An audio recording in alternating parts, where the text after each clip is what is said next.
Yes. Yeah, I understand. Yes, I understand. Mr. Wade, I got a guy here says he was kidnapped by Martians. Said they took him home with him and they all went swimming in the canal. Says he's got pictures. If that's the best we can do. Hold. Mr. Wade, there's still the Reverend Stafford's ex-chauffeur. Now, he swears that Stafford made 3 attempts on his wife's life, but he won't budge on his price. Pay it, Frank. You're the managing editor, not the accountant. It's only money. You know, paper clips. Oh, Michelle. How you doing? Can I see you alone? That's an invitation I'll always accept.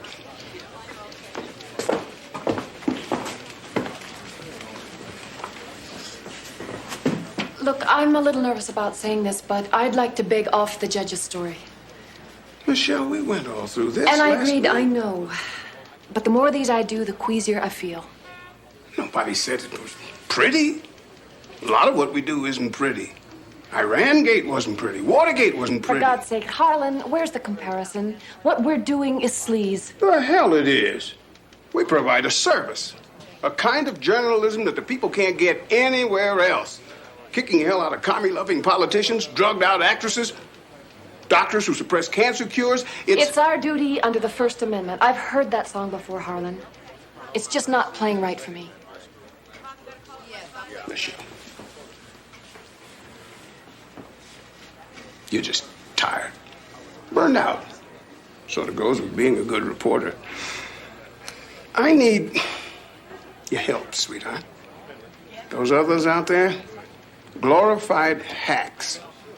If I take you off the judge's story, I may as well forget it. I can't afford that. The paper can't afford it.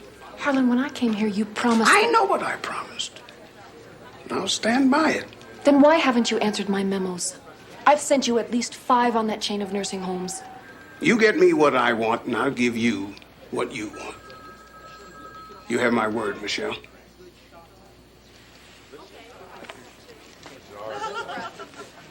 I wish I could believe that. Believe it.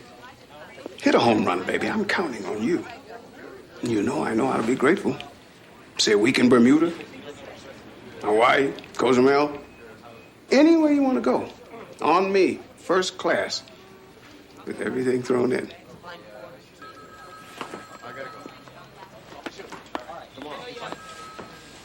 Wonderful man.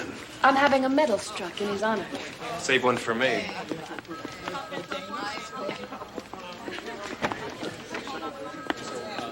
I don't believe it. Paul, Surprised, huh? Tell me you're thrilled, too. what on earth are you doing here? I'm working on a case with Perry, which gives us plenty of time to get reacquainted. Want to buy me some lunch? Paul, I am up to here with assignments. Honestly, I'm really jammed. Oh, sorry, this is Rick Connor, my partner in crime. Rick? Hi. Well, you know, he looks pretty competent. Why don't you let him do a single today, huh? I'd love to, Paul, but I'm already late for an appointment. Okay, well, you leave me no choice. I'm going to come with you. I want you to wait right here. I'll be right back. Where is he going?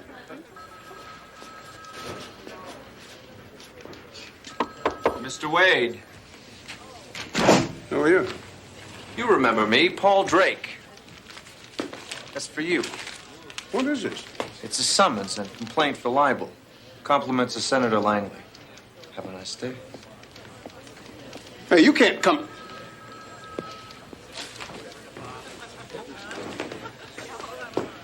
Oh, I was afraid we laid it on a little thick for that Langley feature.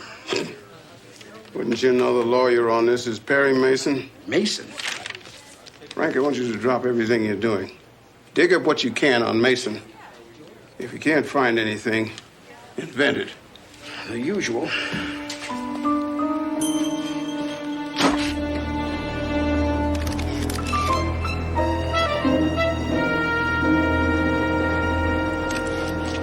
So you consider yourself a good friend of Judge McGill, isn't that right? Well, yes. He said hello to me every morning. And knowing his lovely wife, you must have been shocked when he and that pretty, long-legged secretary of his came sneaking in here that night. Very shocked. Yes, very shocked. And you never did see them come out, did you? She stayed here all night? I didn't see them come out, no. Excuse me. Judge Sanford McGill, in line for the state Supreme Court vacancy, has been having a secret love affair with his pretty long-legged secretary, a close friend confided. I was very shocked, the friend explained, when the two lovebirds slipped into a classy midtown hotel and didn't come out until morning.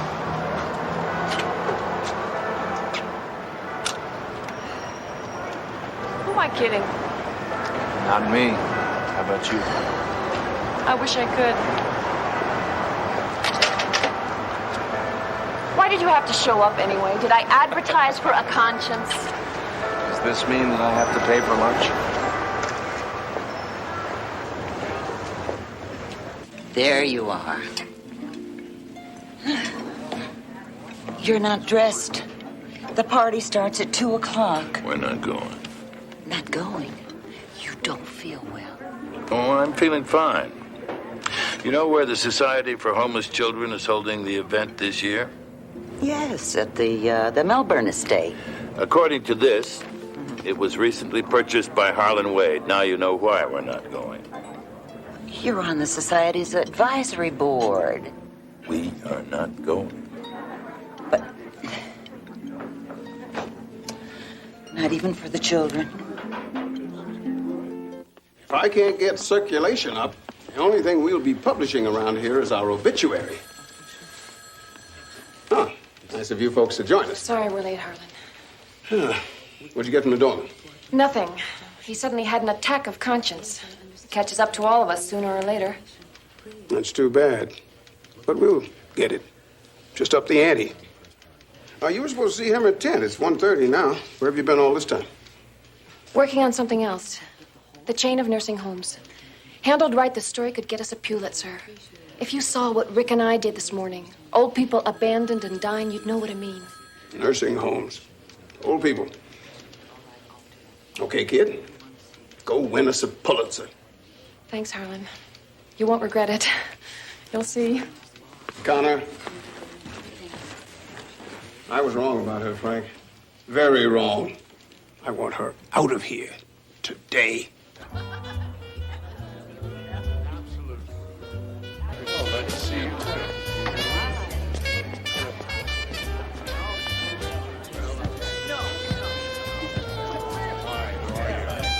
Dr. and Mrs. Clayman. Still the most attractive couple in town. Glad you could come.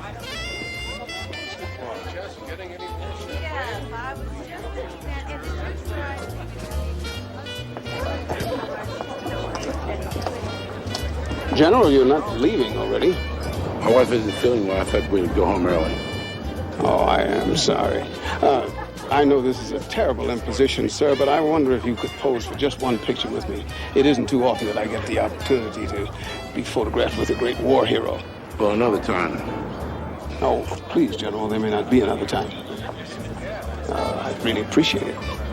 Well, to be quite frank, Mr. Wade, I'd rather be photographed with a snake.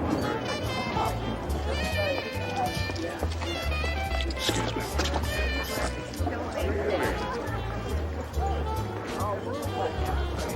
What's with him? You. You see, the general came by here to help a good cause, right? So why don't you just forget who he is? And while you're at it, call off that pack of wolves that call themselves reporters, because we don't need your kind of stories. Understand, Harlan? Great party. You would pull your gun at your own party? Ortega, what kind of way is that for a banker to behave? I was merely getting your attention, since you don't answer phone calls. Maybe I knew why you were calling. I am sure you do. It's about the smear you're planning with me as the target. What smear? I'm in the business of news, human interest. Then you should be more careful of your sources. Am I clear? Maybe we can talk later, when things get quiet.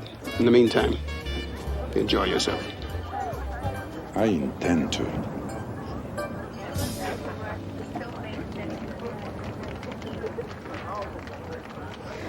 Next time, let's try to get a few friends here. Who?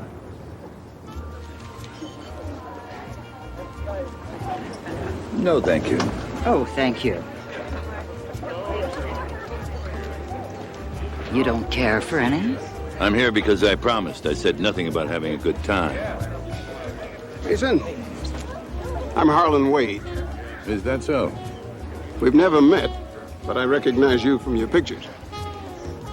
You must be Ms. Street. Thank you. Yes. How do you do? Would you excuse us a minute for a little business talk?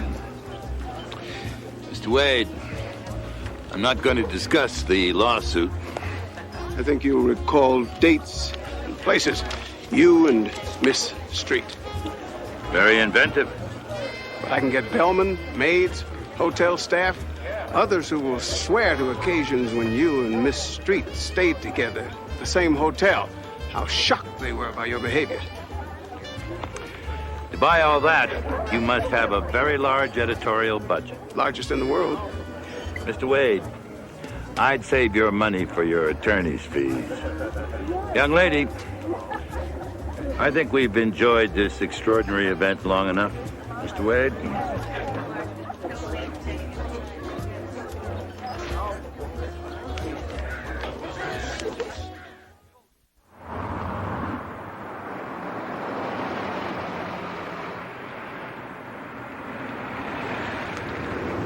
Doorman will get it. Paul, I told you. I've got at least 3 hours at the word processor to get this story out. Wade is never going to print your story. Yes, he will. He has to. The only way I'm ever going to get off the informer is to make a name for myself. This is my shot.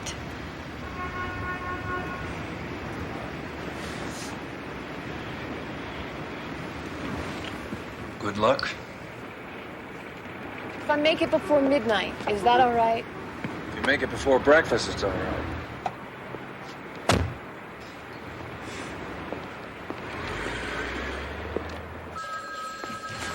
Any coffee left, Rick? I've got a ton of work. Michelle, I tried to find you, warn you, but I didn't know. Did Wade say where I was supposed to pick up my check? Michelle, getting canned isn't the end of the world. Why don't we go out for a drink, get you calmed down? You know something, Rick? For a second, you sounded just like him. Don't. You're a good guy, and he's a vicious, sadistic hypocrite. Michelle, where are you going? To show Wade what I think of him. He's not getting away with this.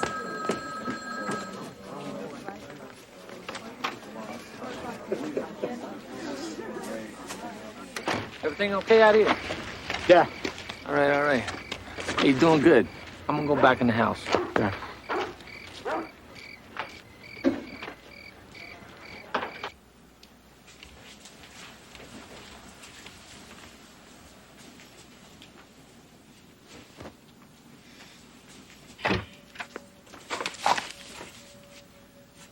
Don't shoot, Harlan. You could spoil a lovely evening.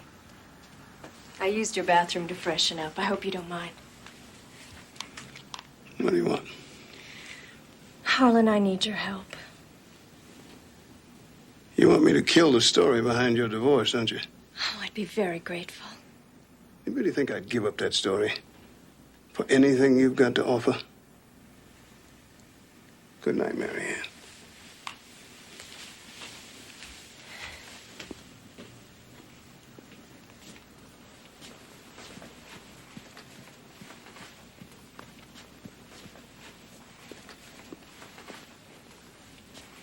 Great security, Moretti. Sorry, Mr. Wade. She must have. She must have. Why don't you get me a pair of trunks? We'll take a swim.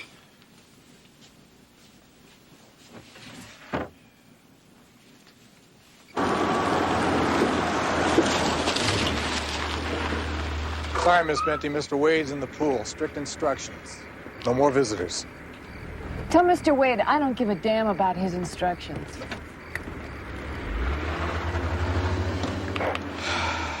Mr. Moretti, this is Matthews. Yeah, I'm ready. Yeah, right. Mr. Wade, Shell Benty's on her way in.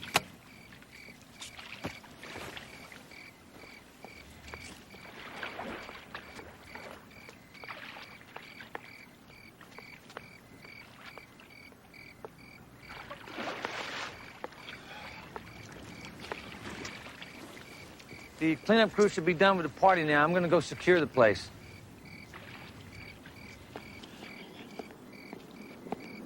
You have 3 minutes to say anything you want to.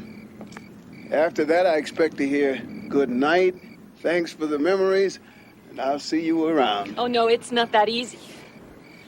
You lied to me. You're young, Michelle. Really naive. You knew what my paper was like when you came to work here. I gotta hand it to you, Wade. You did one smooth con job on me. It wasn't all con. I liked you, kid. You'd been a little nicer to me. Who knows, I might have given you anything you wanted. Wade, you really are a sleaze. I'm only sorry I didn't see it sooner. Careful, baby. You could fall on your face.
I know I was speeding. 70 in a 55 zone.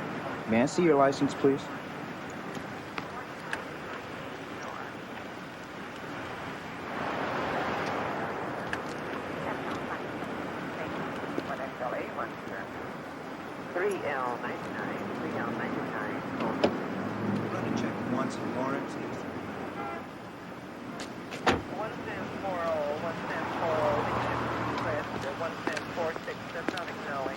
Step out of the car, please. Why? I'm afraid you'll have to come with me, ma'am. What's wrong? There's been a murder. You're wanted for questioning.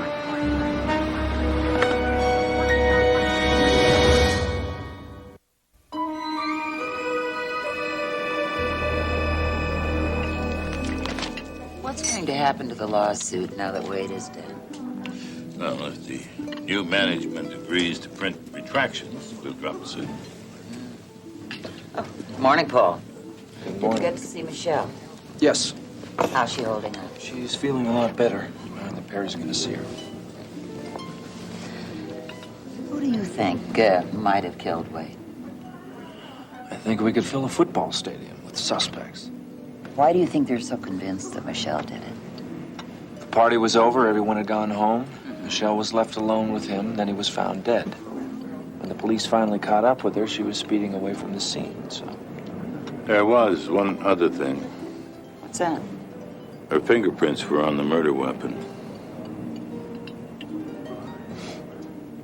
It must have happened when I was leaving. I slipped and grabbed the statue to keep from falling. Mr. Mason, are they sure that's what was used to kill him? I've just gone over the police report.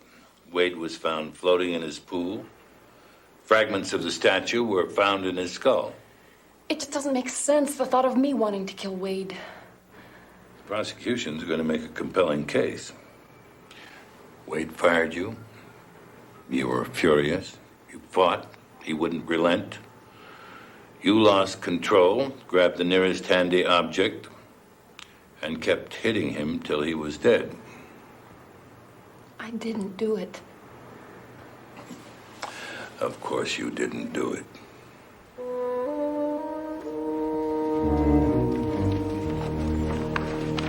Good morning. I should have expected to see you here, but it's always something of a surprise. A pleasant one, I hope. Of course.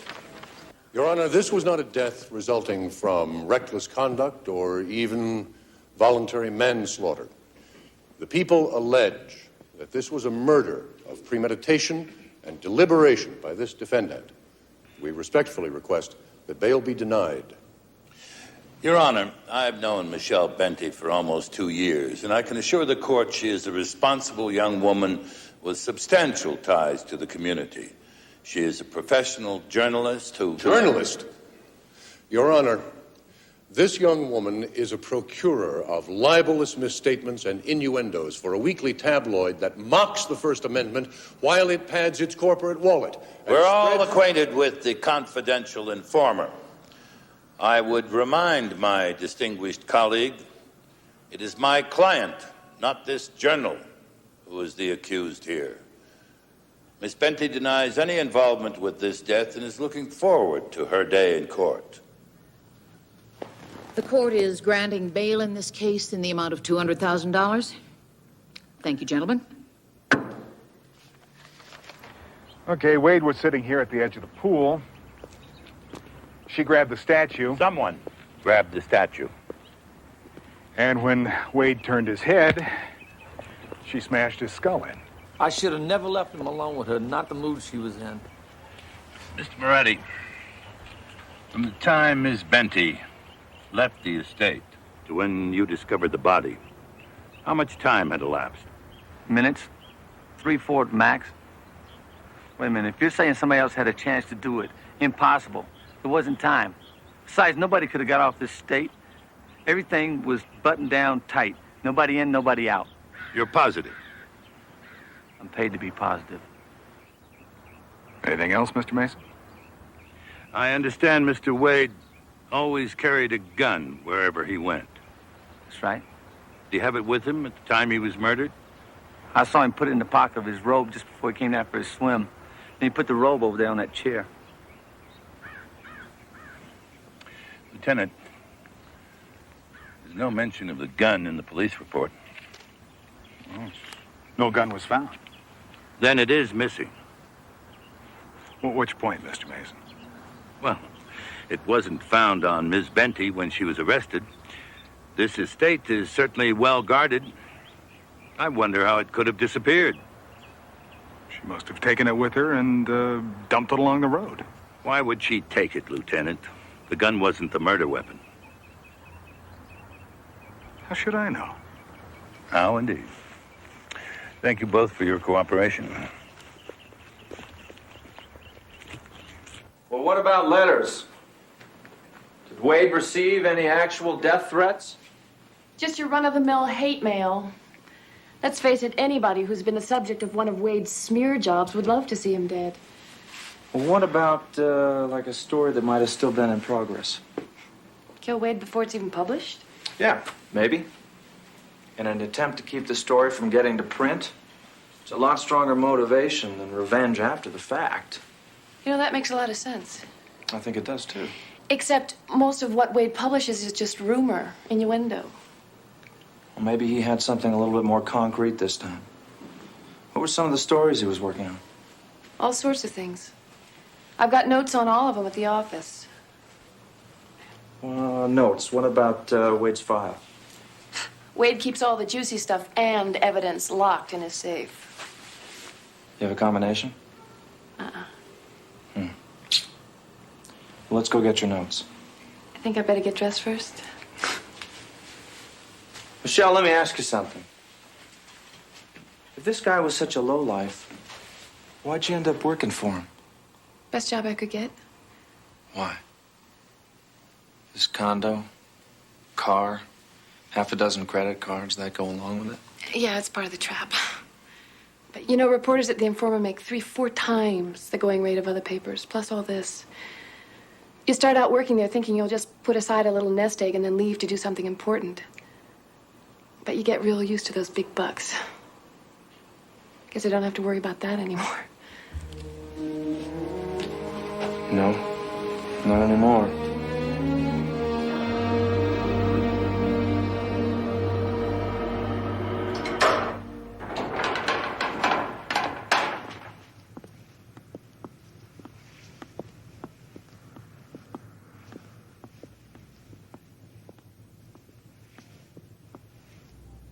Paul, it's not locked.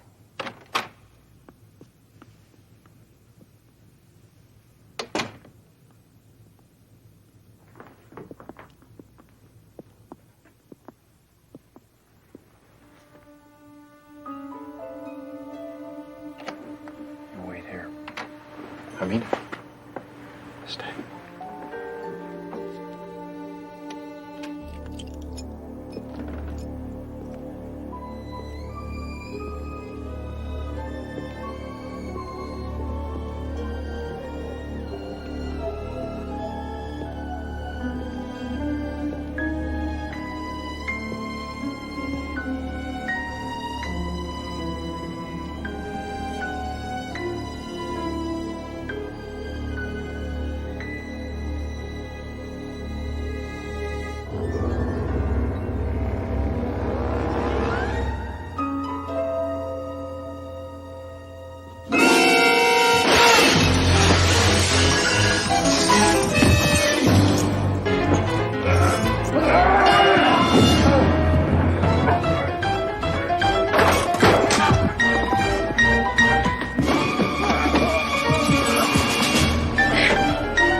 Harry, the simplest explanation is that there was information that was incriminating, so it had to be extracted before it fell into the wrong hands. If that's true, why take all 4 files? You're sure only 4 are missing? Positive. Wade kept them together in a special folder. The hot file, he called it. When I checked the safe after the break-in, it was gone. And with it, all the evidence Wade had dug up on General Sorensen, Oscar Ortega, and the doctor and Mrs. Clayman. There's information on all 4 of them in my notes. Stella, are those 4 on the guest list? Yes. They all seem to have been at the party. All right, I'll check them out. You have breakfast yet? Yes, I did. And you're still here? Paul, we need that safe cracker. Right away. Michelle, if you're up to it, would you help me, please? Let's go.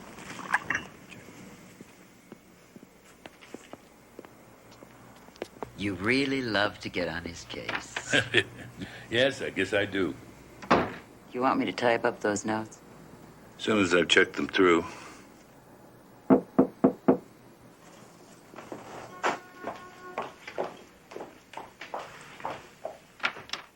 Yes. Miss Street, these are for you. Where would you like me to set them?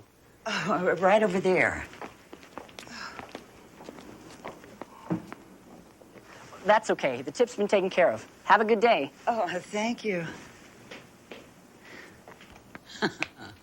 Strange. Ever see a bellhop that won't accept a tip? Maybe he's independently wealthy. Who are they from? They're from the hotel.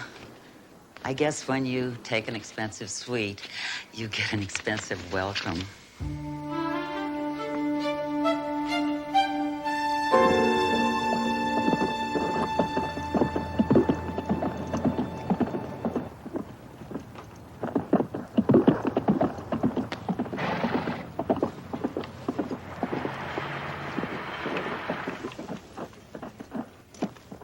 Good, Gretchen. Looks good for a green horse.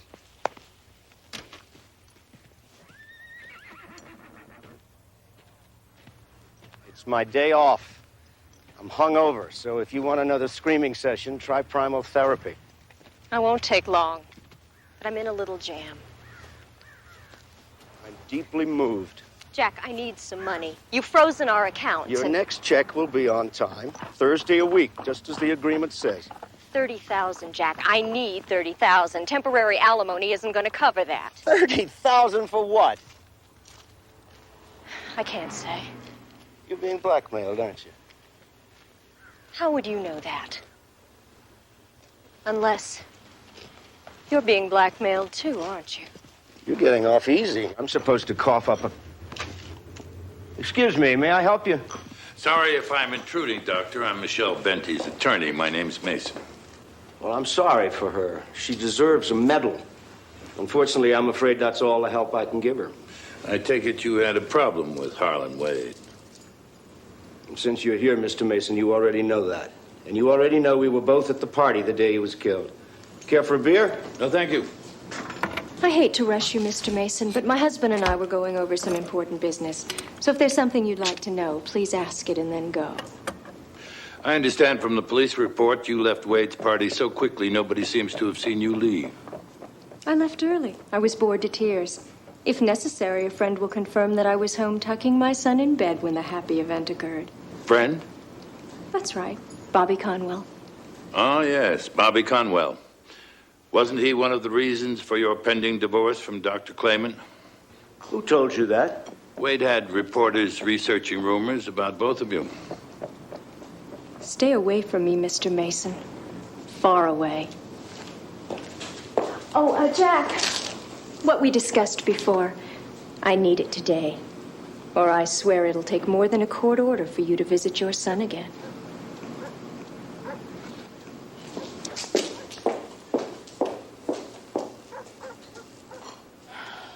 It's going to be one hell of a divorce, Mason. But she'll go down like the Titanic. I've got enough on her to get custody of my son and to leave her scrounging for nickels. I'm betting on a draw. Doctor, just where were you when... I was here, getting plastered, feeling sorry for myself. Alone? Of course. Of course. He's not there. You think he'd be at the park? Thanks. I'll try him there. Grab that, I'll take this. We're out of here. Well, look who's here. I'm just getting my things, Frank. No, I'm glad you came by. Look, Michelle, how much you want for your story? Rick, get up here and get some pictures, will you? Now, it's got to be an exclusive now, because I don't want you talking to anybody else. Frank, that's the sickest thing I've ever heard. And I've heard a lot around here. Yeah, well, why? I mean, somebody's going to do the story. It might as well be us. Huh? Sounds like Harlan Wade's philosophy. Come on, let's go. You're going to regret this. You're going to regret this. Why don't you back off? Come on, you got a camera. Will you use it?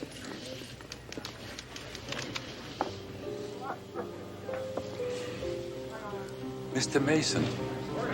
May I sit down? You must have made quite an impression on my secretary to find me here. I told her it was a matter of life and death. My life? Wade's death. I mean, it is Wade we're talking about. That's right. And I am a suspect. Now, why would I want to kill my friend Wade? I understand he had his people working on a rumor about your bank being in the money laundering business, that its top clients are drug dealers. That's a lie. Is it? For a sophisticated man, you're very gullible, Mason. Maybe what Wade had in his safe was proof of your bank's dealings. Maybe Wade was killed to stop him from exposing you. What the hell is this about a safe? It's in the late edition, Mr. Ortega. Somebody broke into Wade's safe and took a number of files, yours among them. Why would I go to the trouble of stealing my own file so that I could blackmail myself? That's right. Whoever got into that safe called me an hour ago. He told me he had information that could destroy me and my bank. He wanted $100,000 for it. And? I don't pay blackmail, Mr. Mason. For a lot less than $100,000, I can hire a specialist to deal with the situation more permanently. Now, if you'll excuse me, I like to be at the bank before it closes.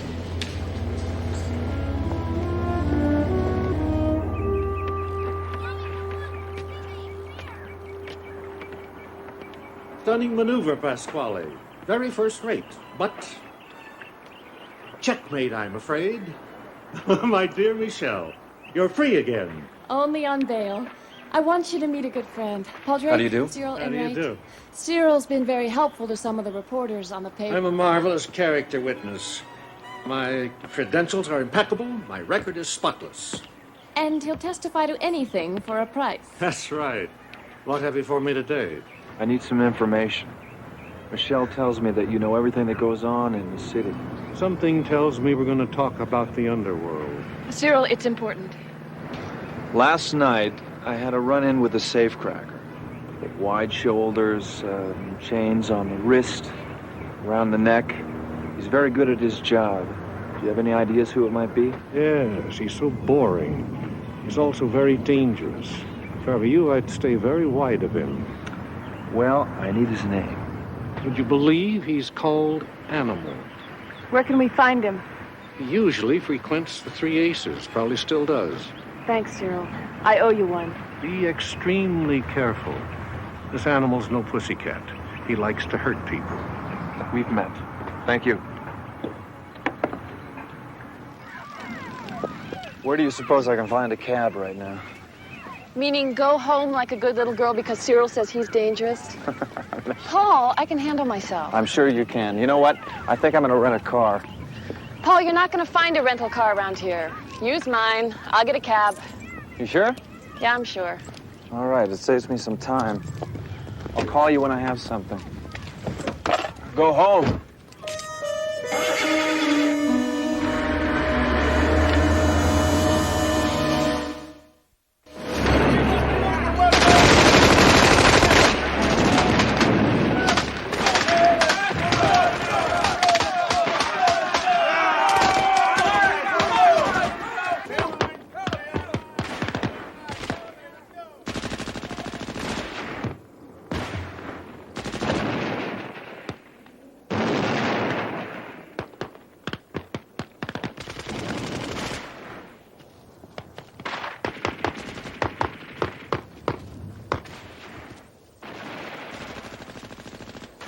Impressive, General.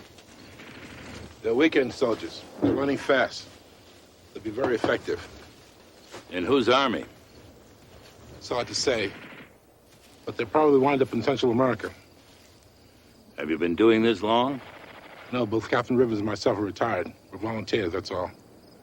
Fills in some long hours and some very long days. You don't sound like a man who's ready for retirement. Far from it. Mr. Mason, what brings you here? Some files concerning you were stolen from Harlan Wade's safe last night. You're certainly not suggesting that I took them. I'm suggesting that you were being blackmailed. Don't dance with me, Mr. Mason. I don't like cute politicians and clever lawyers. You're implying that I had something to do with Wade's death. Well, I didn't. I went directly home from that party, saw my wife to bed, and fell asleep in the den watching TV. Would you be able to prove that? Unfortunately, no. I didn't think I'd have to have an alibi for a murder I had no motive to commit. I can think of one. Isn't it true you were about to be appointed to the board of directors of the South Wing Corporation? How'd you find out about that? What's important is Wade found out about it. And a scandal involving you that went all the way back to Vietnam. Sir, do we have to listen to this? No. Mr. Mason has just overstayed his welcome. I enjoyed every minute of it.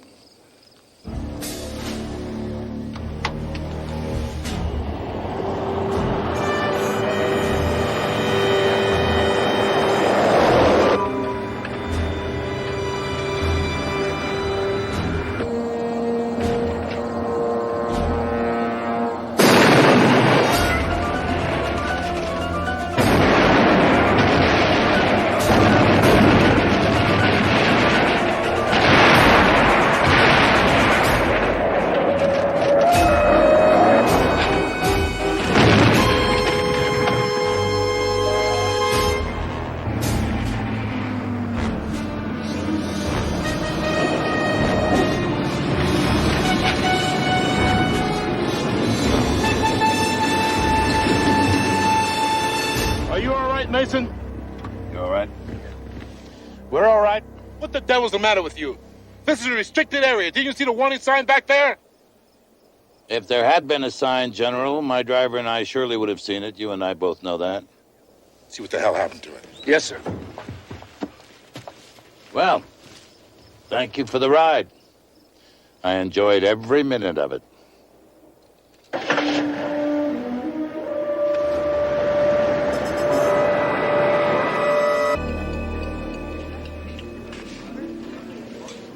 Well, what do you think? Just great, Della. Especially this one on Dr. Clayman. Where'd you get it? A Jerry Stringer from Kansas City. He came up with it. Would you like it poured now, or shall we let it chill for a few minutes more? I'm so sorry. We didn't order that. It must be some mistake. It was ordered for you, Miss Street. By whom? I wasn't given a name. Well, just leave it right there and come back in a little bit, would you please? Maybe he's married. Or maybe he's just shy. Must be some mistake. Well, work on it later. Right now, I need you to check on the caterer, all the temporary help at Wade's party. I want their precise schedules, what they did, when they left, and unless you've made some plans I know nothing about. Never. Never? Hardly ever.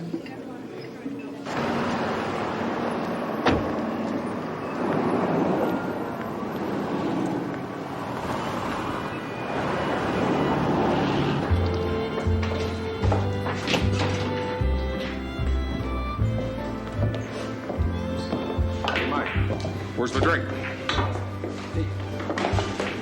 On me. Get lost. Now, that'd cost you money. That messed me up. See, I got a job. I was talking to your friends, and they were telling me that you're the best. I ain't got no friends. Now, come on, Animal. I mean, Mr. Animal. You mind if I call you that? Now, we are talking about big money here.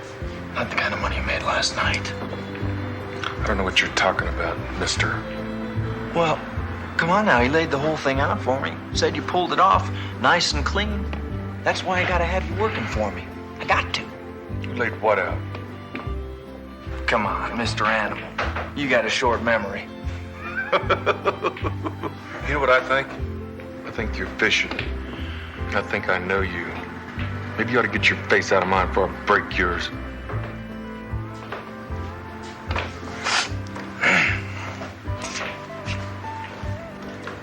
Okay? It's your loss.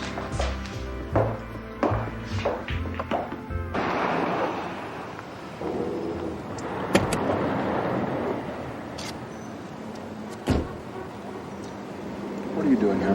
You didn't really think I'd go home, did you? Here, I brought you some coffee. Black with sugar, right? Yes. I did think you'd go home. And no, I don't like sugar in my coffee. I'm surprised you forgot. Actually, I just guessed. Where is he? Right there.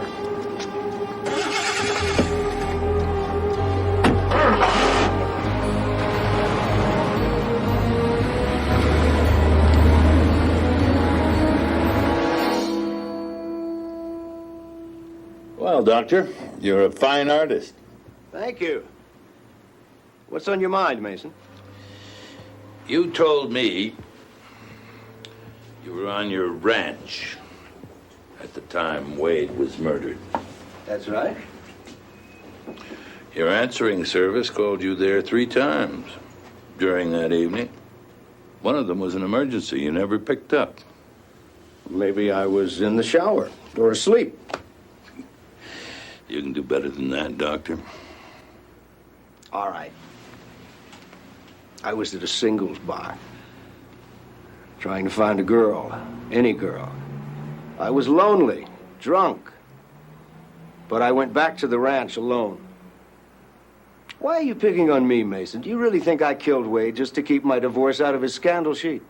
No. But you did have something much more damaging to hide. What are you talking about? A young doctor, much older and very rich wife suddenly and mysteriously dies. Self-administered overdose of insulin. Kansas City, 1967. You were almost indicted. Finally, the district attorney dropped the whole thing, insufficient evidence. You inherited $2 million, moved here. If Wade printed the Kansas story along with your present divorce, you would have been ruined. I didn't kill him, Mason. No one that I know of has said that you did, Dr. Clayman. No one.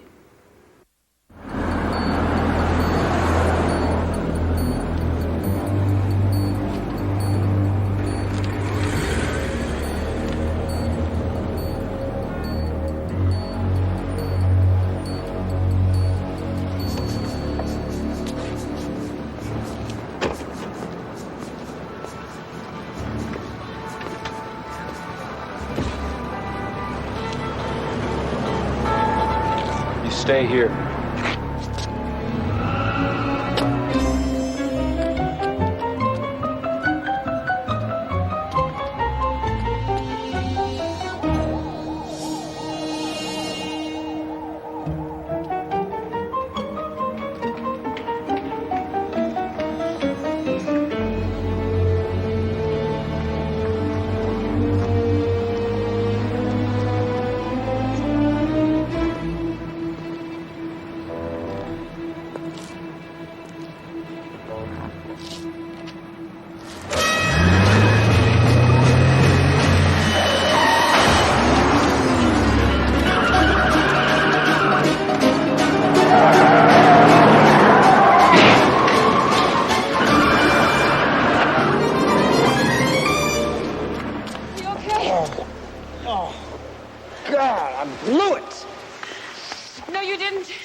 My good buddy and photographer, Rick Connor.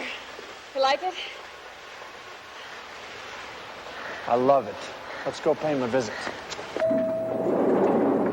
I always wondered how Rick could afford this place. Maybe he couldn't. That's why he's moonlighting. He hired the animal? He's our blackmailer? This is his place. Wait a minute.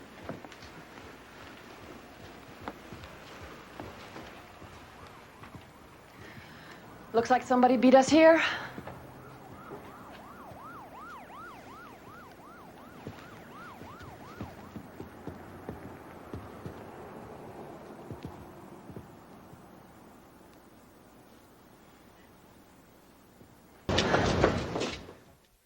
Lieutenant Donahue, referring to the report which you're holding in your hand, which is marked People's Exhibit H, what was the cause of death? The victim died of a massive cerebral hemorrhage resulting from one or more blows by a blunt object to the base of the skull, approximately here. This piece of carved marble, which is marked People's Exhibit A, do you recognize it? Yes, I do. What is it, and where was it found? Well, that portion of the statue was found at the bottom of the pool underneath the victim, and those portions were found on the deck nearby. Could this have been the murder weapon? Yes, the fragments from the statue were found in the wound on the victim's head, and of course the portions that you see there were found close by the decedent's body. Now, the statue is weighty, but it's not terribly heavy. Tell me, could a woman lift it, do you think? Objection. No foundation in proper opinion. Sustained.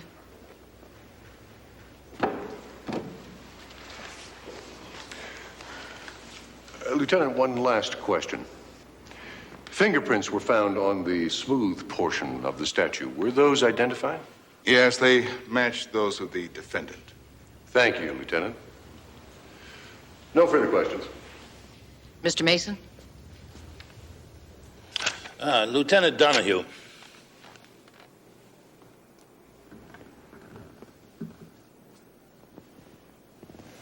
Lieutenant Donahue, the medical examiner's report also indicates the presence of several other deep bruises to the back of Mr. Wade's neck. Is that correct? Yes, it is. So it's possible that the killer inflicted additional blows to Mr. Wade's head either before or after the one that caused his death. Well, I suppose... Objection calls for conclusion on the part of the witness. Withdraw the question. Lieutenant, the defense has learned that Mr. Wade carried a gun with him at all times. Does this agree with your findings? Yes, we have statements to that effect, huh? Isn't it true Mr. Wade had the gun with him in his robe pocket when he went down to the pool? According to Mr. Moretti, it is all in my report there. Now, when I first entered this case, I asked you if you'd found that gun. Now, I'll ask you once again. Have you found it? No, sir. Since the gun had no bearing on the crime one way or the other, and assuming that the defendant took it with her and disposed of it. That's all. That's all. Mr. Moretti, is the woman you admitted to the estate that night present in the court? Yes, she is. Would you point her out, please? That's her right there. Indicating the defendant. Now, Mr. Moretti, were you with Mr. Wade when the defendant arrived at the house? Yes, it was. Was that before or after the party had ended? It was a long time after the party ended. Was Miss Benty expected? Are you kidding? Mr. Wade had just fired her that afternoon. So, the three of you were alone by the pool. Then you left. To secure the estate. Leaving the defendant alone with her former employer, the man who had fired her that very afternoon. Objection. Argument. Sustained. Strike Mr. Eston's statement. Mr. Moretti, how did Miss Benty appear to you? How did she seem? Angry? Upset? Objection. Improper opinion. All right, I will withdraw the question. Mr. Moretti, only a few more questions, but they are vital ones.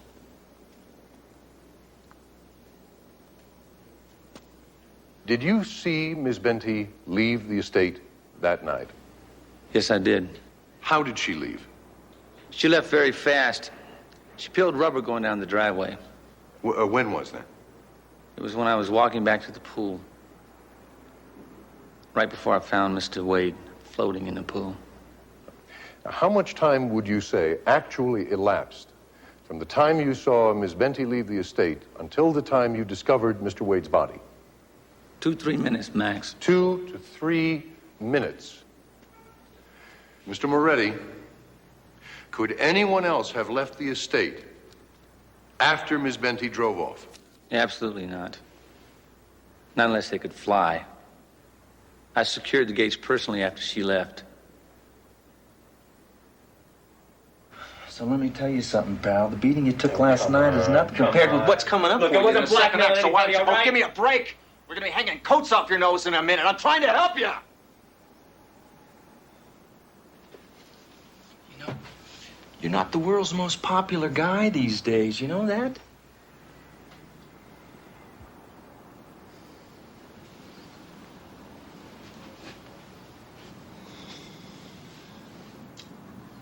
It's up to you.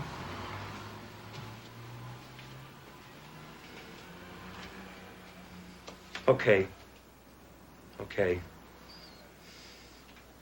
I was in hock up to my neck. When I found out about the stories we were doing, I saw a chance to bail out. So when Wade got killed, I hired the animal.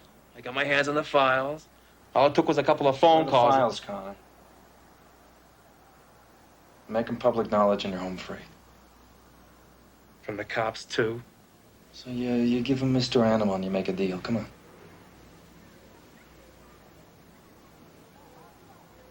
The files are in my locker. The Spartan Athletic Club. These guys that made your face so pretty last night, you recognized them. Who sent them? Sure. I took pleasure in having it done. The only thing I regret is that my people are screwed up. I wanted the file on me, the one the blackmailer had. All I bought was trouble. Lately, I seem to be paying too much for too little. Meaning what? Wade owed a lot of money. He had thousands of promissory notes floating around town. I bought them all up at a premium. So, if he printed any scandal about you, you could have thrown him right into bankruptcy. You got it. He and I made a deal at his party. His silence for his solvency. You see, Mason, all you can do is nail me for turning a two-bit blackmailer inside out. But as for murdering Wade, why would I want to do that? I had him in my pocket. Of course, you can prove all that. Photocopies of Wade's promissory notes. The originals are in my safe. You want to save that girl, Mason? You're gonna have to find another patsy.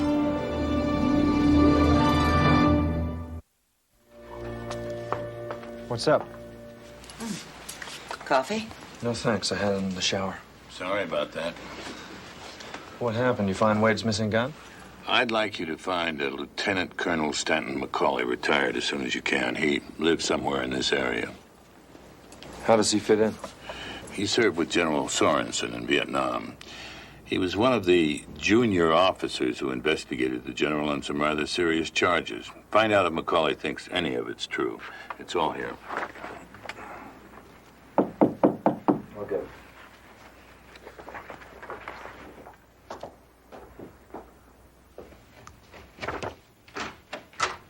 Hi. Hi. Thought you went to get some rest. I was going to until I saw this. This hits the newsstands tomorrow morning.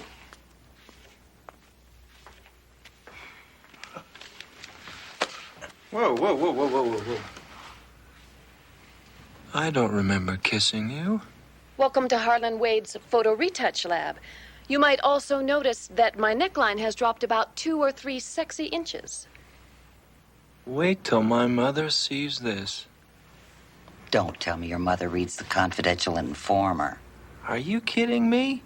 She wouldn't miss it. You want to get some dinner? This doesn't bother you? Not if it doesn't bother Paul's mother. Come on, let's make some more headlines. Miss Street? Right through there.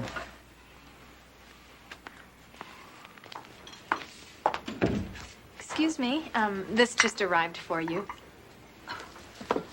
For me? Oh, that won't be necessary. The tip's been taken care of. Thanks. Well, open it. Perfume? $400 worth. Sounds serious. I just don't understand what's going on. You know the flowers that were sent the other day? They weren't from the hotel. And then the champagne, and then this. Who's sending these to me? What does the card say?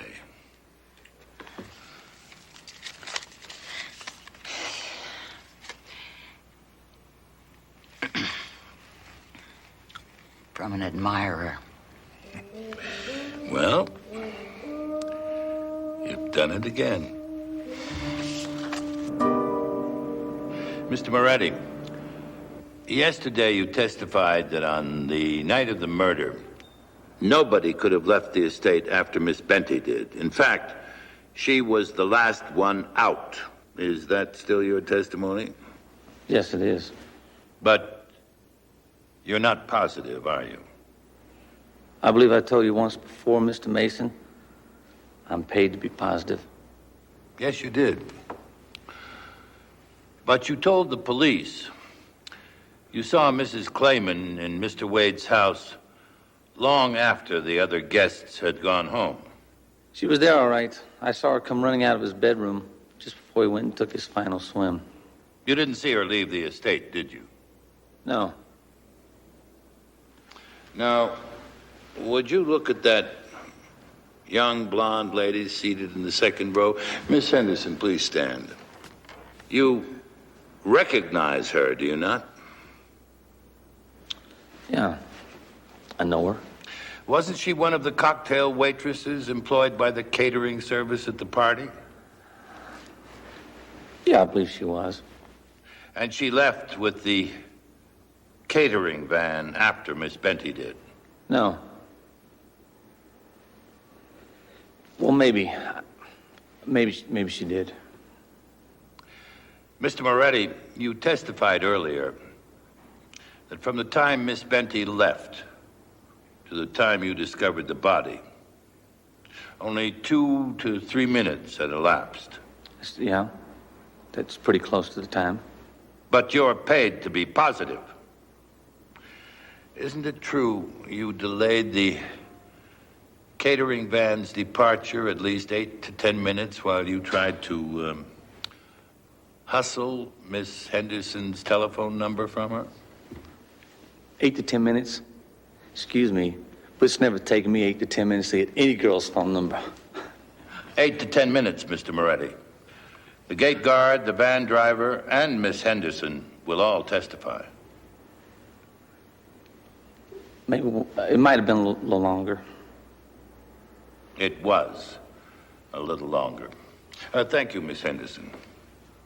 Mr. Moretti, if I now understand your testimony correctly, it is entirely possible that someone hiding in the house could have gone down to the pool, waited for Miss Benty to leave, killed Mr. Wade, and then fled the estate. Objection, Your Honor. Calls for speculation. I have no further questions, Your Honor. Yeah, I drive that old van. Logan caters.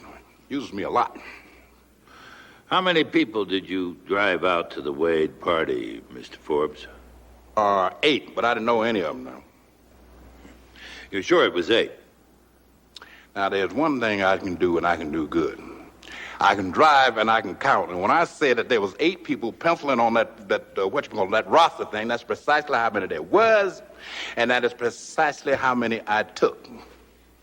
When you left the Wade estate, Mr. Forbes, after the party was over, was your van full? He ain't had an empty seat in the house. How many passengers does your van carry? Carries, let's see now. Let me figure this out. It's got 9 seats plus mine. So, 9. In other words, Mr. Forbes, you brought 8 people out to the party, but took 9 back to town. Yeah, that's right. You pretty good. Now, you're not trying to say that I helped no murderer escape.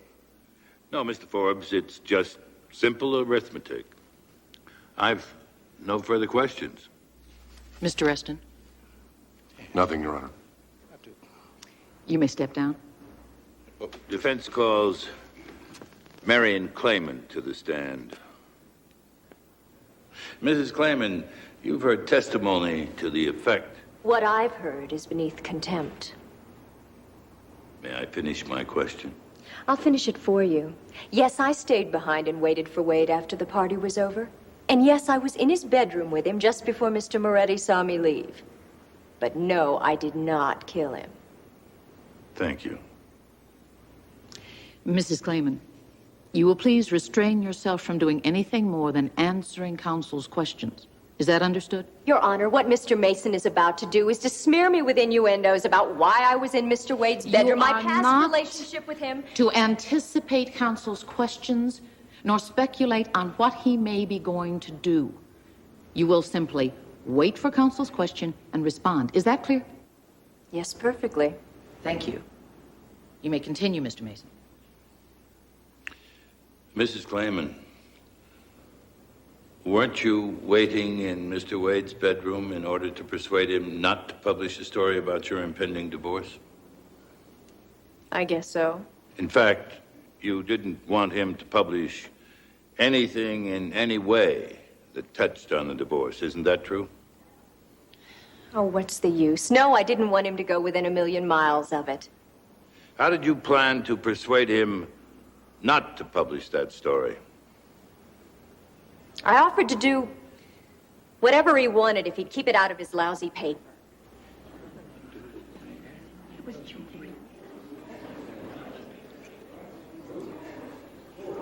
And did you? Objection, Your Honor. There is no relevancy here. Mr. Mason is harassing the witness. Your Honor, I'm attempting to prove that my client wasn't the only one with the opportunity and the motive to kill. Sustained. I'll not allow the question. No, it seemed he preferred to take a cold swim. Mrs. Clayman, you are not to answer questions to which I have already sustained objections. The answer will be stricken. You may continue, Mr. Mason. You were married before your marriage to Dr. Clayman, were you not? That was a long time ago. I was just a kid. Back in Texas, wasn't it? Yes. Isn't it true you never divorced?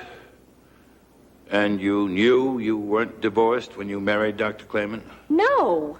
Mrs. Clayman, isn't it true that Harlan Wade discovered all of this and threatened to publish his discoveries, thus making your marriage to Dr. Clayman a nullity, depriving you of support and community property?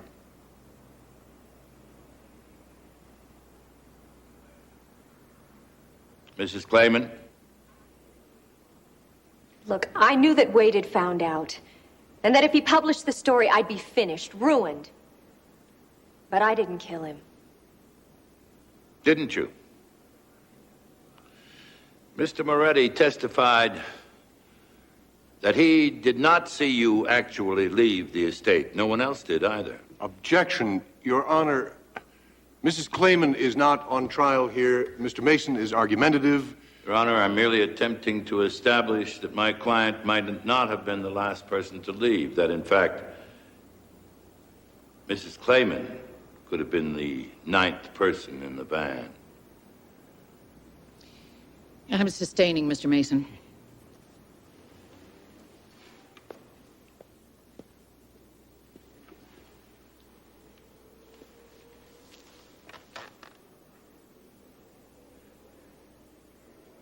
Mrs. Clayman, you're acquainted with Miss Hillary Scott? Yes, she babysits my children.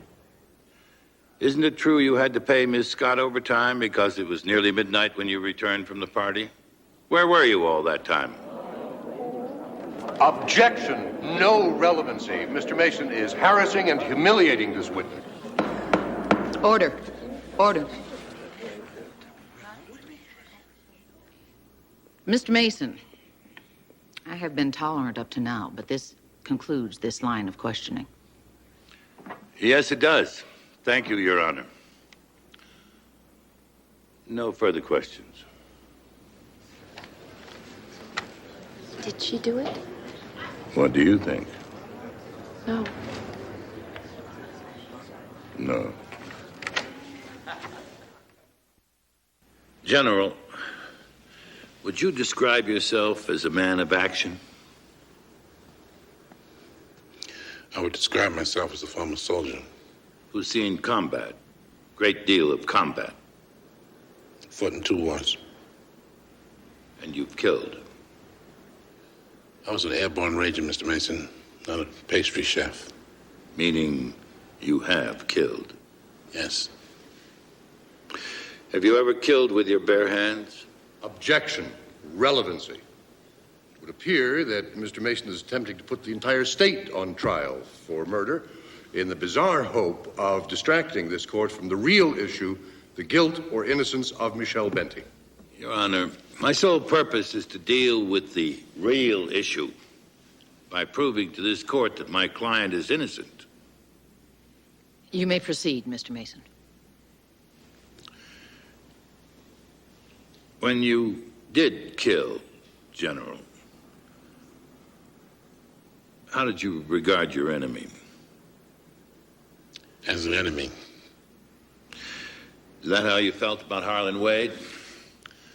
That he was an enemy to be hated and feared? I wouldn't say feared. You didn't fear him?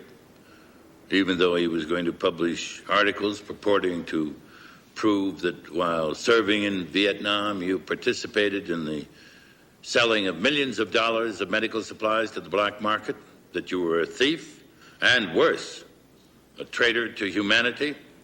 Those would have been Wade's allegations. All those charges made against me were untrue. Anybody who knows me knows that they are lies. I didn't fear Harlan Wade or his paper. Wouldn't Wade's allegations, indeed, wouldn't Wade himself have ruined your chance to become executive vice president of the South Wing Corporation? A position paying hundreds of thousands of dollars a year? Anybody who would kill for reasons like that would have to be insane, Mr. Mason. There are many kinds of insanity, aren't there, General? Yes, they are. Do you recall an occasion during the Vietnam War when a man saved your life by killing with his bare hands? Isn't it true, General, that you and a Colonel McCauley were saved by a young Jeep driver, a black belt expert, who killed two of your attackers with his bare hands? Yes, that's right. What, General, is that heroic soldier's name? You're talking about my former aide of camp, my friend, Mr. James Rivers. Captain Rivers, you heard General Sorensen describe you as a friend. Isn't it true that after you saved his life, he recommended you for officers' candidate school? And after you were commissioned, he had you assigned to him? Yes, sir. And you resigned your commission how long after he retired? I believe it was the very next day. The next day? You really are devoted. Is that something I should be ashamed of, Mr. Mason? No, no. Now, Captain Rivers, would you please tell the court just where you were at the moment Harlan Wade was murdered? I would imagine I was driving General Sorensen and his wife home. No, Captain. You came to the party in your own car. The gate guard noted the license number, and if necessary, I can recall the general. No, I'm sorry, I forgot. It's my fault. You see, I usually drive the general everywhere he goes. But this was a special occasion, wasn't it? You wanted to see Wade, and you wanted to see him alone. So you drove off, parked the car nearby, and then walked back. Isn't that so? No, Mr. Mason, that is not so. Tell me something, Captain Rivers. Isn't it true that you are an expert in unarmed defense? I suppose I am. And that if a man pulled a gun on you and was within your reach, it might be the last thing he ever did in this life? I think that's putting it a little strong. Is it? Why? Isn't that what really happened when you confronted Wade in the corridor of his house? He was surprised. He pulled his gun. Confronted by an angry man waving a gun, you reacted as you'd been trained to do. You killed him with a karate blow to the back of his neck. Harlan Wade's body was found in his own swimming pool. He was dragged there, thrown into the water, after you discovered you'd killed him. This statue was just window dressing, wasn't it? You used it on his corpse to make it look like the murder weapon. Oh, you were lucky, weren't you? Lucky that the caterer's van was still on the estate. Lucky that there was an empty seat. Lucky that you could pose as just another temporary employee. Lucky to have gotten away undetected. Your Honor, this is pure speculation. Your Honor, may we have a moment? Yes, you may.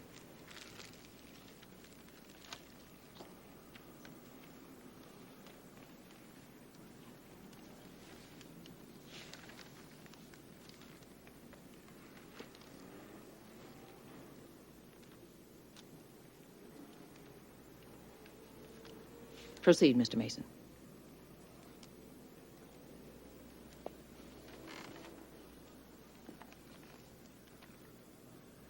Captain Rivers. No. Now, you are way out of line, mister, and you can't prove any of this. I'm afraid I can. Captain Rivers, there's a bullet hole in the wall of the corridor where the murder took place. At my request this morning, the police removed a bullet from there. There are traces of fabric on it. Your Honor, all of this has absolutely nothing to do with me. Police at this moment are checking the jacket you wore to the party to see if those traces of fabric match it. Defense is prepared to prove that this bullet, taken from the wall, was fired from this gun, Harlan Wade's missing gun. The gun that you, Captain Rivers, ripped from him after he'd fired at you. There was a struggle, the gun was lost, but the barrel of this gun had your fingerprints on it. More than that, there is final proof that you killed Harlan Wade.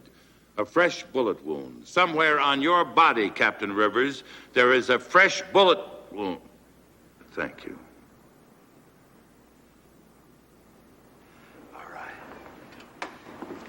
I did it. I killed him!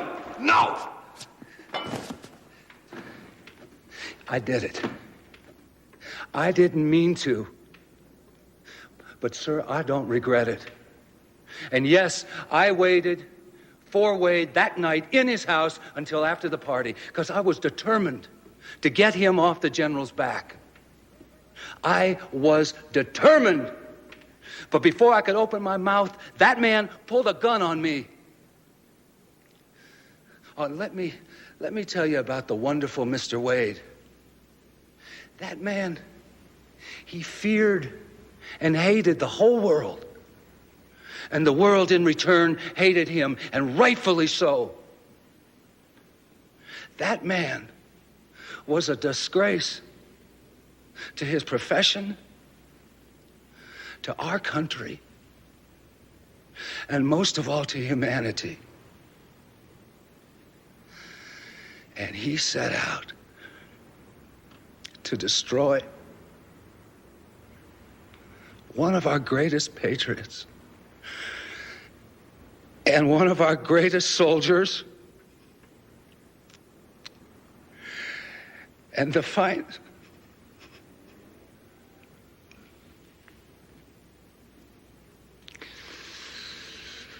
finest man that I have ever had the honor of knowing.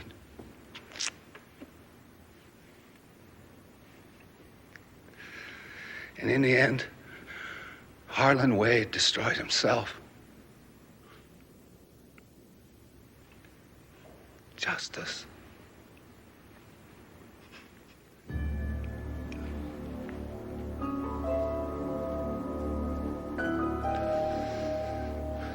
And as for you, Miss Benty, all I could say is that if you're gonna work for the devil,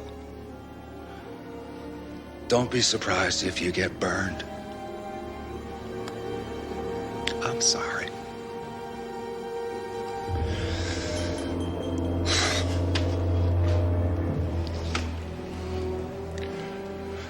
Your Honor, the people move for a complete dismissal of all charges against the defendant.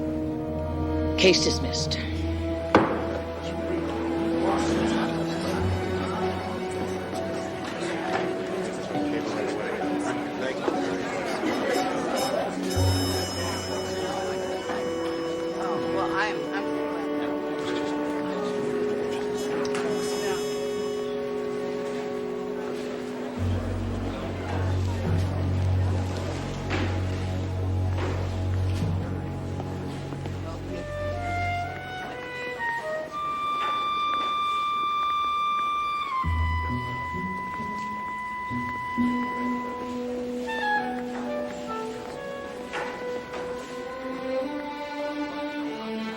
Congratulations, Counselor. That was remarkable. Remarkable even for you.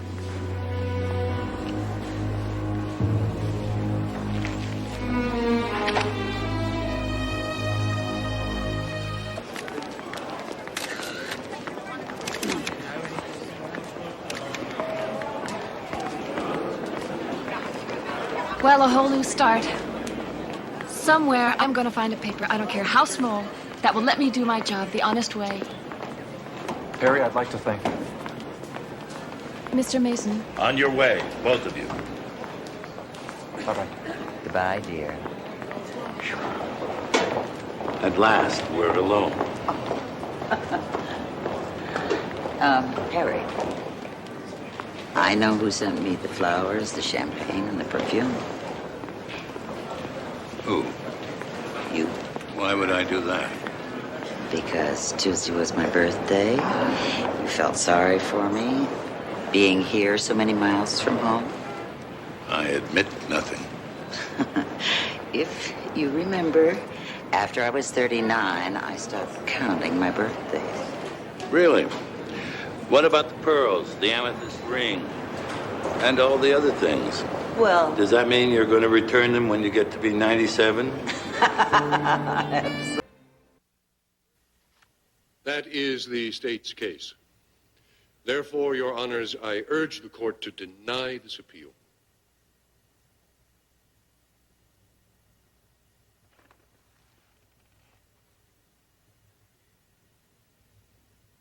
Mr. Egan,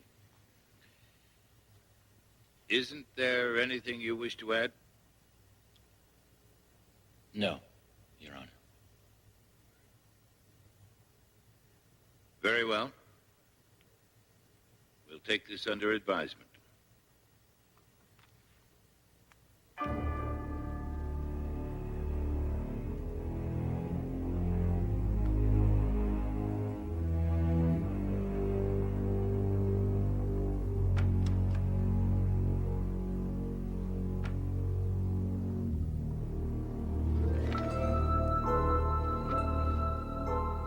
Lieutenant Colonel Kevin Parks graduated #1 in his class from the Air Force Academy, the youngest officer ever to assume command of a fighter squadron.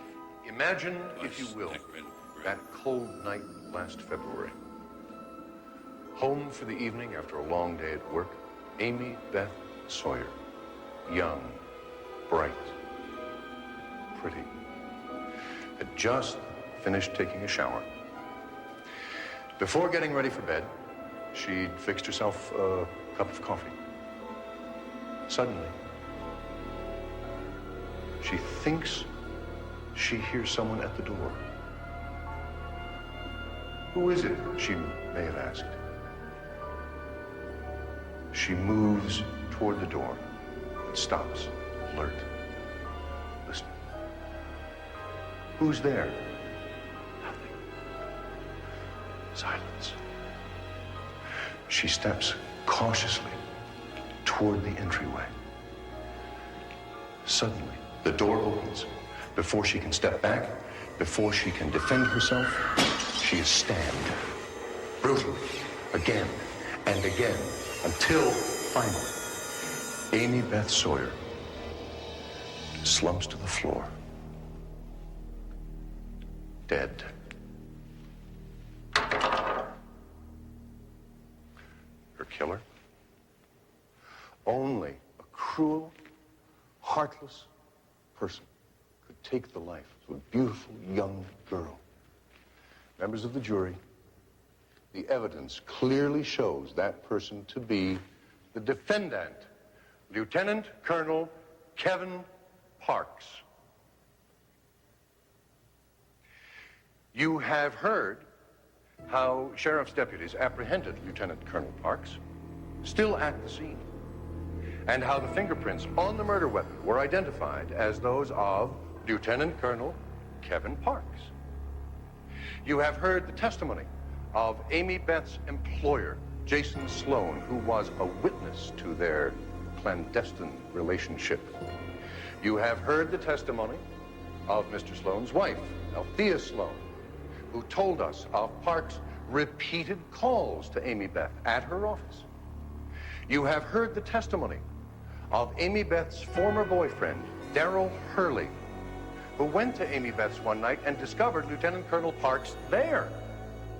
You have even heard the testimony of one of Lieutenant Colonel Parks' squadron pilots, young Lieutenant Wilkins, who introduced Parks to Amy Beth. These facts lead us to one inescapable conclusion. Because Amy Beth Sawyer wanted to break off their illicit affair, because Amy Beth Sawyer threatened to reveal that affair to Parks' wife, Lieutenant Colonel Kevin Parks did cruelly and viciously stab Amy Beth Sawyer to death.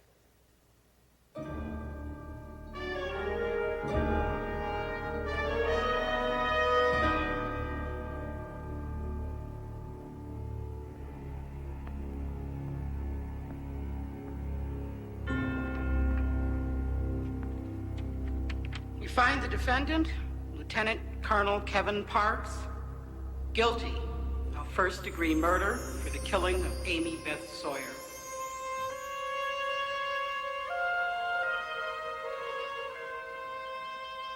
Appeal denied.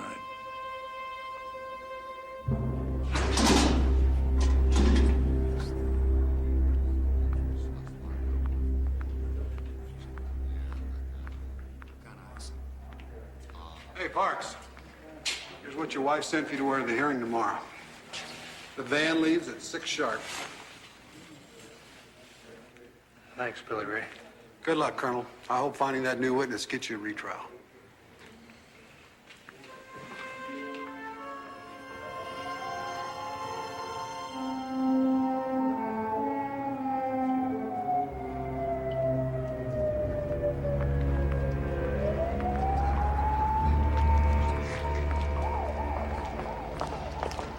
Mason, what brings you two here? As I recall, when you sat on the appellate bench, you upheld my conviction and denied Parks' appeal. You should also recall that I reserved comment on the merits of your case. I still do. Well, I hope you haven't come all this way to help a desperate attorney. This case is going down for a third and final time. Good morning, sir. With this new witness, Mr. Egan might prevail. I wouldn't be too positive, Mr. Mason, with or without a new witness. I am never too positive, Mr. Reston.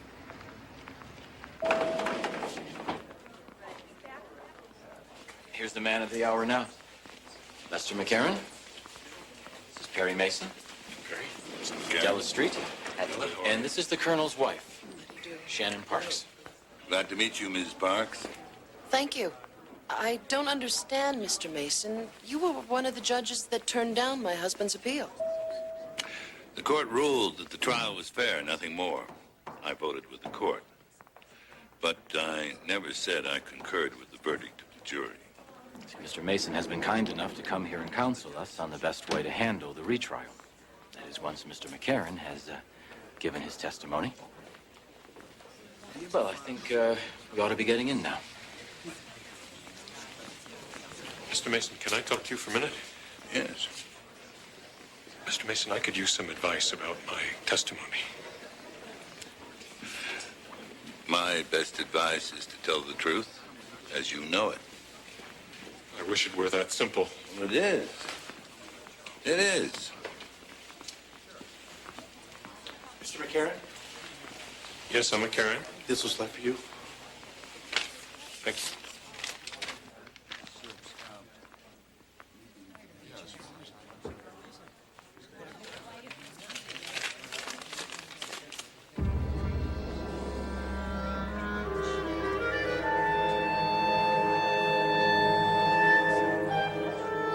Mr. McCarran,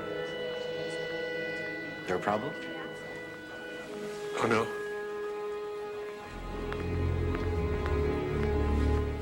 At the trial, the coroner testified that Miss Sawyer died between 7 and 10 p.m.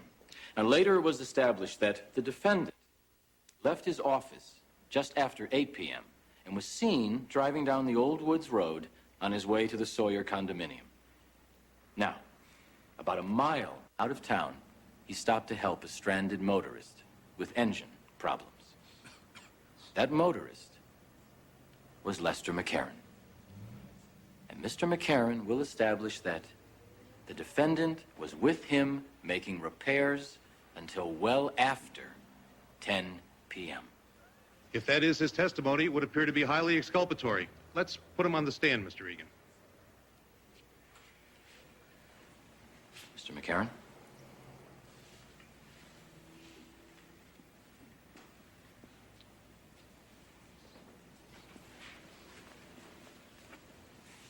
Raise your right hand. Do you swear to tell the truth, the whole truth, and nothing but the truth, so help you God? Sure. I mean, I do.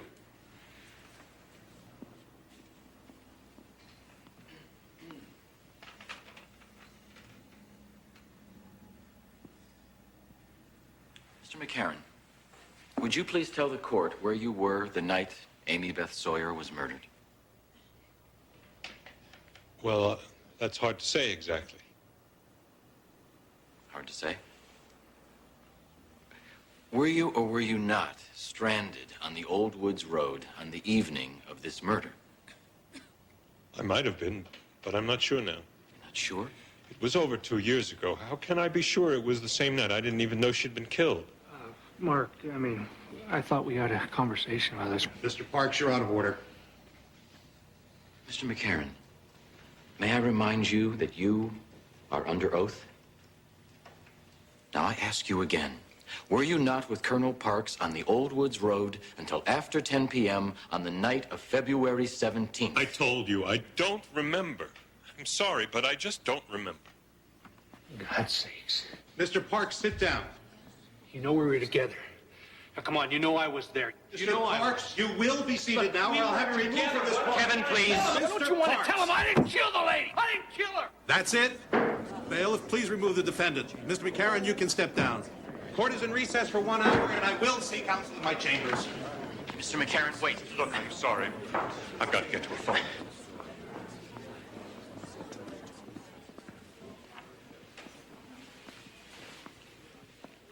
I don't understand. He was ready. He was eager to testify. He looked absolutely frightened. Something must have changed his mind. More likely someone. Before he came in, he got a note and what appeared to be a gold locket. Mark, we can't just let him run out like this. He's Kevin's only hope. She's right. He is Kevin's only hope.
Well, McCarran's agreed to have dinner tonight, but he's leaving first thing in the morning.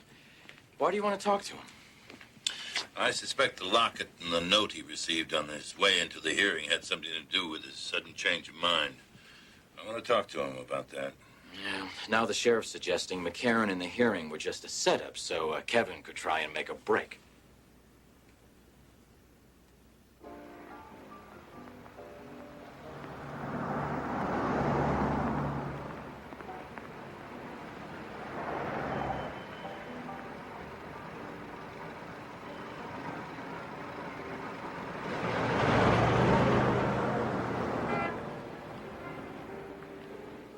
Mr. McCarran, please. You came all this way just to testify. Look, I told you before, there were some threatening phone calls after I decided to come back and testify. Why wasn't I told about this? We figured they were just crank calls. Well, maybe they weren't. And I have nothing against helping Colonel Parks, but I'm not going to put my wife's safety on the line to do it. What makes you think she's in danger? Does that note and locket you received have something to do with it? Who told you about that? I never said anything about that. It was your wife's locket, wasn't it?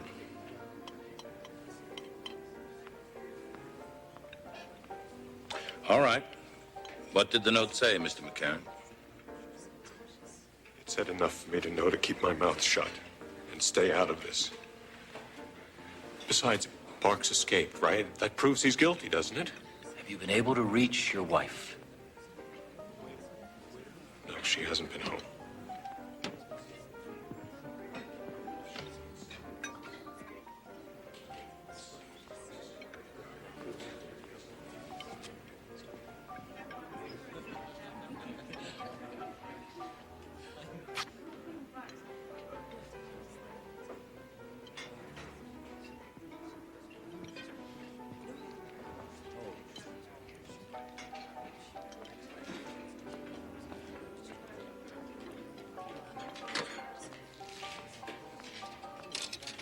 Listen, we can arrange to protect you and your wife. I don't want your help.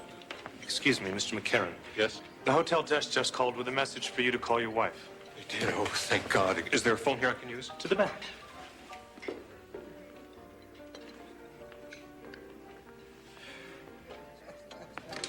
Mr. McCarran?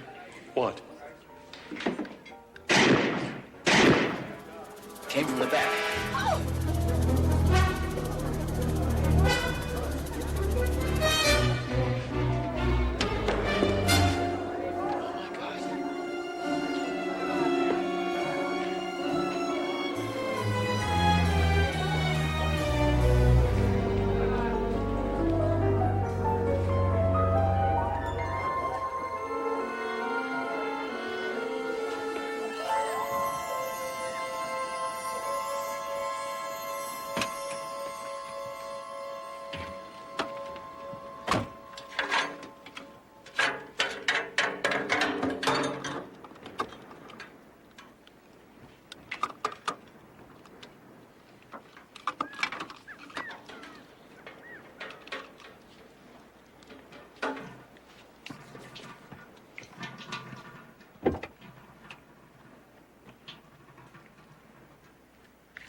Yeah, operator, connect me to the sheriff's department, please, and hurry.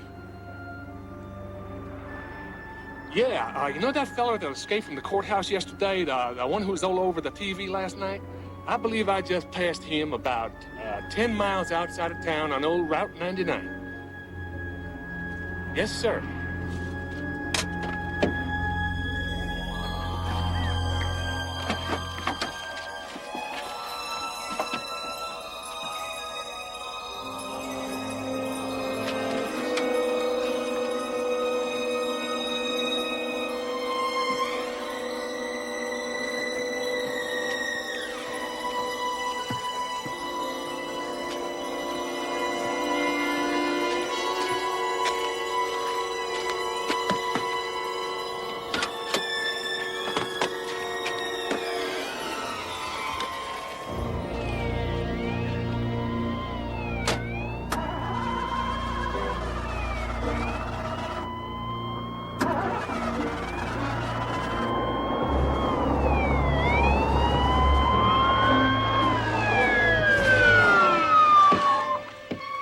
Get out of that car.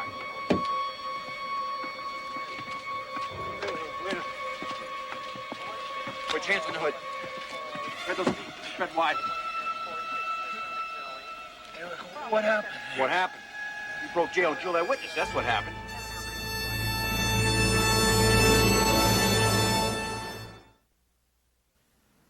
I know how it must look to you. Kevin is innocent. It hasn't been easy to believe in him, yet I do. I wish you would too. Look, Mr. Mason, representing Colonel Parks through this whole thing, it's had a very disturbing impact on my life. In fact, it's even made me question if I still want to continue working as an attorney. I must say, I'm not sure at this point that I'm qualified to handle this case anymore.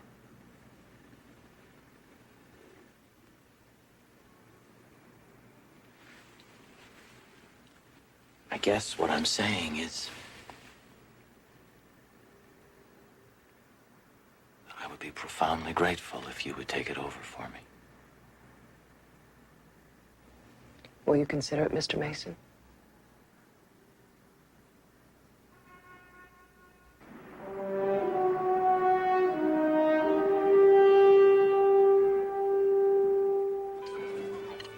So I think whoever murdered Amy Beth Sawyer had to stop McCarran from testifying. Any promising suspects? Well, we should concentrate on the original witnesses against Parks. We need to find out more about Miss Sawyer's boyfriend, Darrell Hurley, and her employer, Jason Sloan, and his wife, Althea. Add to that list Lieutenant Wilkins. He was one of Parks' squadron pilots. I'll get on it right away. And since all the possible suspects were at the hearing yesterday, it means there's also an accomplice to contend with. The man who helped Colonel Parks escape? I think abducted would be more accurate. Paul, you need to find that man.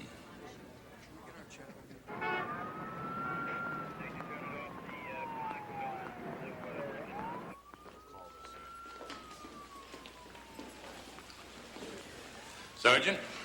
This is a restricted crime scene, Mr. Mason, so unless you... I represent Colonel Parks. Well, in that case, entrez-vous, sir. You remember Mr. Drake? Mr. Drake, good to see you again. Body was right around in there. And Karen was turned over. All right, Sergeant. What we have here, Mr. Mason, is Colonel Parks' fingerprints were all over the gun used to kill McCarran. We found threads on a nail that match up with the tear in the coat Colonel Parks was wearing. You will, of course, be sent a copy of my report, but in the meantime, sir, is that tight enough for you? Evidence almost as damning as the Amy Beth Sawyer case. You handled that investigation also, didn't you? Yes, I did, Mr. Mason. Now, did you find anything unusual on Mr. McCarran, such as a note? We didn't find a note. We found just the usual, and this. Eric, let me have that, please, sir.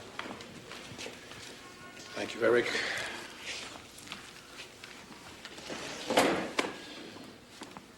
To my beautiful bride, Denise. Someone sent this to him along with the note. Mark Egan saw him receive both just before he entered the courtroom.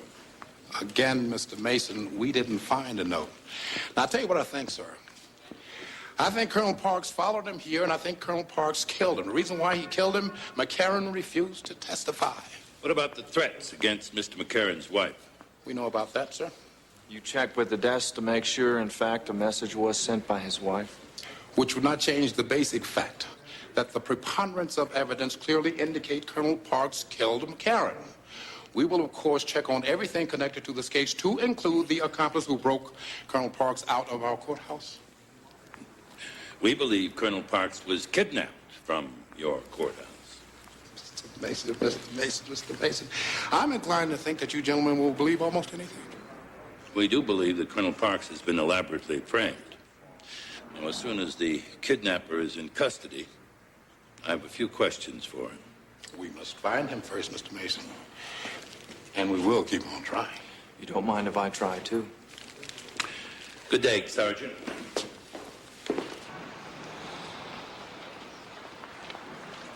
What else can you tell us about the man in the elevator? Nothing. I tried to get a look at him, but I passed out before I got a chance. Doesn't give me much to go on. What about when you woke up? Maybe someone driving by? I didn't see anyone.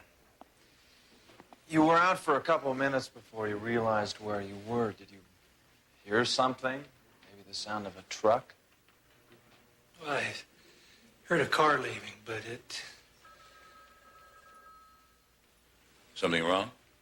That's probably just another nightmare. Nightmare? Yeah, I keep having this dream about a MiG on my tail. It's got me locked on, and I know he's gonna fire the missile. I can't do anything about it. It's probably nothing, but every time I have the dream, it's in F4s, and this time it sounded like A7s. A7s? Oh, I'm sorry. A7's a plane we use for fighter training. Tell me something, Colonel. Do these training flights ever pass over the area where you were found? Oh, yes, sir. We use that grid area quite often for low-level runs. Paul, find out if there are any planes in that area. One of the pilots might have seen something. You might check with base ops. If Captain O'Malley's still there, that's the best place to start. First thing in the morning.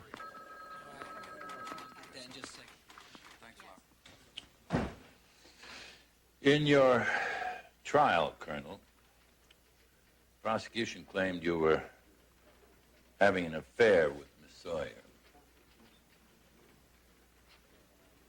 You want me to tell you the whole thing's untrue? Well, it is, believe me. I didn't even meet Amy Beth until Lieutenant Wilkins introduced me to her at a party, and I only saw her 2 times after that. You testified she called you about a problem she couldn't discuss over the phone. Yes, sir, she did. She was very upset. And I told her that I would talk to her after I got off work, but she never asked me about the problem. I got the feeling that she was feeling me out, to see if I was an individual she could trust. And she called you again? Yes, sir. That's when we met at her condo, and then her boyfriend showed up banging on the door, Darryl Hurley. Of course, when he saw me there, he got pretty steamed, and I thought it was in everybody's best interest that I get out of there. Why did you agree to meet with Amy Beth? She had something of a reputation, didn't she? Come on, Mr. Mason. Because everybody in town thought she was a tramp? Well, that appears to be the general perception. Listen, I don't know what you've heard, but Amy Beth was a person of integrity. Had she and Lieutenant Wilkins been seeing a lot of each other? I didn't pay attention to Lieutenant Wilkins' private life. It was not my business. And you never found out what it was she wanted to talk about? No, sir. I did get the feeling that it was connected with something or someone on the base, but like I said before, she was always very cautious about the whole thing. Well, we'll have to find out how cautious, won't we? Good night. See ya.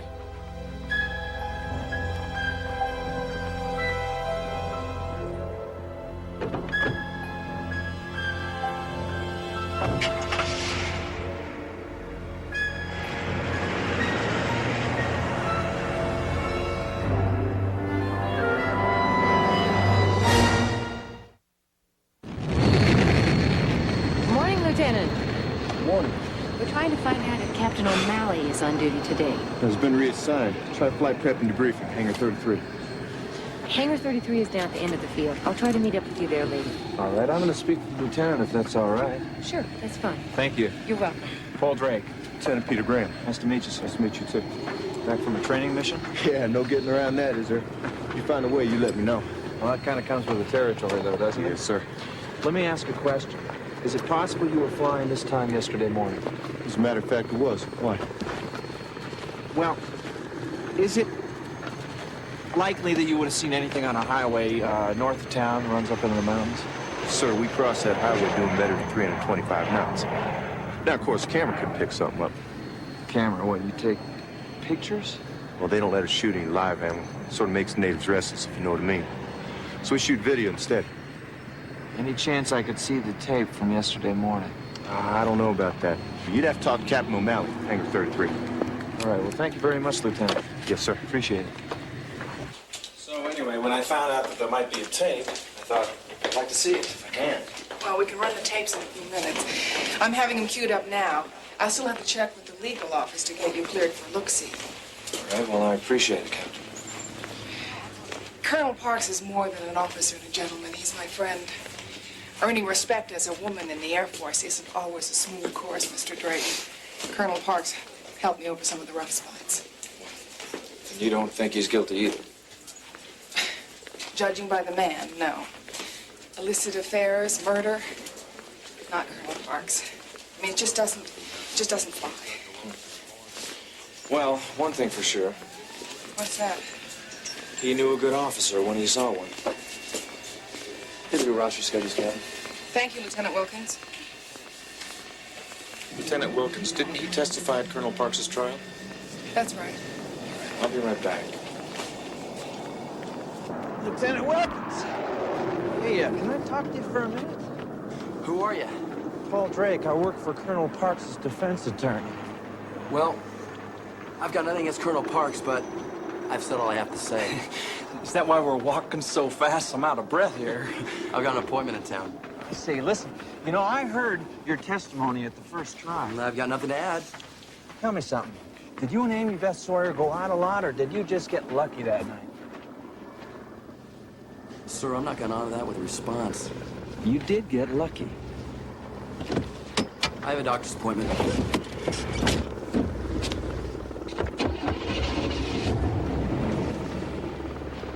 See you again, okay?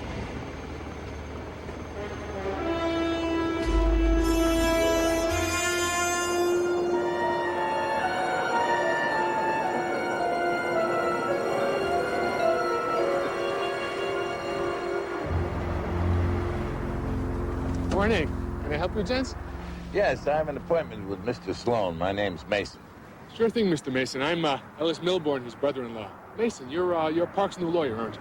That's right. This is going to be your chance to get in on the ground. He should be finished with his presentation. I'll send him right over. Right here on May this take a site, minute. centrally located just off the freeway. Now, we're planning not only the shopping mall, but also housing, restaurant, and entertainment facilities. It's going to be the largest multi-purpose development in the history of this city. Mason's over there. Uh-huh. Okay, now, Ellis Milbourne here has a schedule of terms and proposals. If any of you folks are interested in any more information about Milbourne Center, he'll be happy to work with you. Thanks very much. Morning. Stacks of information right here. Spec sheets, floor plans.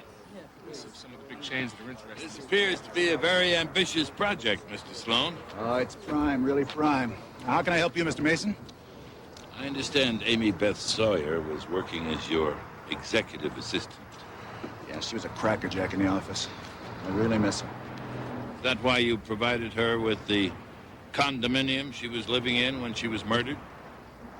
Well, now, it's not exactly the way you make it sound. See, her rent was being raised where she was, so I helped her out. We kept that condo for out-of-town investors. This was just a temporary arrangement. I take it Mrs. Sloan approved? It was her idea. How long did Miss Sawyer live there? 5, maybe 6 months. Once she was in there, I couldn't just kick her out. Besides, her old boyfriend, Darryl Hurley, kept begging her to come back with him. Made all kinds of trouble trying to get her back. You obviously took a personal interest in Miss Sawyer's well-being. Anything wrong with that, Mr. Mason? Of course, you had a key to the condo. Of course I had a key to the condo. I owned it. Why do you ask? There were no signs of forced entry. Whoever murdered Miss Sawyer either was let in or had a key. Miss Sawyer was murdered and Parks was convicted. Now, what are you doing, Mason? Trying to set the record straight. Where were you the night she was killed, Mr. Sloan? Right. I was going over some accounts at my office. Alone? Yes, alone. But that big war hero killed her, and everyone in town knows it. Everyone but me. Good day, Mr. Mason.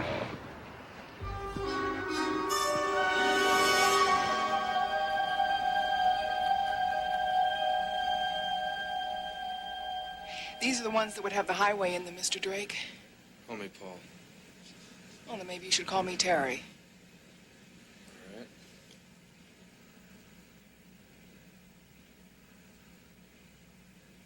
Wait a minute. Right there. I'll rewind and stop motion.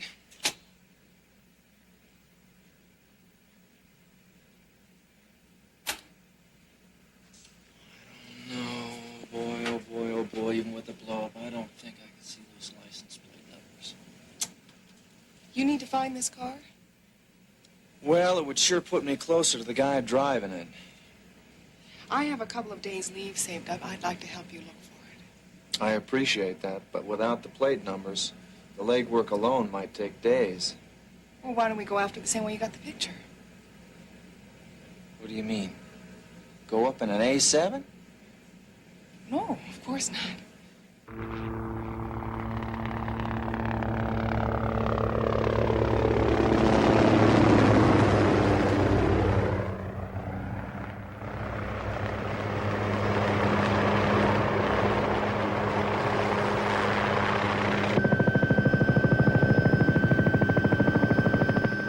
Relax, I've got over 300 hours in one of these. Oh, great. I got about, let's see, 15 minutes.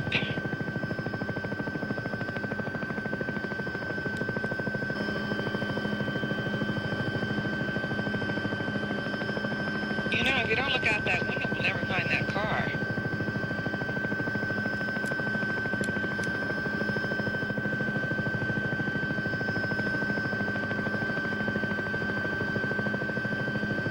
Wait a minute. What was that? Did you see it? No, what was it? Something through the trees. Can we make another pass? You got it.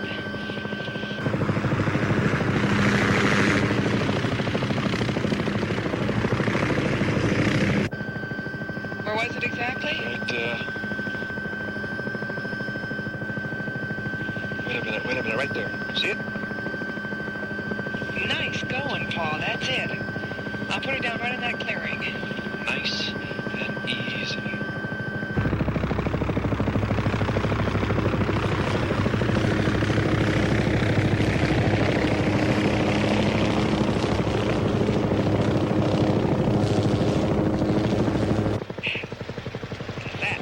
Terrific.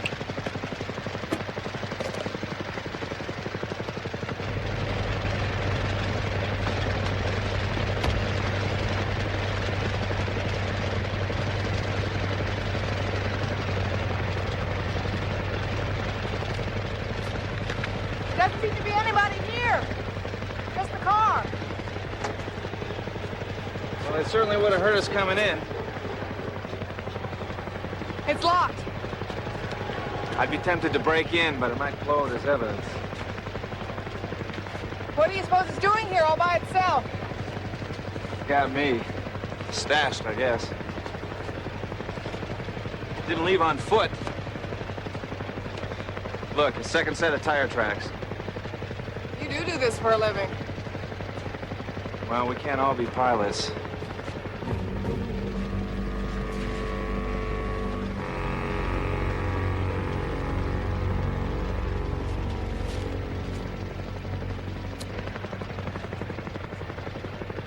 Camping equipment. In the Bar X Motel. There's a cardboard box in the front seat.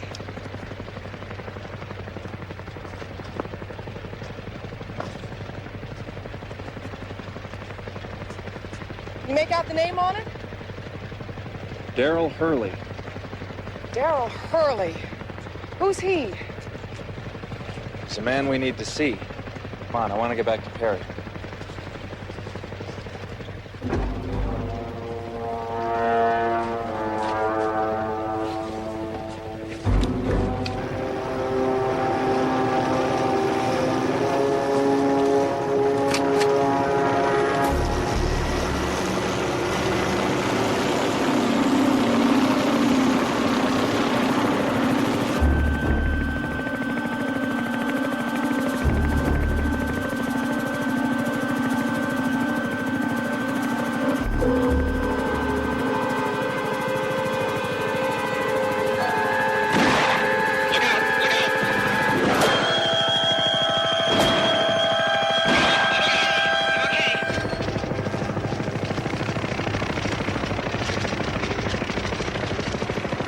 I've lost power control. This is not good. I've lost power. Gotta auto-rotate.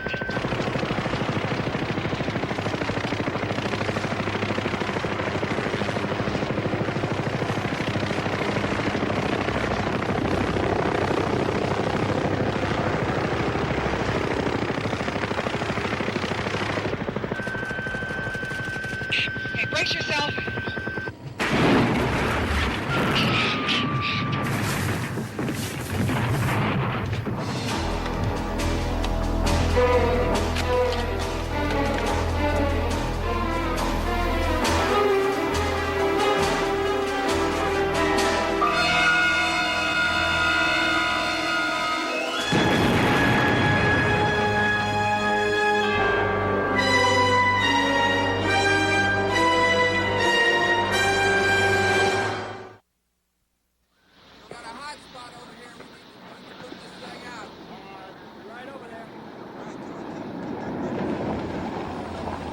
Oh, you all right? Perry, yeah, we're fine. They just want to do a couple routine checks back at the hospital. You must be Perry Mason. I'm Terry O'Malley. Oh, Captain. Looks like you saved his life. Well, I'm afraid it was the other way around, Mr. Mason. Perry, we found the car. I also got a fairly good look at the guy who was shooting at us. Had a full beard, plaid shirt. Kind of a hunter-looking guy. Drake, we just got a report on that license plate number you gave us. It was stolen. Figures. We still have that videotape of the car. What videotape? There was video taken from a fighter plane showing a second car in the area where they found Colonel Parks. Captain, this is a criminal investigation. I expect to have that tape on my desk this afternoon. Yes, Sergeant. What else can you tell me about that car, Drake? There was a cardboard box in the front seat with the name of Darrell Hurley on it. Darrell Hurley. Any objections to my being there when you question him, Sergeant? You are, of course, going to do that. And perhaps you would like for me to provide you with a car, too, Mr. Mason? Oh, thank you. But that won't be necessary. No, I don't own a green Ram Charger. And I don't know anybody who does. What's this all about, anyway? It's about the man who abducted Colonel Parks from the courthouse and who tried to kill my associate, Paul Drake. Darrell, this is Perry Mason. Mr. Mason is handling Colonel Parks' defense. Well, I was sitting in the courtroom when Parks broke loose. And you can ask any of my men. I've been here working straight since 7 this morning. Now, Darrell, I understand that there was a cardboard box on the front seat of the car with your name on it. Is there anything to that? It's going to take more than that to hang me. I have a warehouse full of boxes with my name on them. They're all over this city. Thank you very much, Darrell. Have a nice day. Mr. Mason. Looks like business is booming, Mr. Hurley. There are a lot of big contracts in this area now. I'm doing all right. Pity we can't say the same for Amy Beth. Must have been quite a blow to you when she broke off your relationship. Amy Beth is the best thing that ever happened to me. We were made for each other. She just needed a little time to straighten out her head enough to know it. Messing with those flyboys at that airbase. That's what got her killed. I assume you're referring to Colonel Parks. Well, I heard she'd gone for somebody up there. I didn't know who.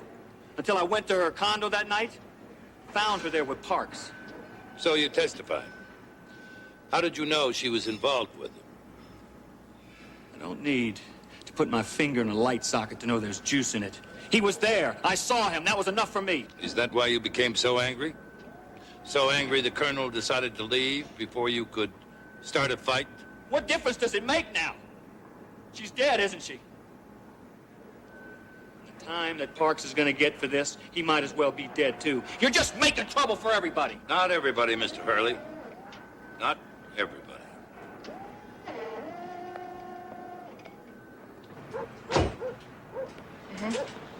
Right. Good. Good. Thanks.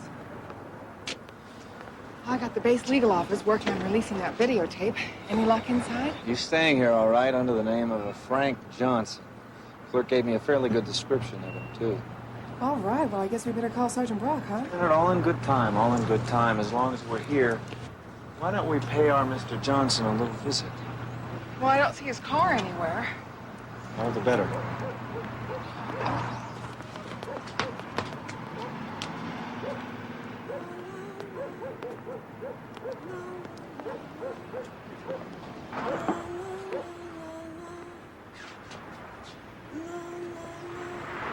Gotta get in there somehow.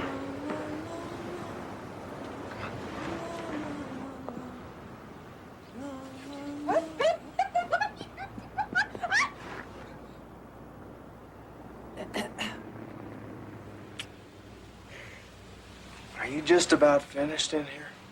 Yes, I am.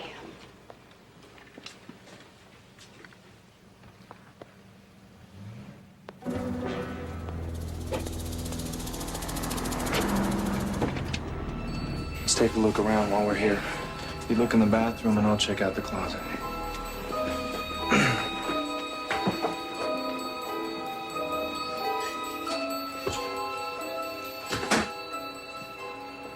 Nothing in the bathroom except for this brush. From the look of all this hair, he must be going bald. Well, the clerk did say that he was a big, hairy mountain man type. But what he needs with a blue button-down Oxford shirt, I don't know. If he's living in the hills, why check in here? Why would he rent a tent just to carry it around? And he's got 2 cars? Come on, that doesn't make any sense. Well, in any case, we better get out of here while we still can.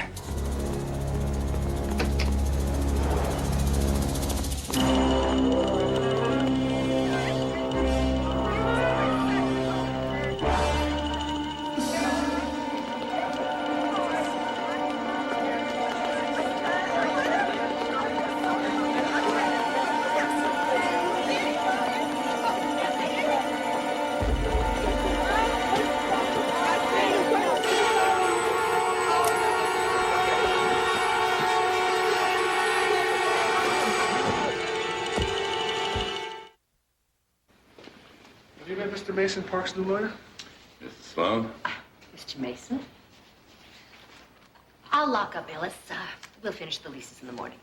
See you tomorrow, Mr. Mason. My husband told me about your talk. I can't understand why you're digging into this again. We've all been through so much already.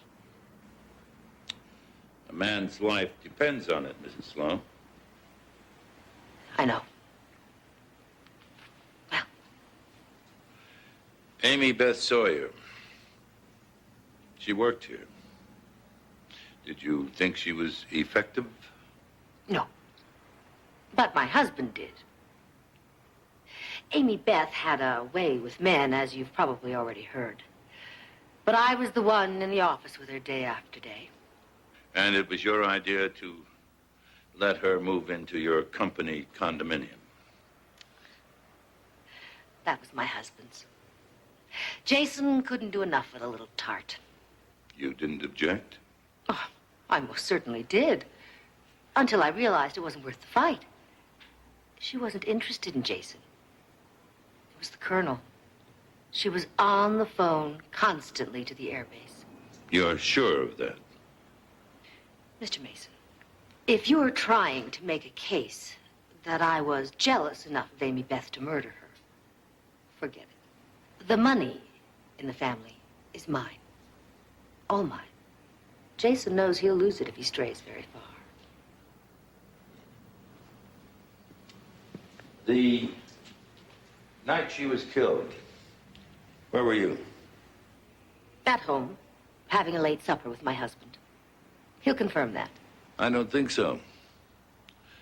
He told me he was working here at the office. Alone.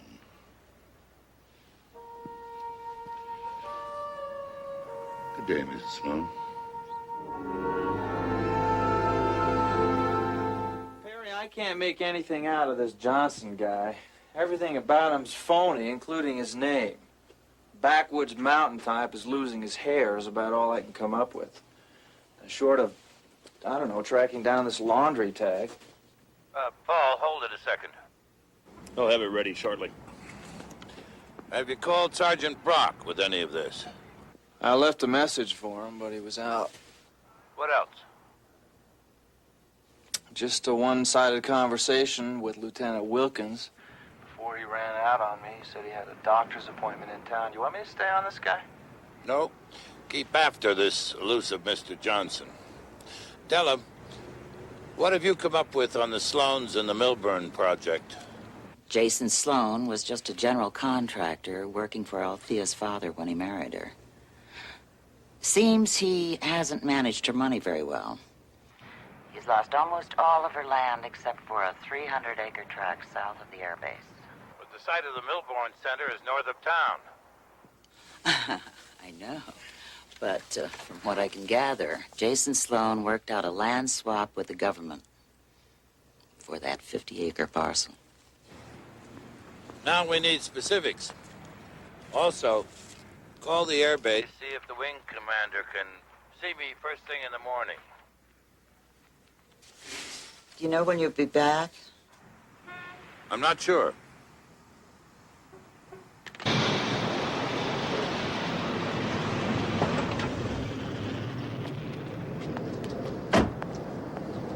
Mr. Mason? Thank you for seeing me, General. We didn't give you much notice. Sorry to keep you waiting. I feel responsible for what's happened to Colonel Parks. Because you requested his transfer here to Kirby as senior pilot instructor? Yes, he was a skilled pilot. I believed him to be an officer of great integrity. Then you must find it hard to believe he murdered Miss Sawyer and Mr. McCarran. I don't believe that.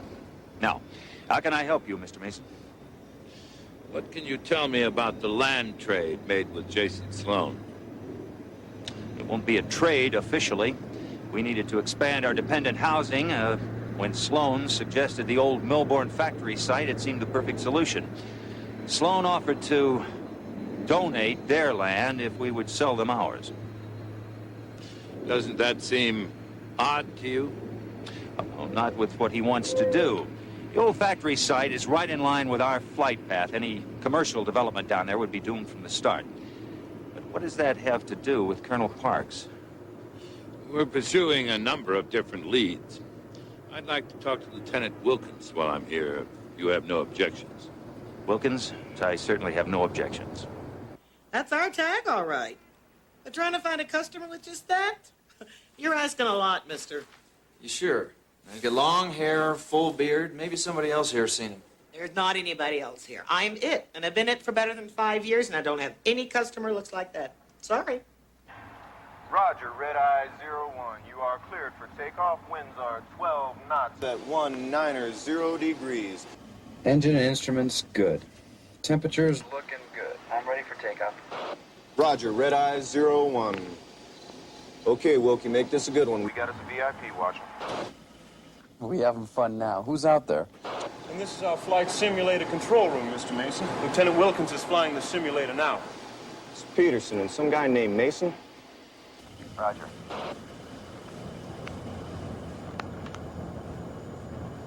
Brakes released now. Roger, Red Eye 01.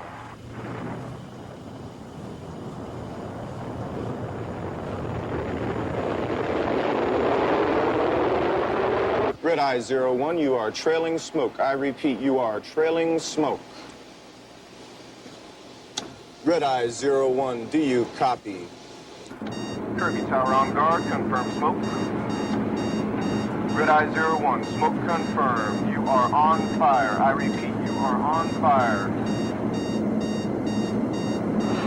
Not now. Please, God, not now.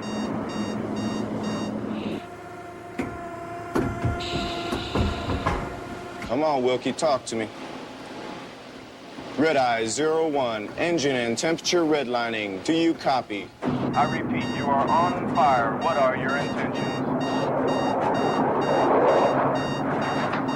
Get up, get up.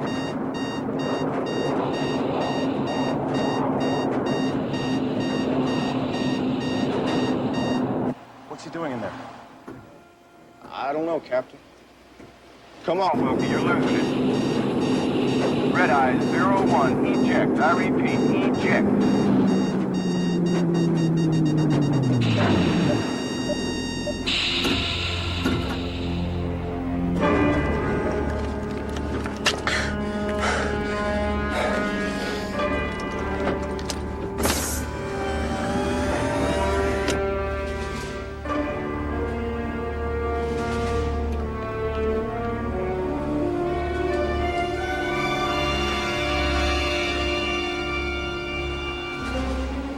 Wilkins.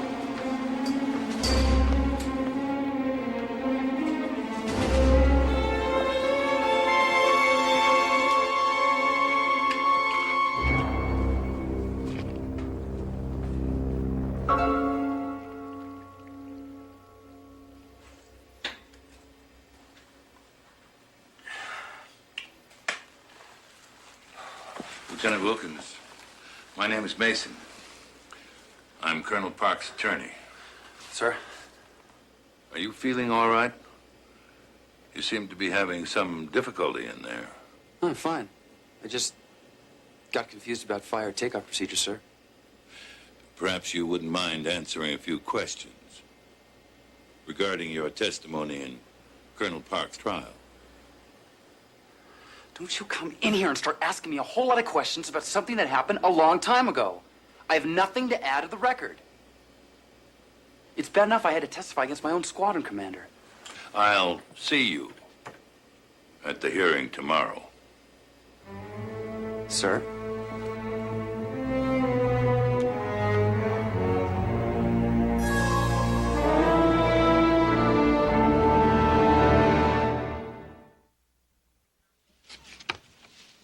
Good morning, counsel. In the matter of People versus Kevin Parks, people ready? Yes, Your Honor. Defense ready? We are, Your Honor. Mr. Rusty, you may call your first witness. The people call Sergeant Clifford Brock.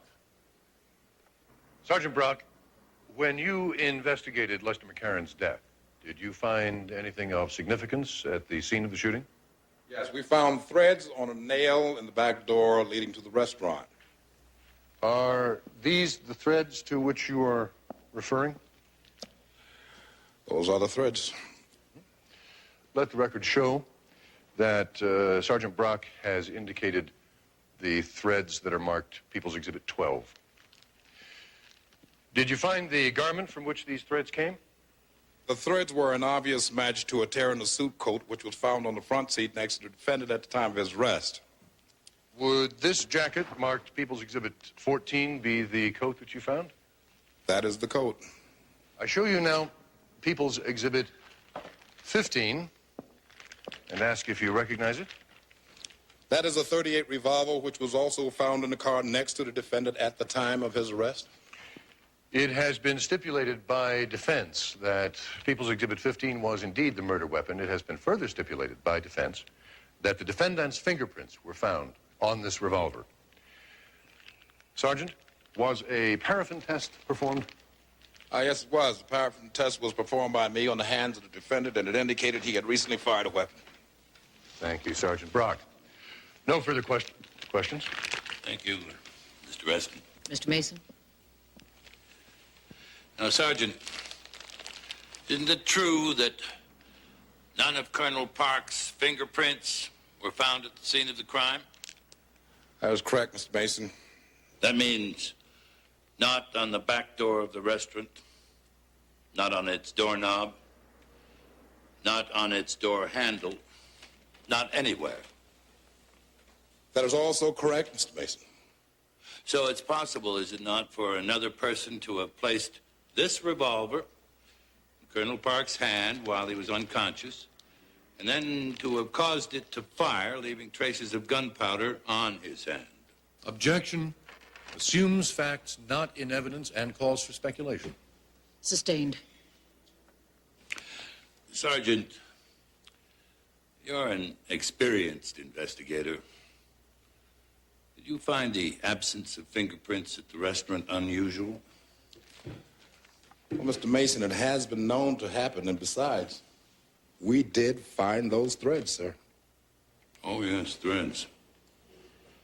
With the court's indulgence, defense would like to engage in a brief demonstration. What sort of demonstration, Mr. Mason? A demonstration relating to threads, those just mentioned by the sergeant. All right, Mr. Mason. The court has no objections. Mr. Reston? No objection, Your Honor. Now, Sergeant, that door frame has been marked Defense Exhibit D for identification. Please examine it and tell us if you recognize it.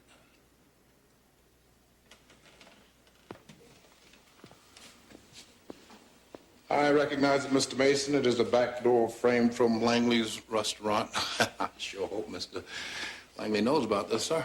He does, Sergeant. I hope you appreciate the trouble he went to in getting that door frame to this court. All right, Sergeant, that nail. The nail where you found the suit threads. Has it been moved or adjusted in any way? No, Mr. Mason, same place. You're sure? I'm positive, Mr. Mason. Thank you. Colonel Parks, would you please stand over there near the sergeant?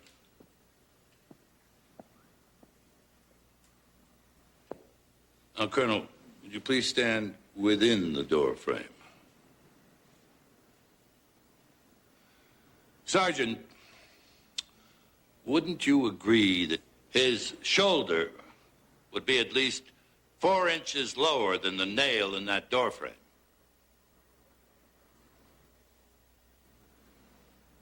About 4 inches, Mr. Mason, or more. Thank you, Colonel.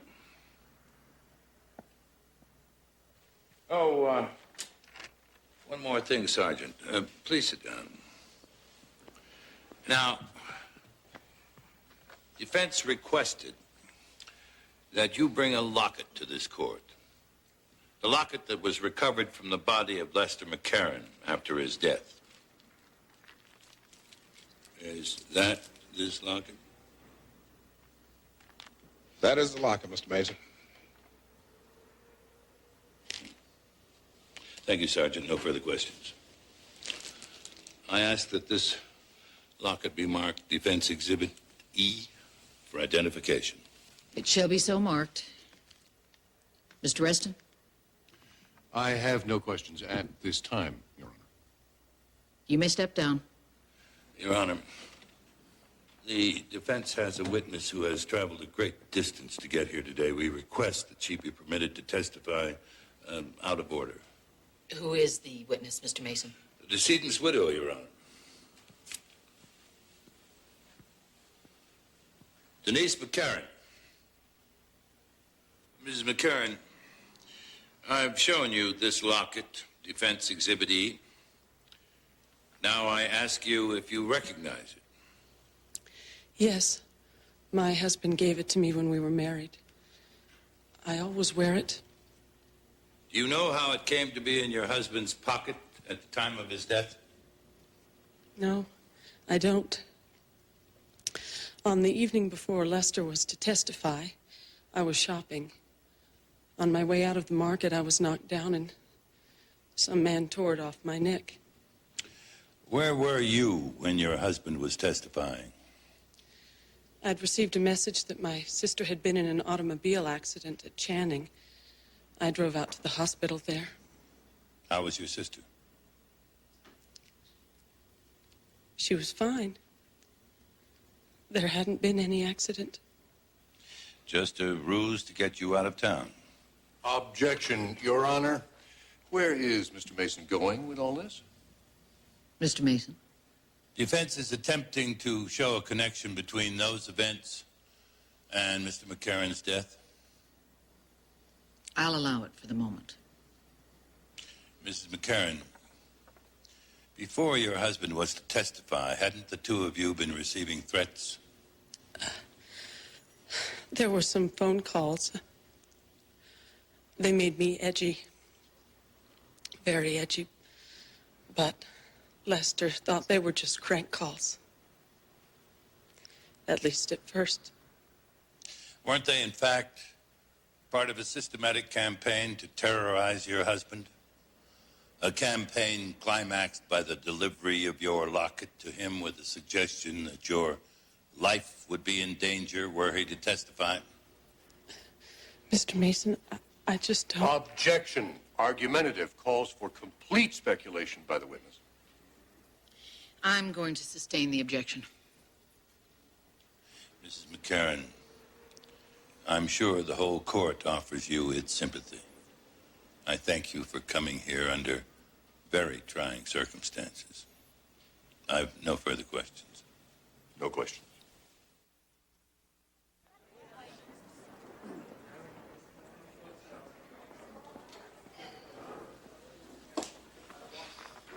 I have the reports from the phone company that you wanted. Were you able to come up with any more on Sloan's land deal? Only the original environmental survey that was filed with the county land office. But Perry, this report was supposedly done by just one engineer. And none of the pages in the second half matched the typeface or the papers in the first half. Did you speak with the engineer? He moved back east. He was offered a better job. Della, did he take the job? Yes, about the time I submitted this report. All right. I'll take these. You find that engineer. Yes, sir.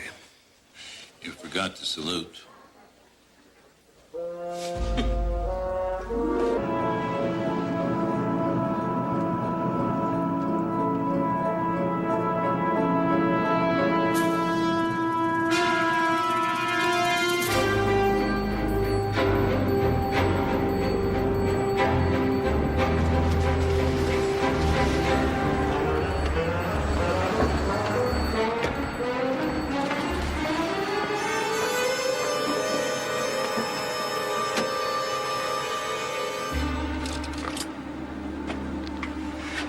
Sheriff's Department, please.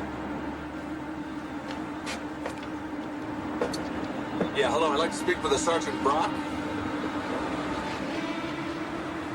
Sergeant, this is Paul Drake. I got your man Johnson. He's at a liquor store at the corner of Sheridan and Colfax. All right.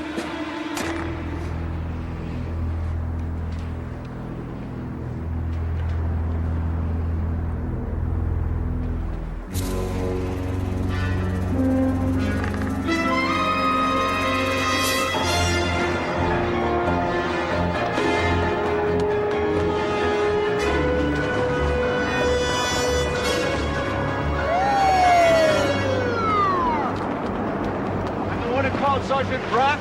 There's a guy in a red plaid shirt.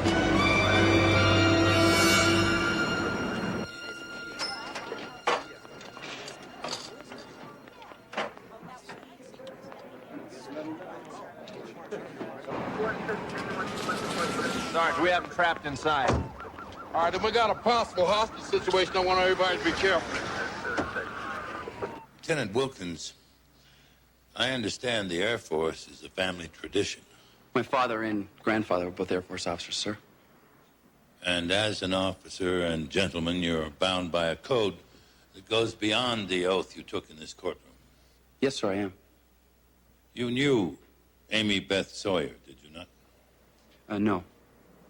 As I testified at Colonel Park's previous trial, I really barely knew her. Barely knew her. Tell me, does the telephone number 555-4927 sound familiar to you? I don't think so.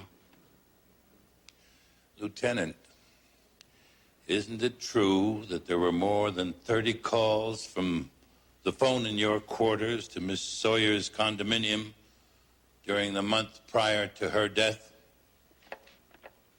I wouldn't know that. Lieutenant Wilkins, you called Miss Sawyer frequently, and you were very close friends. Now, isn't that true?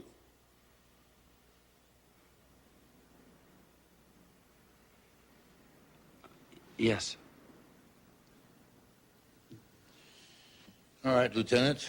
What is the drug meclizine used for?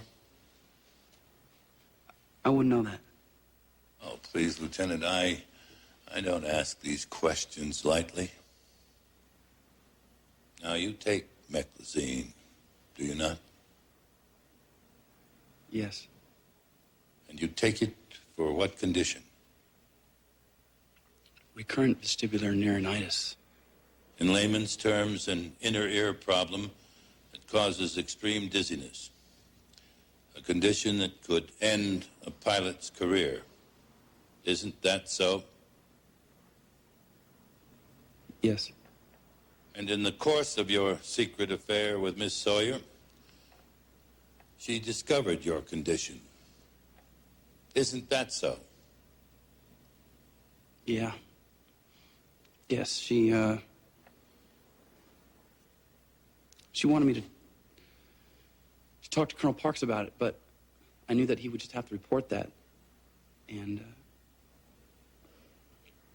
I tried to keep it under control with drugs. Miss Sawyer knew about your condition and was a threat to your Air Force career. You had to be sure that she would remain silent. Isn't that so?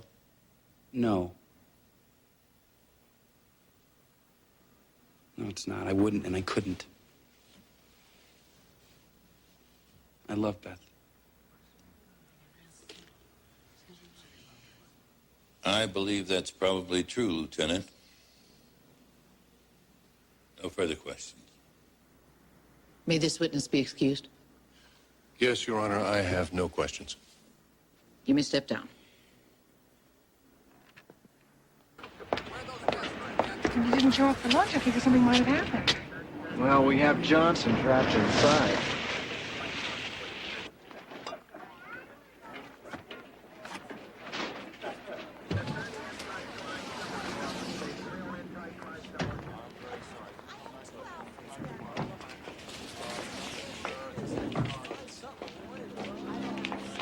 All right, Eric, take a couple of men and go in and search the place. Hey. Mr. Drake, I sure don't see a mountain man. Well, I don't see him either. Sergeant, none of these folks recall seeing a fellow like this guy described. Now, wait a minute. I saw the guy go in... Wait, now you saw him in there, too. No, I didn't. I was just taking your word for it. Hey, Sarge, this place is empty. You know, if I thought it would do any good, I'd file charges against you.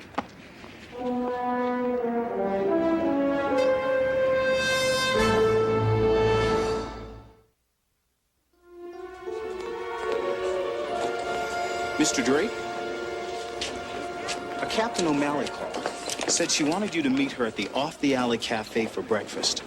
Said something about knowing who Mr. Johnson is. Oh, yes, right. Thank you very much. No, I didn't call you. I just got in. Well, now that's what I thought. Then it's a setup. Well, then you better call Sergeant Brock. No, I think I've cried wolf one too many times as far as he's concerned. You can't go out there by yourself. Well, I think I have to. Well, then I'm going to call him Paul. Well, maybe he'll believe you. See you later.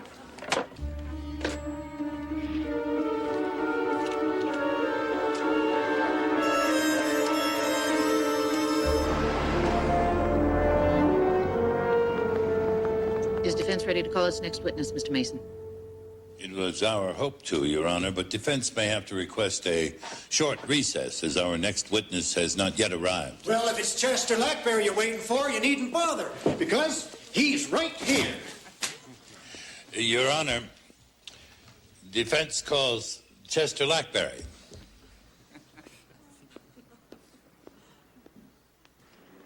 Mr. Lackberry, prior to moving out of the state, you were the engineer responsible for testing certain lands before they were traded or sold. Is that correct?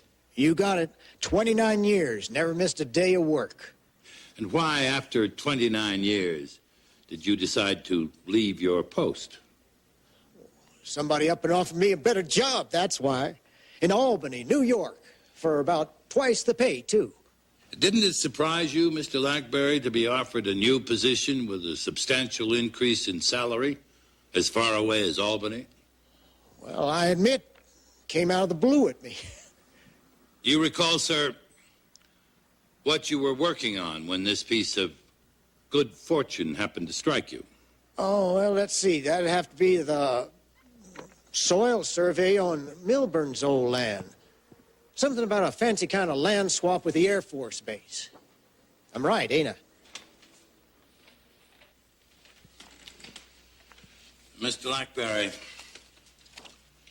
I show you Defense Exhibit F. You recognize it? Shoot. I started going in 78, won't come back for love or money. Mr. Mason.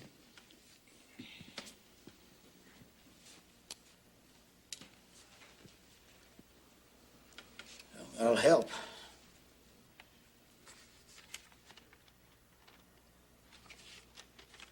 Is that the report you submitted to the Air Force?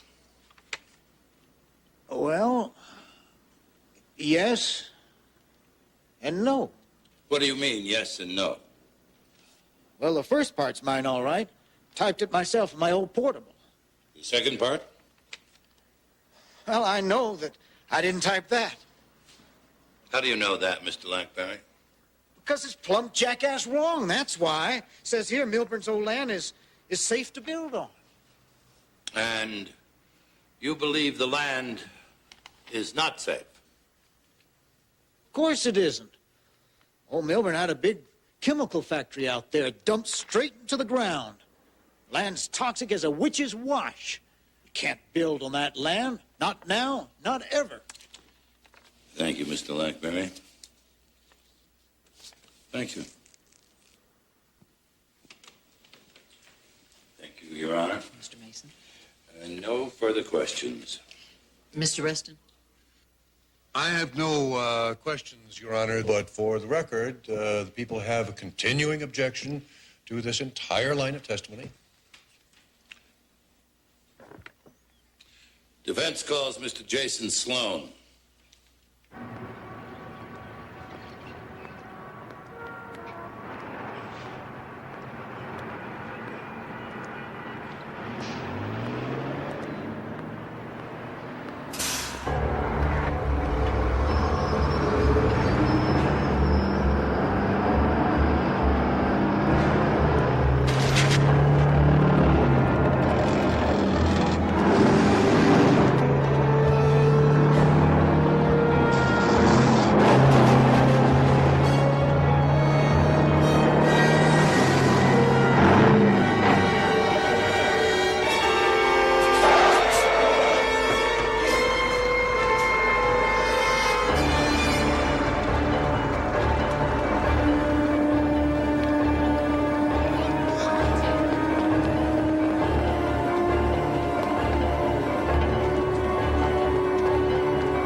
Somebody get an ambulance?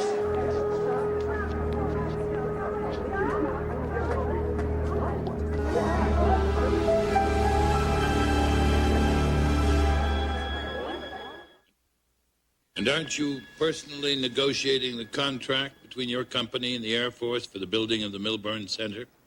Yes, that's correct. You arranged for the rights to purchase 50 acres of government-owned land north of town by donating 300 acres of the old Milburn factory site. Yes. A site Mr. Lackberry has just testified was toxic as a witch's wash. I never saw that report in my life. Never saw it? Never saw it, Mr. Sloan? In spite of the fact that the Milburn project represents your company's largest undertaking? A project that, should it fail, would drive you certainly into bankruptcy? Althea, Mrs. Sloan and her brother Ellis Milburn handled all the paperwork. And Amy Beth Sawyer, wouldn't her job have given her access to all your company's transactions? Yes, I guess so. That would have been part of her work. So she would have had access to Mr. Lackberry's report detailing the soil conditions at the old Milburn factory site, wouldn't she? Yes, I guess she would. You also knew that if officials at the Air Force Base learned of any problems with the land, they would cancel the deal at once. Objection. Calls for speculation from the witness. Withdraw the question. At the time of her murder, Miss Sawyer was living in a condominium owned by your company, isn't that correct? Yes, but... A condominium to which you always had a key? Of course I had a key, but that doesn't mean any... Mr. Sloan, if Miss Sawyer had told Colonel Parks about that report, you would have been ruined. You had motive, means, opportunity. I didn't kill Amy Beth. Why should we believe you?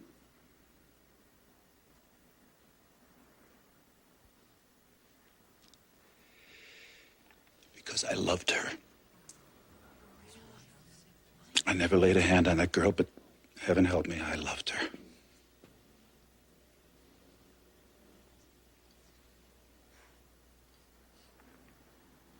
No further questions.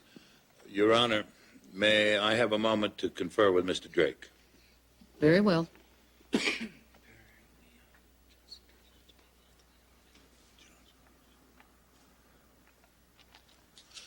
Mr. Reston.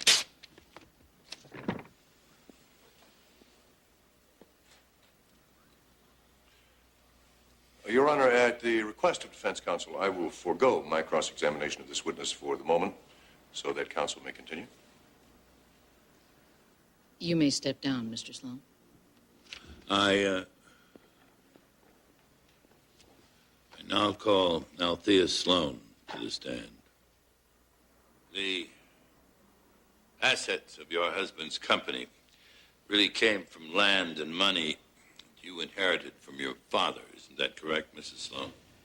Yes. And your husband hasn't had much success managing those assets, has he? It's not his fault. He works hard. Things just never seem to come together.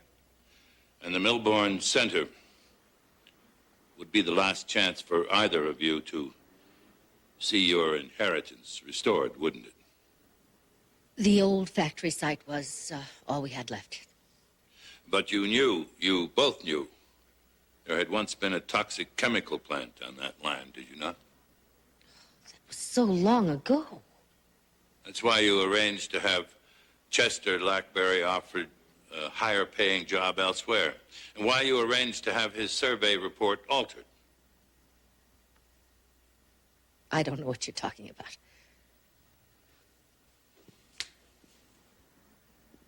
The typeface appearing on the altered portion of Mr. Lackberry's report matches that of the typewriter in your office. There must be thousands like it, Mr. Mason. Besides, anybody could have used my typewriter. Who, Mrs. Sloan? Why? Who else had so much to lose? I wouldn't know. Maybe, Amy Beth changed the report. Amy Beth? Come now, Mrs. Sloan, come now. She had nothing to gain by altering this report. Now, at the first trial, you testified you'd taken calls for Miss Sawyer from Colonel Parks on the day of her murder. That you had, in fact, stayed on the line to overhear their conversation. I overheard him ask her about a problem that she did not wish to discuss on the telephone. It's all in the transcript. Yes, I have it here. All of it. You also overheard them arrange to meet at the condominium that night. I did. You must have thought that the problem they were discussing was the engineer's report, the one that you had deliberately changed. I don't remember what I thought. Isn't it true that to protect what remained of the Milbourne legacy, you arranged to have Amy Beth Sawyer murdered and Colonel Parks framed for that murder? No, that is not true.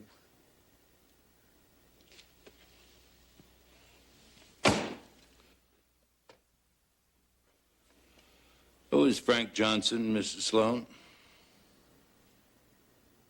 I don't know. Then you don't care to know that just over an hour ago, the man who calls himself Frank Johnson had a serious accident and was taken to the county hospital. Oh, my God. Was he... Hurt? Are you asking if your brother, Ellis Milbourne, was hurt? Please. Is Ellis all right? He is in serious condition, but the doctors believe the prognosis is fair. Now, Mrs. Sloan, it was your brother, disguised as Frank Johnson, who killed Amy Beth Sawyer, wasn't it?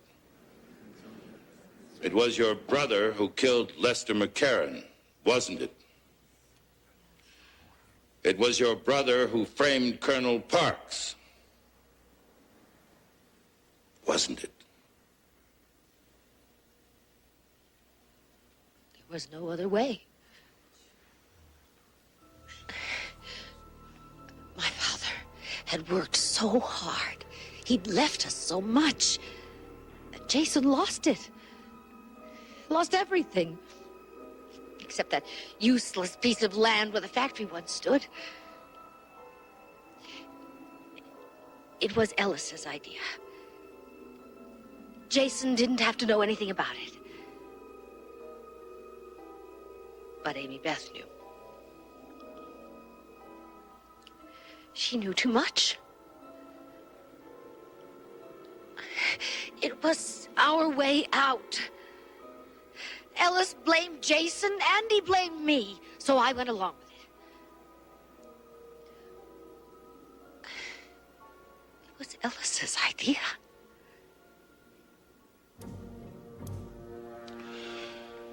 Your Honor, defense moves to drop all charges against this defendant.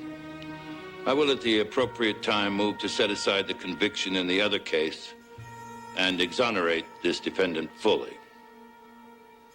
The prosecution concurs. So ordered. The bailiff is instructed to take Mrs. Sloan into custody. Court is now adjourned.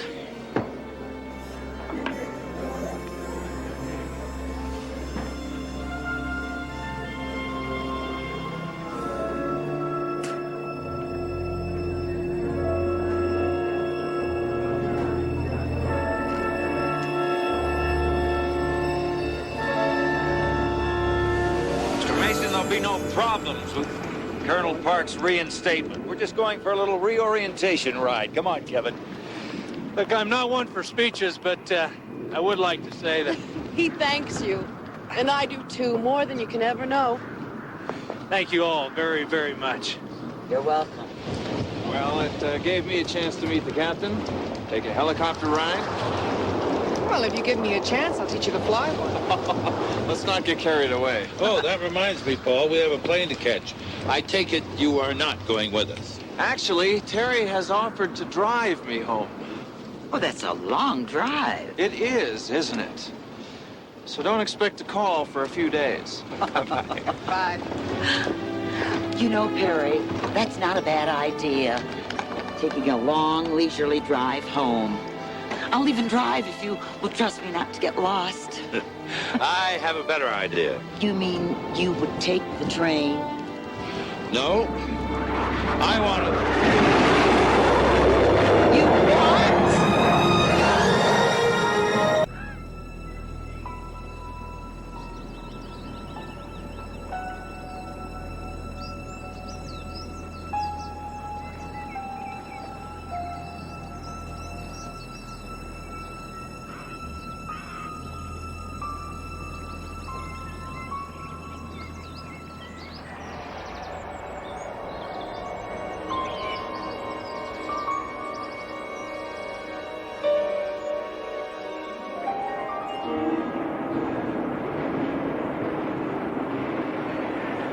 I don't know why we went for a boat ride with someone we didn't know.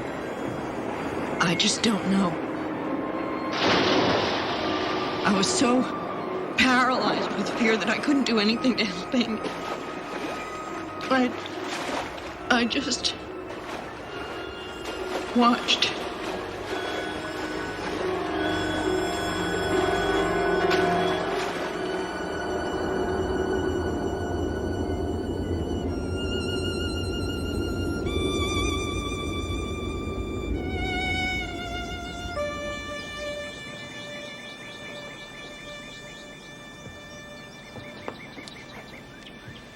Come on, honey, let's go. Billy, please, I can't. Sure you can. Sure you can. I'll be right there with you, just like I promised. Please, Billy. Sarah? I don't want to do this. Sarah! Don't make me force you. I can't. Honey, she's dead. She's dead. It's been over 15 years. You gotta let go of it. Come on.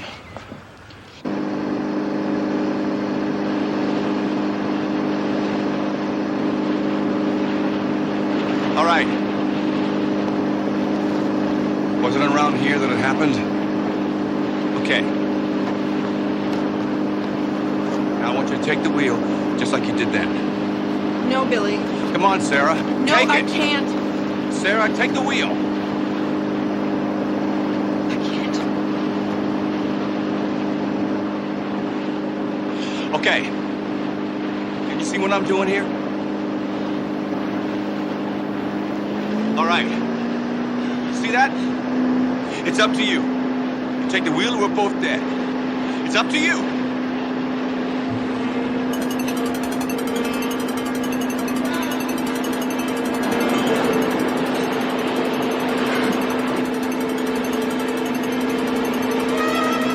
Billy.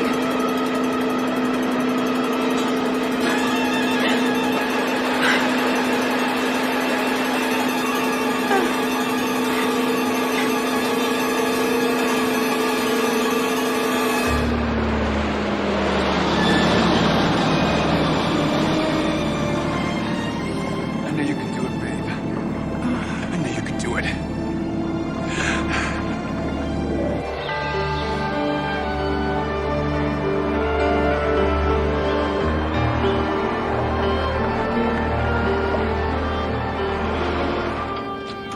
I want to celebrate. I want champagne. Lots of champagne. You want to go? You want to go down to the city, or you want to go to the lodge? The lodge. That way we'll be closer to home after dinner and we can build the fire in our room. That sounds great. Oh, Billy. I've never been so happy. When they said it wouldn't last. Hey, come to think of it, even you weren't too sure. I was just afraid you'd miss the limelight, all those groupies on the circuit. Well, those groupies, they were kind of nice. Oh, kind of nice. No, they weren't nice. They weren't nice. I'm a has-been. I'm an official tennis bum. My groupie days are long gone. You better be, because I ain't ever letting go of you. Attaboy, Billy! Looks like you made a real woman out of her. What are you doing home so early? I thought you were at work. Well, I'm resigning. I'm not cut out to be a mining executive. But if you and Billy swing that deal to start a ski resort, you let me know. I think that's more my speed. It could be a long time from now, Skip. Hey, I'm in no hurry. I'm not going anywhere. Yes, you are, Skip. I thought we agreed if you work for the company, you'll be paid a regular salary. You can even stay here until you can find a place of your own. But you just can't live here with us indefinitely. Is that any way to treat family? There's not that many of us left, Cousin Sarah. Lay off. I suppose I have you to thank for these new regulations, huh, Billy boy? It's Sarah's decision. Right.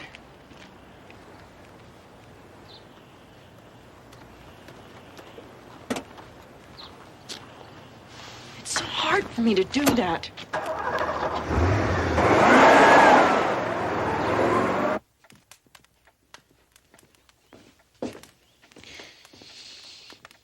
You sure you want to do this? Positive. Okay. Hey, looks like the hooks are still on the wall. Should make it a snap. Yeah?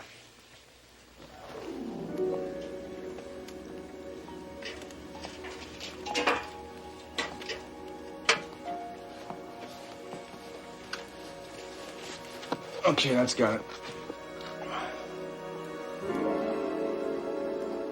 Okay, that looks level to me. Level to you. Yes. Okay. Thanks, Hans.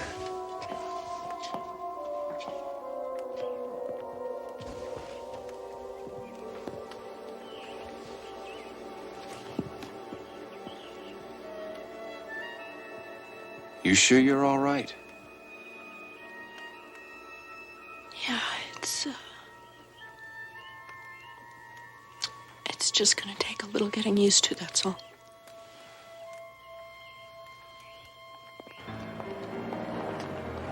How are you feeling now, Walter? Well, I suppose there's nothing like a high-priced surgeon poking around in your heart to remind you that you're mortal, just like everybody else. Oh, you're mortal, all right. That disposition of yours hasn't gotten any better since the day I got out of law school and you gave me my first job. What's with the cane? That is your fault.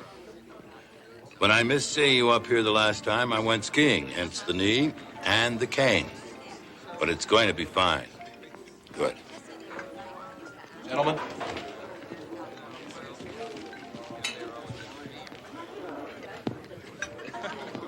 Uncle Walter. I am not your uncle, young lady. I let you try my patience out of choice, not family tie. Perry Mason, I'd like you to meet my ward, Sarah Wingate Travis. Mr. Mason, I heard you were coming to Uncle Walter's retirement party this weekend. I wouldn't have missed it for the world.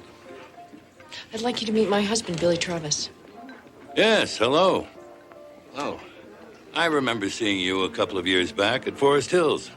Did I win or did I lose? You won. Must have been an early round. Never made it past the quarterfinals there. Nice to meet you. Well, Billy's given up tennis for resort development. You look lovely tonight, Sarah. Thank you. You're a lucky man, Billy. I know. Very nice meeting you both. Thank you.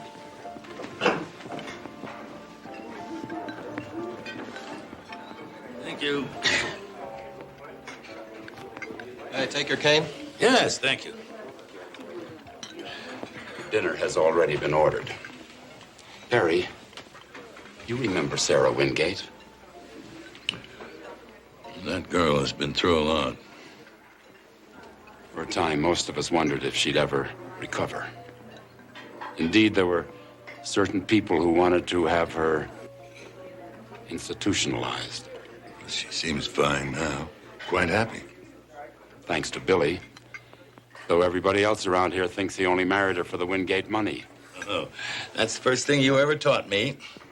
Don't go with the crowd. Form your opinion based on fact. I haven't changed. The duck is perfect here, so I ordered fish, and that is a fact. Ah! Oh. You want another one? Yeah. Let's have another one. Yes, sir. Okay. What are we celebrating now? How about each other?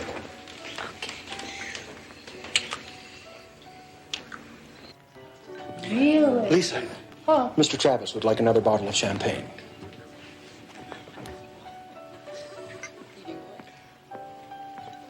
Hal, cover for me, huh? This one's special delivery.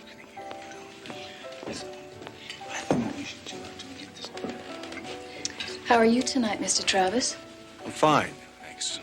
And so's the wine. Excuse me.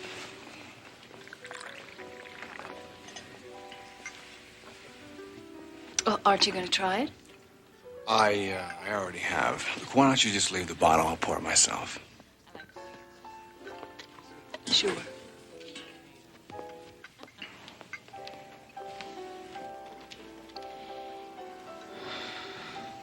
Should I be jealous? Lisa, that was a long, long time ago.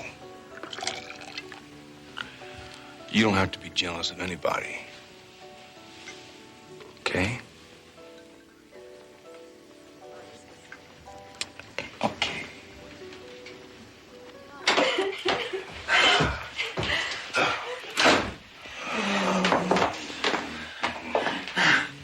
Yeah, I hope it's not too late. I've got some checks in here that need to be signed right away. Can it wait until morning? Yeah, it's government stuff. You know, if we don't get them out right away, I'll be paying some pretty stiff penalties. You know, why is it always the last minute? You're the one that's got Sarah co-signing all the checks. Nothing but time and extra trouble. Well, you'll get used to it. Oh, Billy, it's all right. It's all right. Excuse me, Mr. Travis. Your brother called a few minutes ago. He'd like you to call him back. Where is he? The bar at the lodge. Excuse me, honey. I'll get into the study.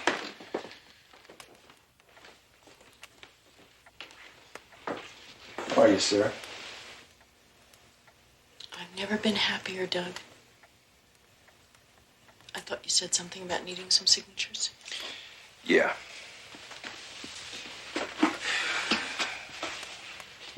You're not gonna let him do it, are you? Do what? Sell the mine. Skip said Billy had you talked into getting out of the business altogether. You'll have to talk to Billy about that. And that'll mean new management. What happens to me? I interrupt something?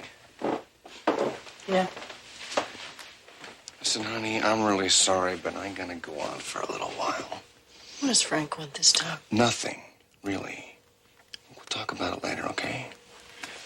Are you gonna be all right? Yeah, I'll be fine. Doug's leaving now, too. Do you want me to wait up for you? Well, it's gonna take a little while, but sure, I want you to wait up for me.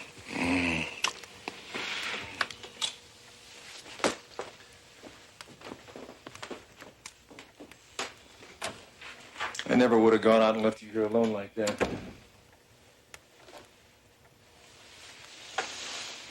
Good night, Doug.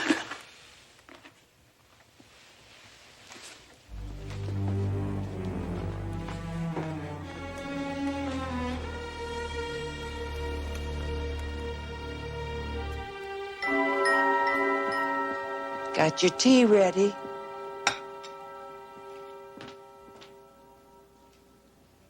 That woman bartender at the lodge, Lisa Blake. What's the gossip in the village about her? Oh, I don't pay any attention to gossip. Yes, you do. What are they saying? Oh, nothing much, really. It's about her and Mr. Travis, isn't it? Now, you know it's all a lie, Sarah. Please. What are they saying about her and Billy? Well, they're saying how friendly they are. About how they're always laughing and joking together. But I was in the pharmacy yesterday, and I looked out the window, and I saw Mr. Travis talking to her. And they weren't laughing or joking. They seemed, well, sort of serious and quiet. Thank you. Shall I wait up for Mr. Travis? No, that's all right. You go to bed.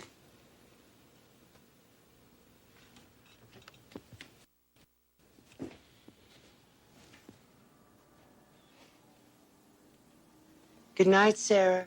Good night. So, I ran into a little difficulty with this Manny guy that I've been telling you about. And all I need is enough to get Manny off my back for a little while. I know I can make this new deal work. I know it. Frank, it sounds great. It's just that I can't come up with that kind of money. I'm not asking you for a handout. You know me, I've never done that. But, look, you're my brother. I got no one else I can go to on this thing. I'm sorry, Frank. I just can't do it. All right, look, I can come up with a couple thousand cash, but you're into Manny and those gamblers for big bucks. No, I just can't get it from Sarah again. You could if you wanted to. I put the best part of my life into teaching you how to handle yourself, showing you the ropes, managing your tennis career. Doesn't that count for anything now? No, I never told you this before, but you put the best part of your life in a shot glass. Or the poker games. Or the ponies. Frank, man, I'm sorry, but things are different now, you know? I'm married. Sarah's got to come first.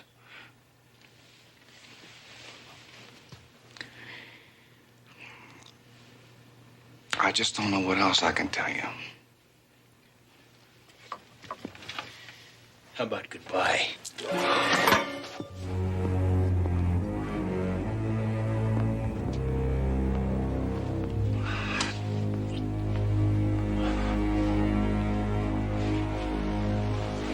He'll be back. Frank's like me. He always comes back. What's that? Margarita. Just the way I used to make them for you in Acapulco, remember? No, thanks. I don't drink those anymore. Maybe you forgot the taste. Oh, God. Sarah?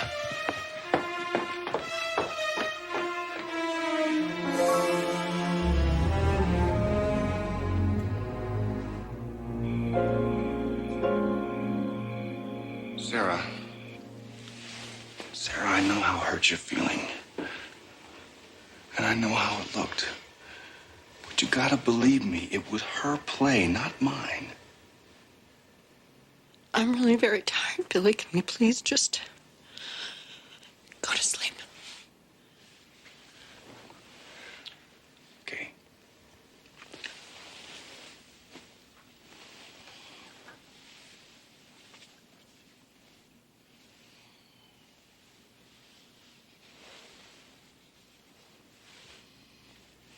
I love you.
Looking for your sister?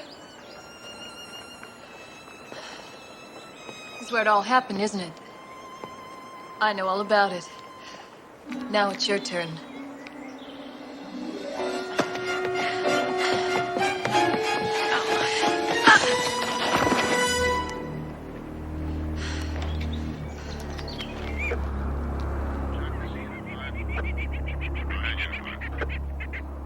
I'm checking the ridge line. Hikers reported Deer Creek Trail has a rock slide in marker 3.2.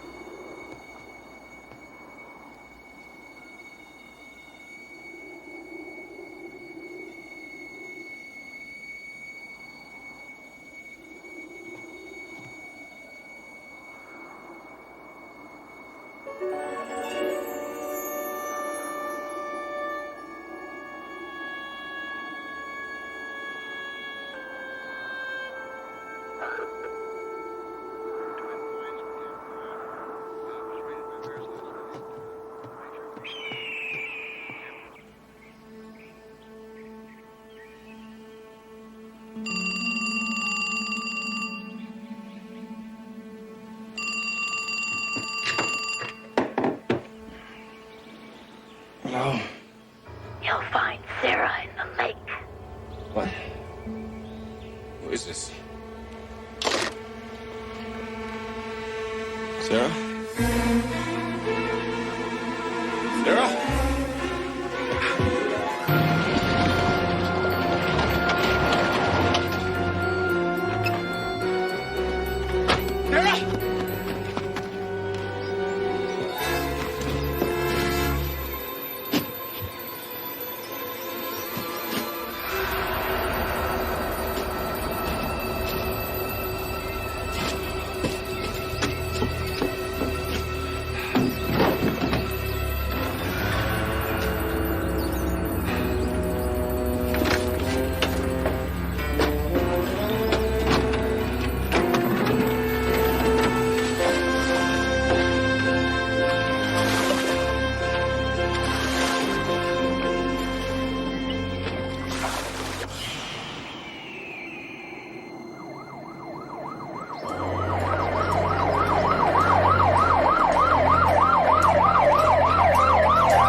We got a call. Said there was some trouble. Sheriff, it's my wife. What happened? I don't know what happened, but she's out there somewhere.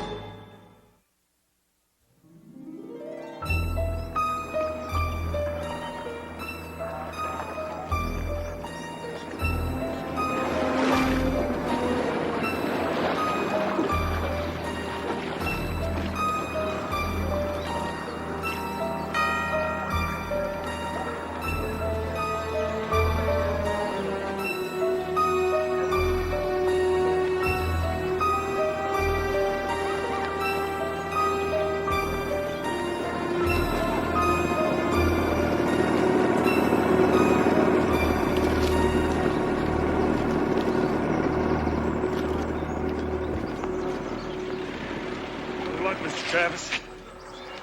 Too dark, too cold, and too deep for him to find anything in that water. Isn't there anything we can do? A drag boat coming in this afternoon, but I don't expect they'll have much luck. Everybody knows this lake's reputation for not giving up its bodies. I don't think we'll ever find your wife, Mr. Travis. She's down there now, just like her sister. I got some questions for you. Like this handkerchief. These are your initials, aren't they? Yeah.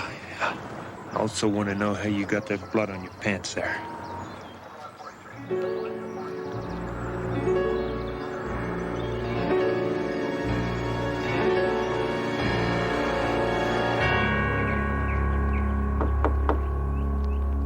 I'll get it.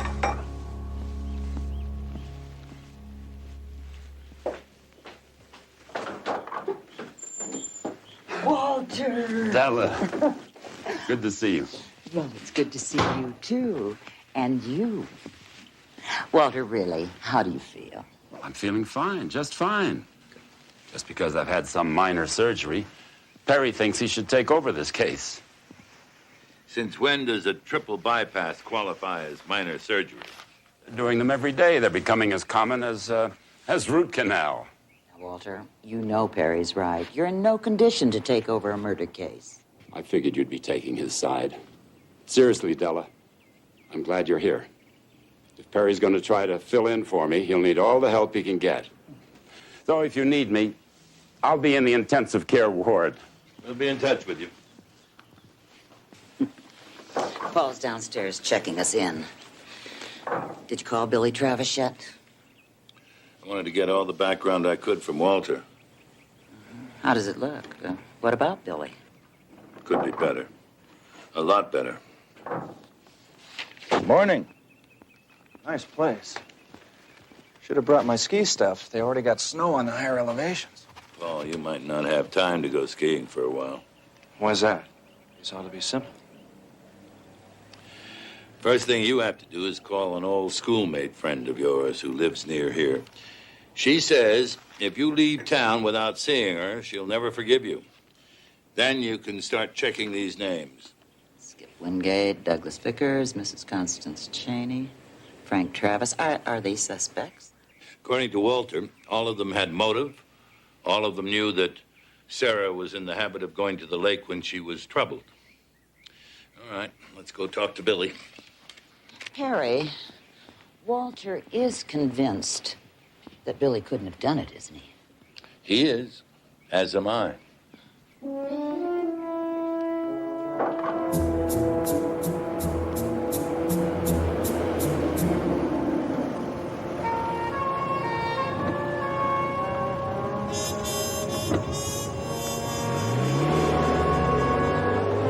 For a moment there, she looked familiar.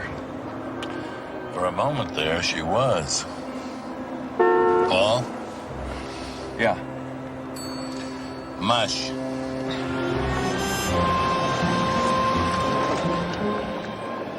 Did you recognize the caller's voice? No, I was still half asleep. I can't even tell you if it was a man or a woman. All I know is that they whispered words. You'll find Sarah in the lake. So you went to the lake? Yeah. Yeah, I didn't know what to think. When I got there, I found her car was empty and her shoe and her scarf floating in the water. I didn't know. I didn't know. I thought maybe she... Suicide? Yeah.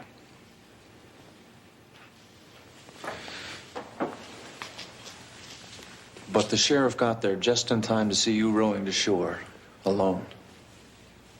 But he also received an anonymous phone call from someone who was whispering. I could never have hurt Sarah. Never. But somebody sure went out of their way to make it look like I did. Somebody, Billy. Now we're going to find that somebody.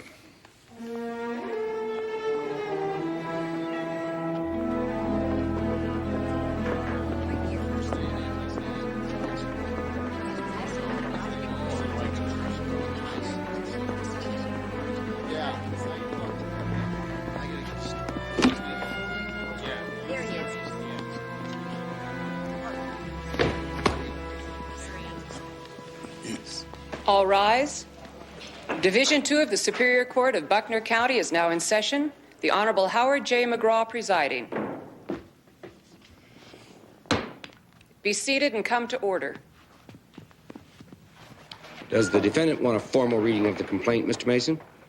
My client will waive a formal reading, Your Honor. Mr. Reston? That's fine with me, Your Honor. Very well, gentlemen. I'll set this for Thursday, the 21st. Do you have a bail motion, Mr. Mason? Why, yes, Your Honor. We, Your Honor. The defendant has only lived in this jurisdiction for a number of months, and he has no ties sufficient to ensure his making his next court appearance. Mr. Mason? Your Honor, the prosecutor has accused my client of murdering his wife in order to acquire her rather substantial fortune.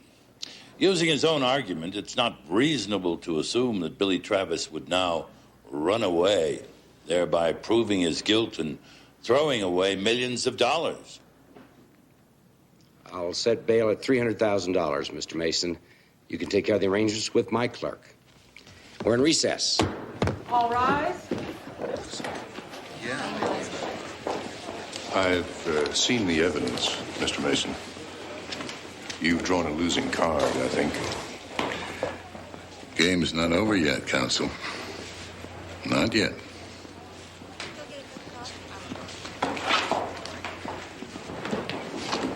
Harry, I'm so glad I caught you. Here's the background material you wanted. Oh, Billy, this is Della Street. She runs my office. It's a pleasure to meet you. Billy Travis, Perry and I have watched you play many times. I was just going to take Billy home. I'm not sure when I'll get back. Why don't you and Paul dig up what you can on the old kidnapping case? The old case? You think there's a connection between Sarah's disappearance and Amy's disappearance? I'm not quite sure what I think, but I am intrigued by the coincidence. We'll see you. Oh, you know, Paul, as soon as I have a chance, I want to get in touch with Vi. Who's Vi? Vi Denslow, my old school chum. Oh, that Vi, yes. Remember, I always wanted you to meet her daughter, the librarian. Librarian? How exciting.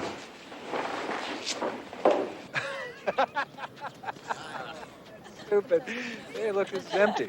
Better get us some beers. Don't go away. Oh. Look who's back. How was jail?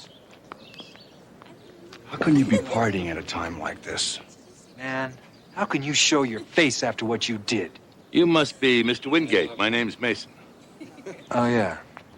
I heard you took the case from old man Hazlitt. I can't understand why.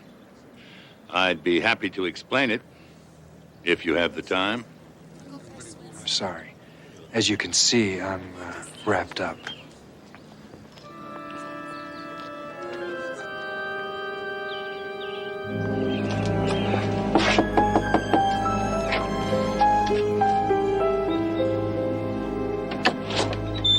Hans, hi. This is Mr. Mason. He'd like to ask you a few questions, if you don't mind. Yes, what is it? The morning Mrs. Travis drove to the lake, did you see or hear any other cars around the property? No. But you did hear Mrs. Travis' car leaving? No. But the garage is right there. Surely the sound of a car Mrs. started... Travis came back from the village that night and left the car out in front. I'm sorry, Mr. Travis. I was already in bed. I didn't go out to put it away. Hans? Yes? Your phone is ringing.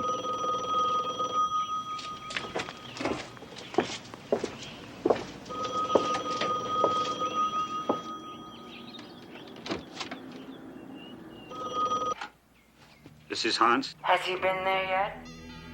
Yes, and asking questions. Well, there's nothing to worry about. I'll handle him. You just stay in your room.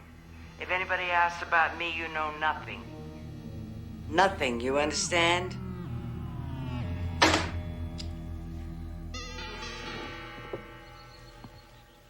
Sorry to intrude, Mrs. Cheney. You're Perry Mason, of course. So, what can I do for you? I understand you manage all the affairs pertaining to the estate. You pay the help, order the groceries. Yes. For the last 10 years, ever since Mr. Wingate died. And Billy quoted Sarah as saying you've been in charge of everything since she and Amy were little girls. Well, little girls tend to exaggerate. Sarah said that just 2 weeks ago. What's your point, Mr. Mason? Well, Sarah recently took over those duties, didn't she? Mr. Mason, I've been with this family for 25 years. I raised those two little girls. They're the children I never had. Suddenly, I was no longer needed. Sarah didn't need me anymore. That was after she married Mr. Travis. Yes. Everything changed after he moved in with us. Those the financial records of the household accounts? Yes, just general maintenance, repairs, utilities, that sort of thing. I've been trying my best to make some sense out of it since Sarah... If you need help, you can call on me, Mrs. Cheney. There's going to be a general audit, you understand? Yes, of course. And now you'll have to excuse me, Mr. Mason. I have to see about dinner.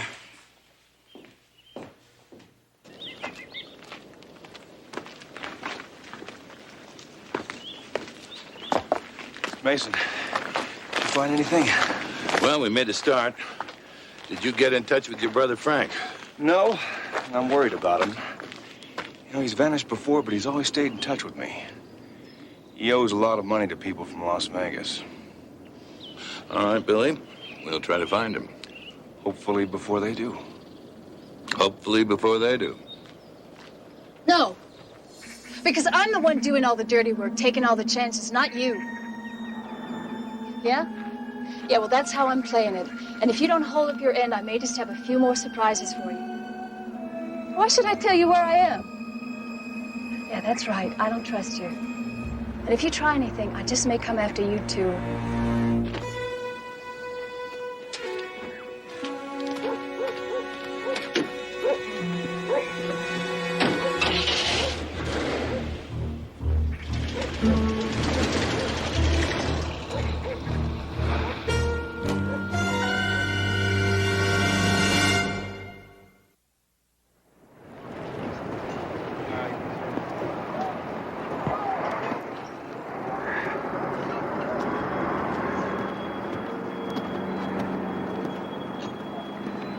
To keep you waiting so long, but it couldn't be avoided. Isn't this unusual, working the mine these long hours? It is, but we're fighting for our lives here. If Billy Travis had it his way, he'd shut this mine down. Is that bad? Sure. New owners would lay men off or go non-union. And replace you? Mr. Mason, if Billy Travis gets away with this, a lot of people are going to be upset. I take it you don't approve of Billy Travis under any circumstances. He was just playing Sarah for a fool. Once she caught him at it, he killed her. But you're no fool, are you? Your becoming president of this company is quite a success story. I feel very fortunate that Mr. Wingate took a liking to me. He must have liked you a great deal. There's no secret he gave me my first big promotion out of gratitude. Gratitude? Well, I was one of the sheriff's posse that caught up with little Amy's kidnapper at Indian Peak. As a reward, he upped me to foreman. Seemed to take a personal interest in me. Started inviting me up to the house. The day he died was the saddest day of my life. I understand you also spent a good bit of time with Sarah. The girl was lonely, afraid, her father was gone. I felt sorry for her. That why you proposed to her? Who told you that? Proposed not once, but 3 times?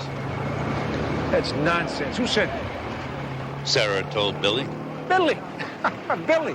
You see, there you are. You know, I don't know why you come around here asking me questions when the man who murdered her is your own client. I got work to do.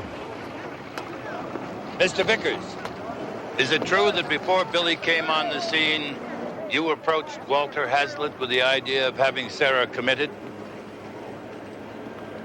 Yeah, you better watch your step on the way out, Mason. People have been known to take bad falls around here.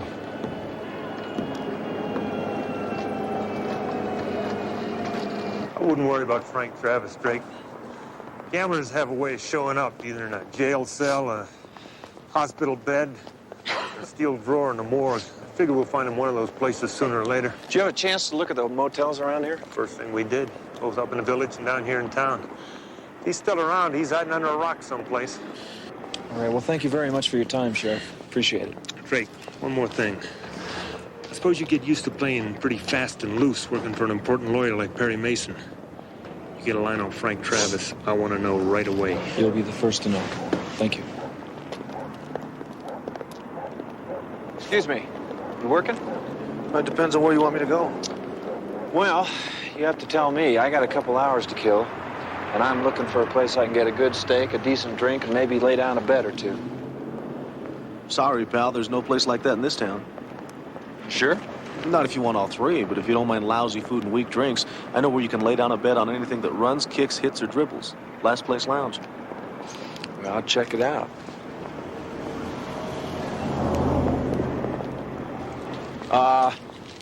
Here, thanks for the tip. Stock again, huh? Hi. Hi. Bye. Bye.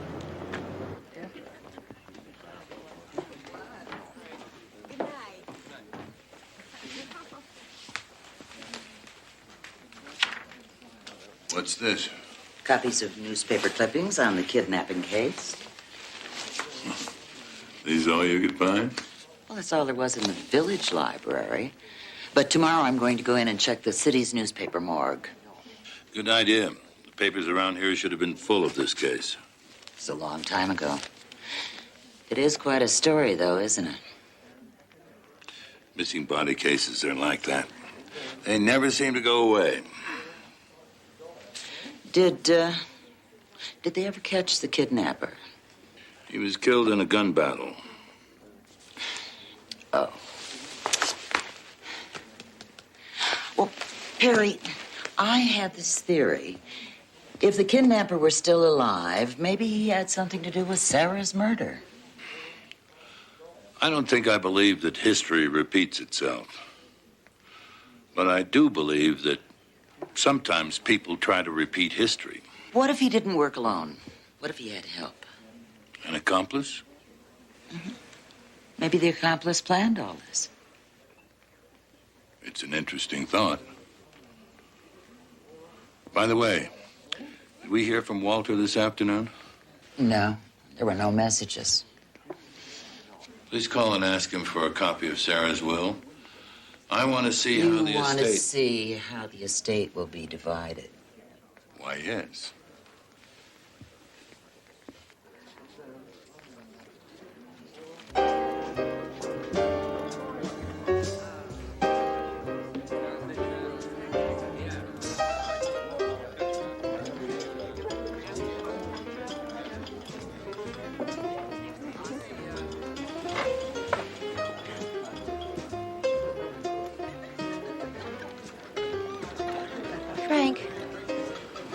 Frank, What? that guy. He's watching you. Who? Him. Is that Manny, the guy who's after you? No. Haven't you got something you gotta go do? Frank, I just got here. Go fix your face, okay? Okay. It's a good idea, Frank.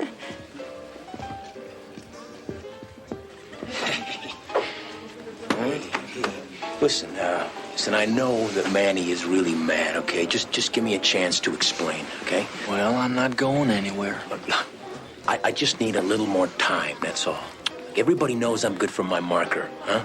And Manny's gonna get every cent that I owe him. I mean it. Frank, you don't want to con a con man.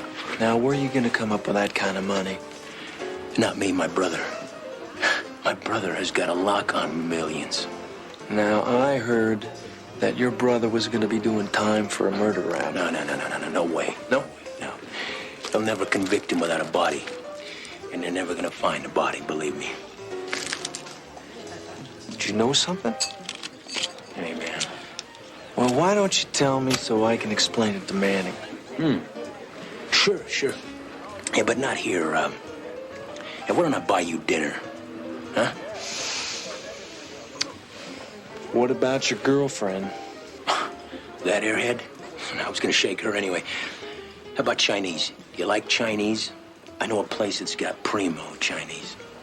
I like Chinese. No tricks. Well, I promise, okay? Look, I'm gonna tell you something. I'm tired. I've been running and hiding, and I'm tired.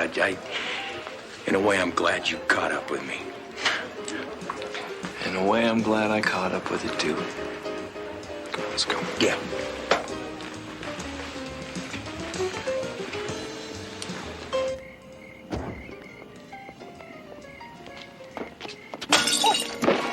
What are you doing? I'm saving you, Frank! From what? I had this guy eating out of my hand. Come on. Come on!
Hal, did you see Mrs. Travis when she came back here that night? Yep. I was right behind her when she came in and caught her husband and Lisa in the middle of a kiss. Had Billy come here to meet with Miss Blake? No. He'd been talking with his brother Frank. Seems that they had some sort of argument, and Frank got all mad and rushed out. Next thing I saw was Lisa planning a big one on Mr. Travis. What you're saying is it was Miss Blake who kissed Billy. It sure is the way it looked to me. I'd like to talk to her. What time does she come to work? She doesn't. Not anymore. Since when? She called in about 11 o'clock the next day. Said her mother was sick and she was going home to take care of her. Hal, was there a particular man in Miss Blake's life? Come to think of it, no. Lisa liked to work all the fellas that came in here. A lot of them tried to date her, but I never saw her go out with any of them.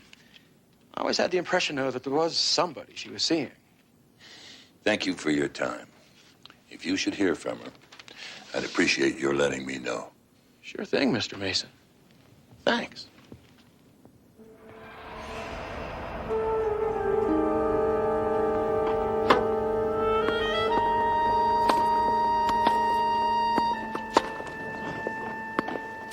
You miss it? You know, sometimes I play old matches over and over again in my head when I'm sleeping. Guess it'll always be a part of me. Have you given up playing? Had to. 2 operations on this shoulder. It was worse than when I first wrecked it. I'm sorry to hear that. Della said you were looking for me. Mr. Mason, I got a call from Frank this morning. Well, did he say where he was? No, he wouldn't tell me. All I could get from him was that some leg breaker from Las Vegas almost caught up with him last night. This guy must have scared Frank pretty bad. He said he was going to get lost for a little while. Did Frank ever spend any time with Lisa Blake? Frank and Lisa? Why? What are you thinking? Well, she seems to have left town just about the time Frank dropped out of sight. How long has Frank known Lisa? We both met Lisa in Acapulco when I was there for a tournament. It was 5 or 6 years ago. She'd show up around the circuit every now and then after that. But I always figured it was me she came to see, not Frank. All right, what about you and Lisa? Wait a minute, Mr. Mason. I gave up Lisa and that whole world when I met Sarah. As far as I was concerned, Sarah and I were going to be married forever. I gotta get going. Billy.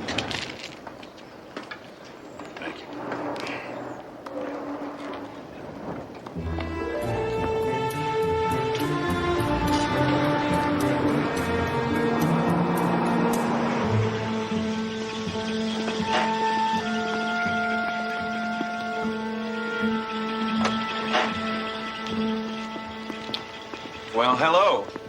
Oh, hi, Paul. Where are you off to? A quick lunch with Vi and her daughter, and then back to the court library. Della, big mistake. You probably don't really want to see her, and she probably doesn't want to see you. Paul, that's ridiculous. I'm looking forward to it.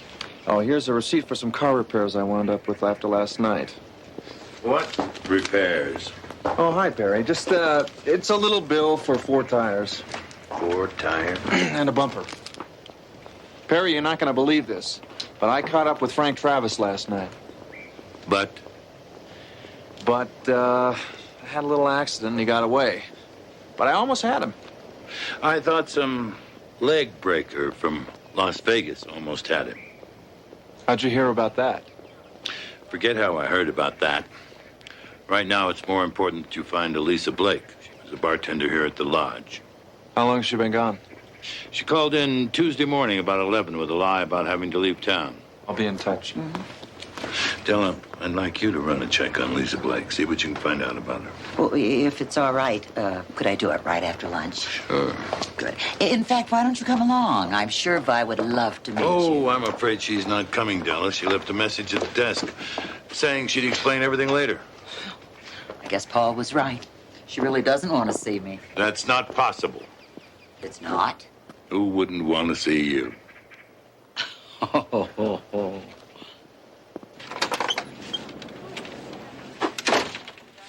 Hello there. Can I help you?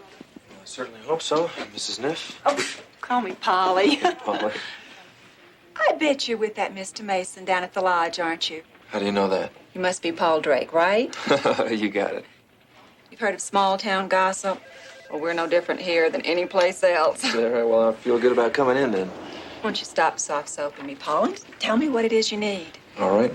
I am trying to trace a call that came into the bar over at the lodge about 10 days ago. There's no way we can do that. I was afraid you were going to say that. What are you looking for? I'm trying to get a line on Lisa Blake. All the men around here say she makes a mean martini. All the women would like to swizzle her with a stick. Swizzle her with a stick, okay? Wait a minute. When did you say that call came in? A week ago Tuesday. What time on Tuesday? 11 a.m.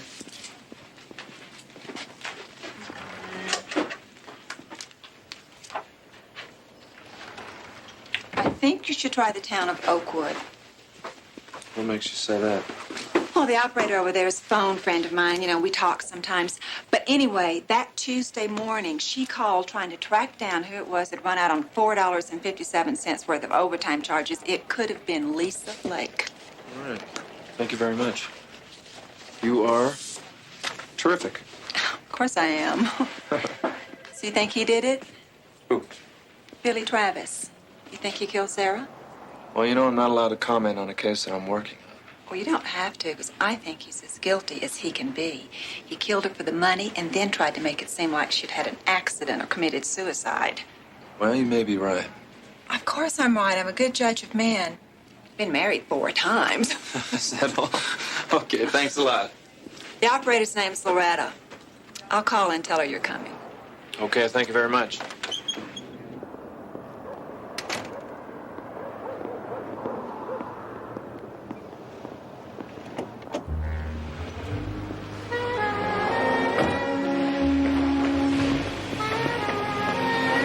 Wait a minute. Can I talk to you for a second? I'd like to talk to you for a minute.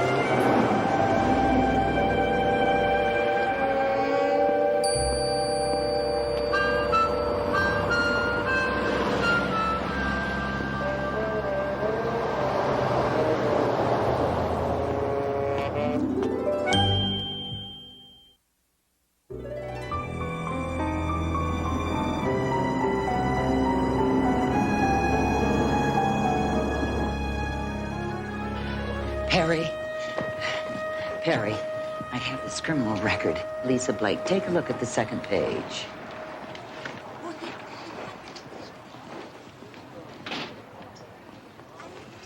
2 years for assault with intent to commit murder. Dylan, get in touch with the prison officials, her parole officer. Any friends she had at the time we can connect with one of I've them. already started on it.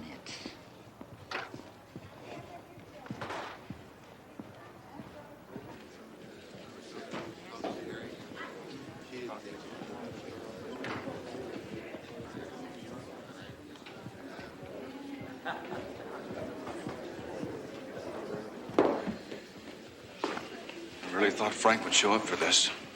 Why didn't he? You're still thinking he's involved in this with Lisa? All rise. Division 2 of the Superior Court of Buckner County is now in session.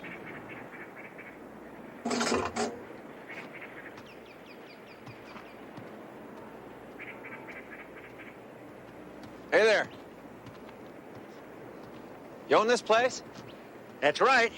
You want to buy it? Make you a good price. Oh, well, I have to think about that. It's lovely, though. Pretty view. Bet you see about everything that goes on up here, don't you? Yeah, what little there is. Say, you wouldn't happen to be from the highway department about the new interstate, would you? No, actually, I'm a representative for the phone company. See this booth over here? We're losing a lot of money on it, and I'm trying to find out who's responsible. Lots of people use that phone. Well, I'm looking for someone in particular. Made a phone call about a week ago Tuesday, about 11 a.m. Hard to say.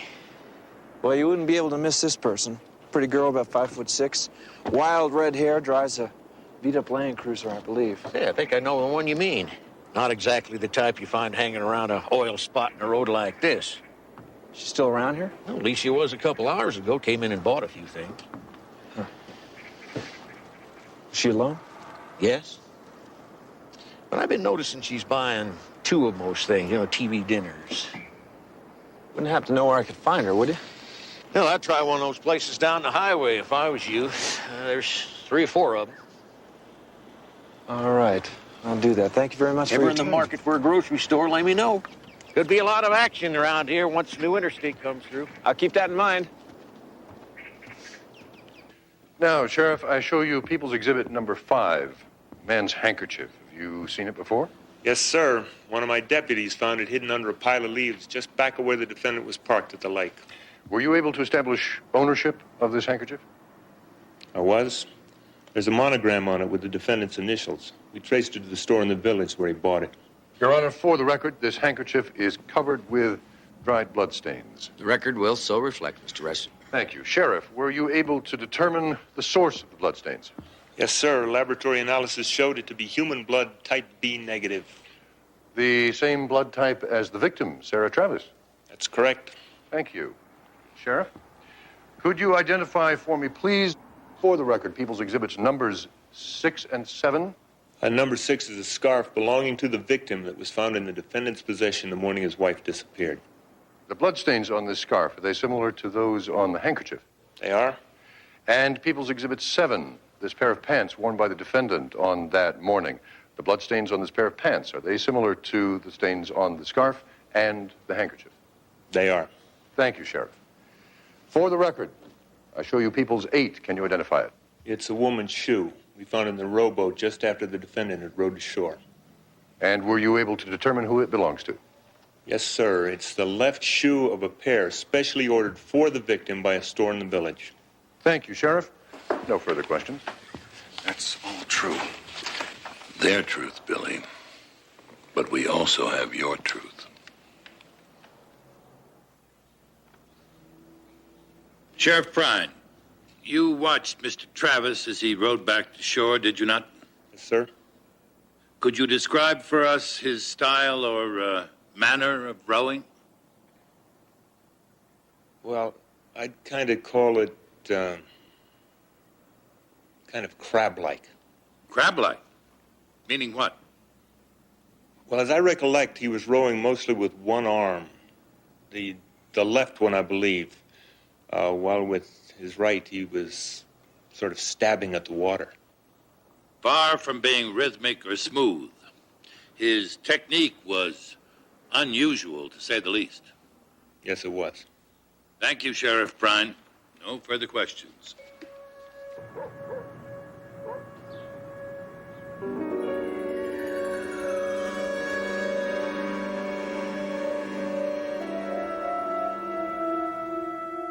She's a pretty strange one, all right. Barely comes out at all during the day, and she won't let my wife go near the place to clean it up. She's number 10 there. I'm about ready to throw her out. She's way behind her rent. Is she alone? She's got some fella in there with her. Wouldn't happen to be Frank Travis, would it? I don't know. I don't ask too many questions. What's he look like? I really never did get a good look at him. A couple of times I did see anything. All I caught was the back of his brown leather jacket. Thank you.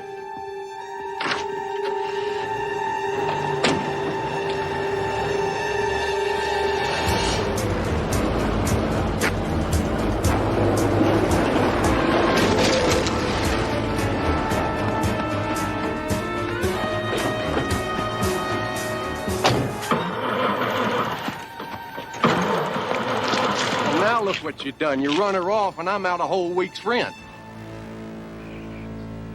And I had just started to scan the valley with my binoculars when I saw a small boat heading out onto the lake. Could you see who was in that boat? No, sir. I was too far away for that. But I could see that the person rowing was in a hurry. And the other person? Seemed to be lying back in the boat. About what time was this? Maybe 5:45, 5:50, no later. That's roughly half an hour before the phone call that Mr. Travis claims to have received. Objection. Argumentative. Sustained. Anything else, Mr. Reston? No, nothing further, Your Honor. Your witness, Mr. Mason. You just testified that you saw someone rowing, but you couldn't see who it was. Isn't that correct? That's right. I was too far away. And that person appeared to be in a hurry. Yes, that's right. And the rower's style. Could you see whether it was smooth, even, choppy? Objection. Your Honor, so far the relevancy of this line of questioning has eluded counsel for the people. Overruled for now. But let's keep it moving, Mr. Mason. You may answer, sir. Yes, there was a smoothness and rhythm to the movement I saw.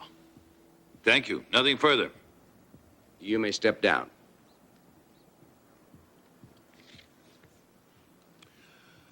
With the court's indulgence, a defense witness is in the hallway.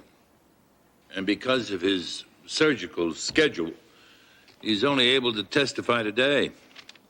I ask that he be permitted to testify out of order, Your Honor. Mr. Reston? People are always interested in variety, Your Honor. No objection. Call your witness, Mr. Mason. What is your present position, Dr. Everett? I am chief of orthopedic surgery at Valley Central Hospital. The defendant, Mr. Travis, is a patient of yours, is he not? He is. Doctor, please tell us when you first saw Mr. Travis and why you saw him. Approximately 3 years ago, he came to me for treatment of a severely damaged rotator cuff. That injury nearly ended his tennis career, did it not? Absolutely. His shoulder is one of the worst I've ever seen. After several therapies, 2 surgeries, we could see no improvement whatsoever. And his condition for the past, say, 6 months? A substantial nerve damage, deterioration. His range of motion in his right arm is less than 30%. In your experience as an orthopedist, and with your knowledge of the condition of Mr. Travis' right shoulder, do you have an opinion on his ability to have smoothly and forcefully rowed a small boat during the past 6 months, or at the time of this alleged murder? Yes, I do. What is that opinion? He could not. Absolutely not? Absolutely not. Absolutely not. Thank you, Doctor. That's all.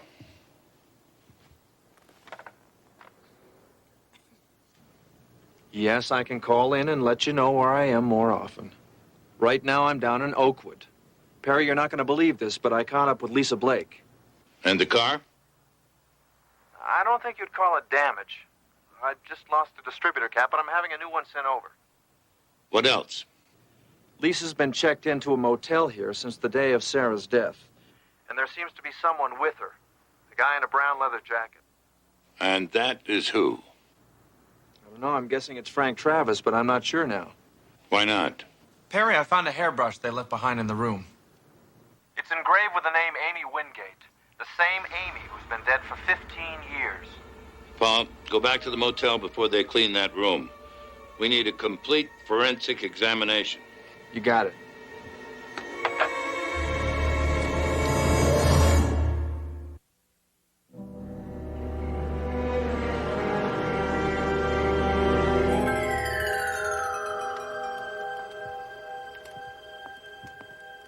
Mrs. Cheney said you wanted to see me, Mr. Mason? What's it about? Lisa Blake? You and Lisa Blake. Me? You got the wrong guy. Sure, I noticed her, but I haven't had time to get around to her yet. Is that right?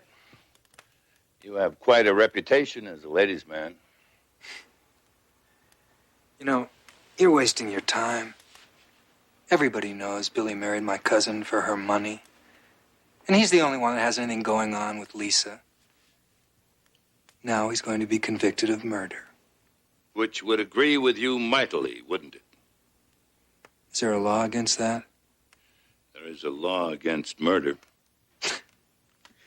You don't seriously believe that I did it, do you?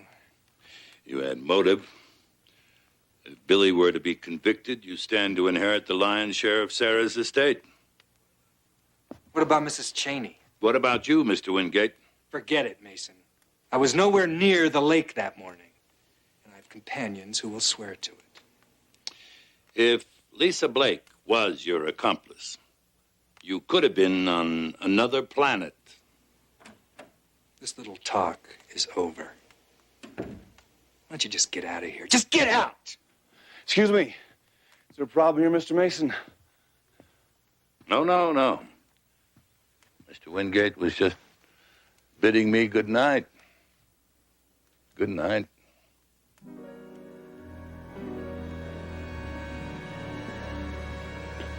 On that Tuesday, the morning of the 12th, the morning that Sarah Travis disappeared, were you at the Wingate house? Yes.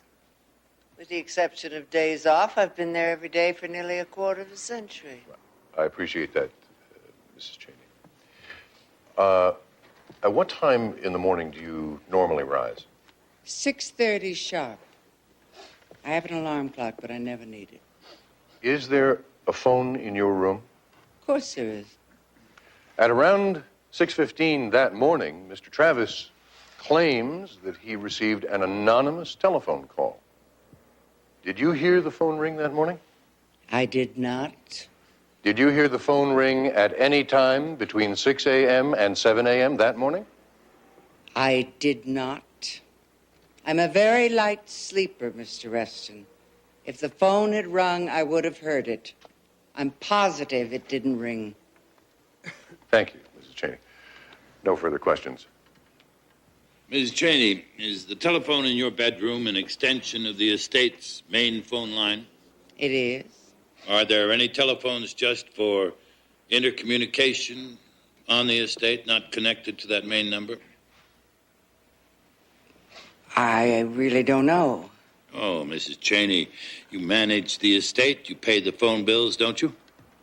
Yes, but I could hardly be expected to remember every detail. Mrs. Cheney, is there a telephone in the caretaker's room?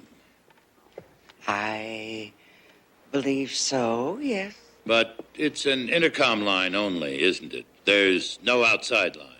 Objection, Your Honor. There is no foundation for this question, and even if there is, it wouldn't be relevant.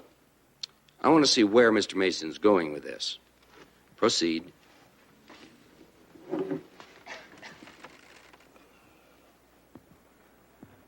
You weren't in your own room that morning, were you, Ms. Cheney? Well, of course I was. Isn't it true that you have an established pattern in your life? You leave your room at night after everyone's asleep? Leave my... Well, certainly not. Isn't it true that having left your room, you spend the remainder of the night in the caretaker's room? Order. Order. No. Isn't it true that you could not have heard the phone ring? Because the phone in Mr. Bruck's room is not connected to the outside line. Order. Order.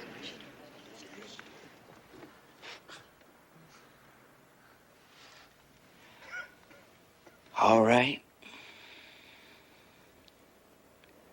I was there, and I couldn't have heard the phone ring if it rang.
He promised to call me hours ago.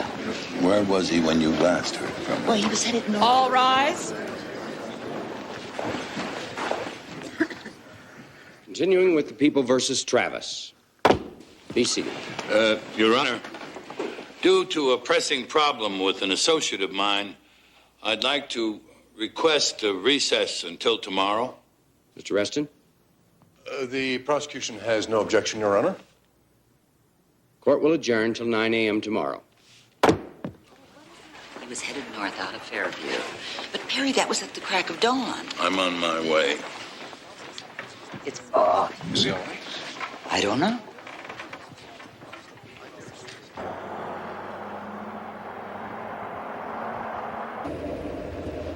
Go a little slower, will you please? The man at the gas station was positive Paul took this road.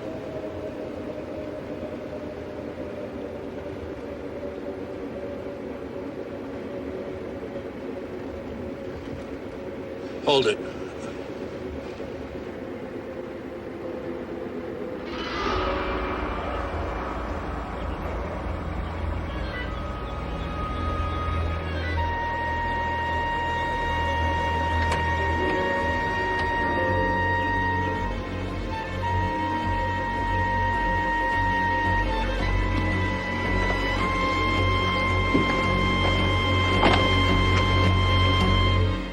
Get help.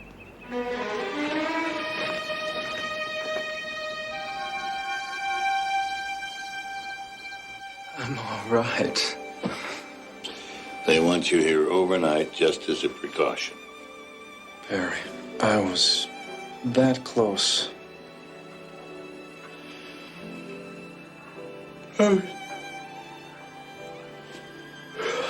So.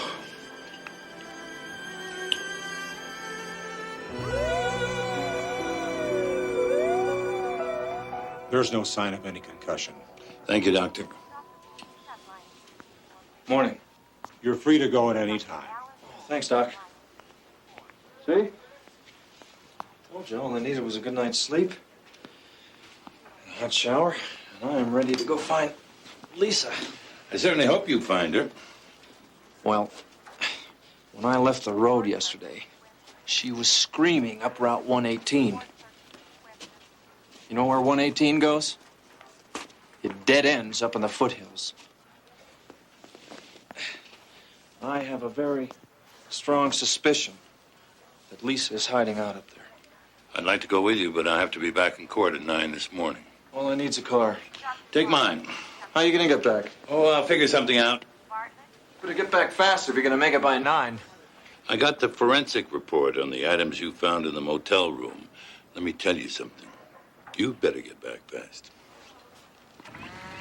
Can't be too many places they'd be staying. Just a couple line shacks. Old burned-out cabin, all that's up there. All right. Thanks for your time.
This what you're looking for? What do you want? I brought you a gift. Subpoena. Not even gonna give you a lift to court.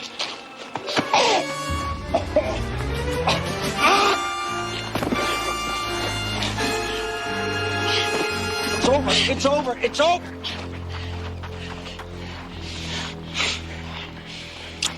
Come on.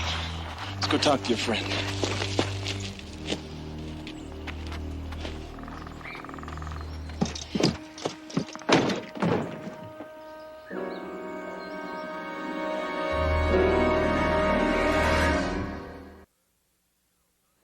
Your Honor, it is now 9:45 a.m., and defense counsel has made no effort to even contact the court, nor is his associate, Ms. Street, able to suggest why the court's time is being wasted in this manner.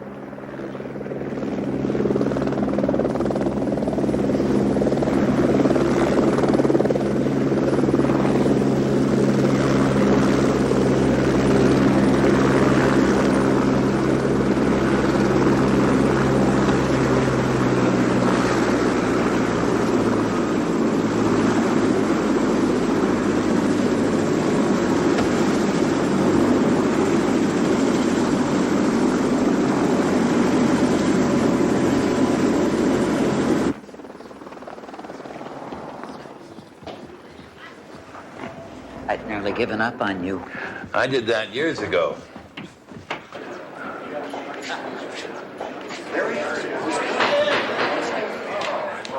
I beg the court's pardon for my tardiness, but hope to show why it couldn't be helped. I'm sure we're all very curious to learn why it couldn't be helped, Mr. Mason. You may proceed. After you.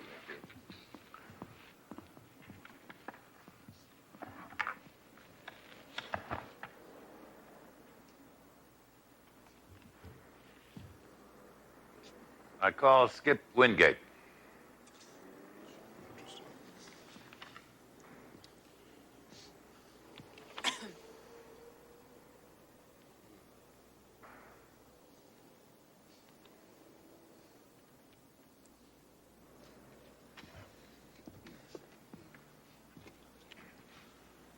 Mr. Wingate, how old were you when your cousin Amy disappeared in the lake? I was about 19. You informed the authorities that the kidnapper, James Maisley, had been lurking around the estate earlier, isn't that right? Yes, I guess so. In one of the first newspaper stories, you're quoted as saying there were two men, that Maisley had an accomplice. Come on, it was a long time ago.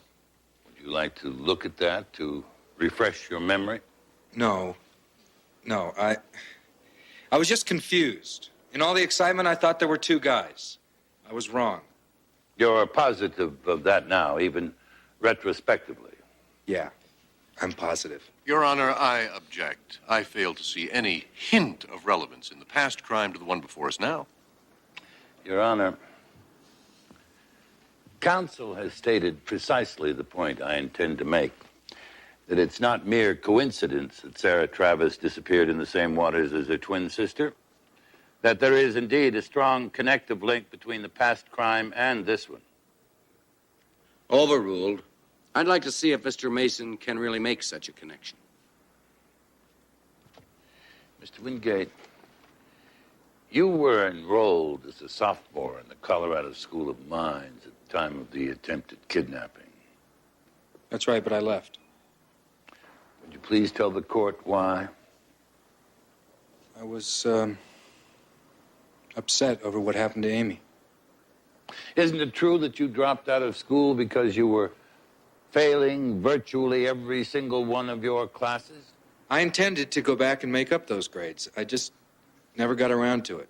You never got around to it because you went to work for your uncle's mining company. Yes, I got a good job. But not from your uncle, isn't that so? All right, yes. Let's see. You were 20 years old. You had virtually no experience. You failed all of those training classes. Yet someone hired you as a research and development consultant. I was hired to do the best I could, and I did. The real truth is that there was no job. What are you talking about? Weren't you, in fact, being paid for your silence about the kidnapper's connection with someone at Epic Mining? No. Isn't it true that you withheld information at the time of Amy Wingate's death? Well, isn't it? Mr. Wingate, I direct you to answer, or I'll hold you in contempt of court. I had nothing to do with what happened to Sarah. That does not answer the question. It was 15 years ago. I don't remember. Don't be ridiculous, Mr. Wingate. You have a marvelous memory. Now, who wanted their connection with the kidnapper kept quiet? Who? Vickers. Doug Vickers. Order. Order in this court. Thank you. I call Douglas Vickers. Mr. Vickers, you authorized those payments to Mr. Wingate, did you not? I did, but not for the reason you're inferring. It was good politics for me to give the kid a job. He'd flunked out of school. His uncle didn't know what to do with him, so I gave him a job.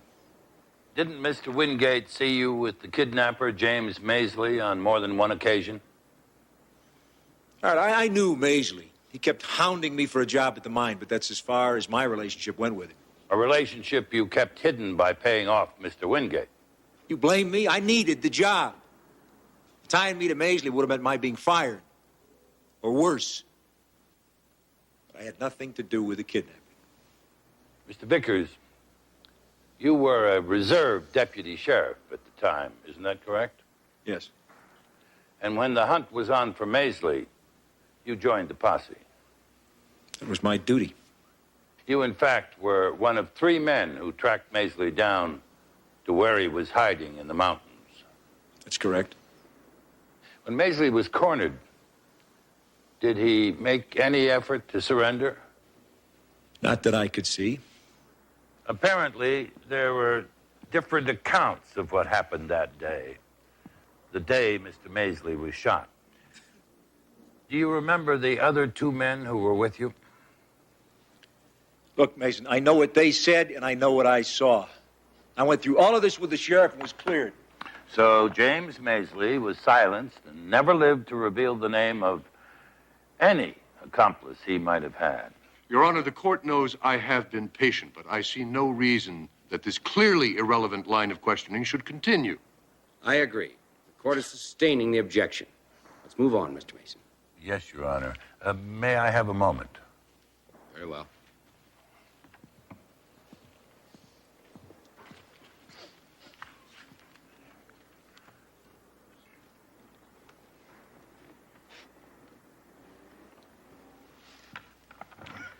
Mr. Vickers, as president of the Epic Mining Company, to what would you attribute the company's declining fortunes? A number of economic factors. We're no different from any other mine in the state. Business is just plain bad. Bad? Does the word bad accurately describe large financial discrepancies and misappropriation of company funds? I don't know what you're talking about. The accounting firm of Harriman and Greenleaf would know, wouldn't they? They were the firm hired by Sarah Travis to prepare a financial statement for the company's possible sale. I haven't seen the statement. I'm sure you will in due time. As would the mine's owner, Sarah Travis, if she were here today.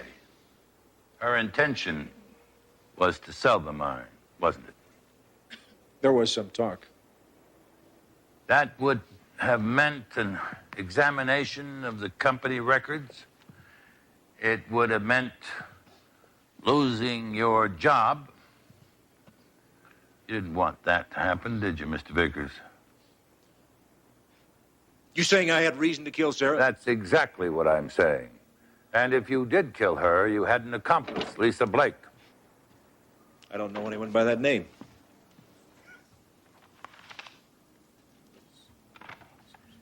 Isn't it true Billy Travis arranged a job interview at your office last October for Lisa Blake? Mr. Mason, I interview a lot of people. Maybe, but this one was a little different. Mr. Vickers, didn't you arrange for her to get a job at the lodge? No. Isn't it true that you and Lisa plotted to murder Sarah Travis and frame her husband because they intended to close down the mine? That's not true. Isn't it true that on the night before her disappearance, Sarah and Billy Travis had a quarrel brought on by the actions of Lisa Blake? I wouldn't know. Isn't it true you then instructed Lisa to lay in wait for Sarah Travis all night if necessary? No.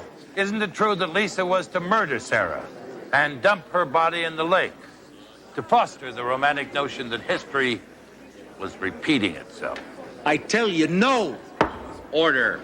Order! Order! Mr. Vickers, isn't it true that Lisa Blake failed to carry out your instructions because of greed? She wanted more money from you, and finally she had to change the plan. Finally, she had to change your plan. You can't prove a word of this. I think I can.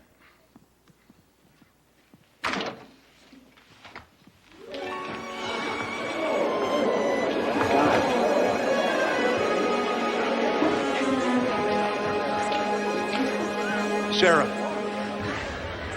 What about me, Vickers? You got me into this. Sarah, I'm sorry. I didn't mean for any Yes, of you this. did. You wanted Sarah Travis dead. Shut up! You wanted me to kill her. didn't do that. Sheriff, get her out of here! Down and going down. Take these people into custody! Sheriff, let's get him. Let me go! Let me go! Let me go! Let me go!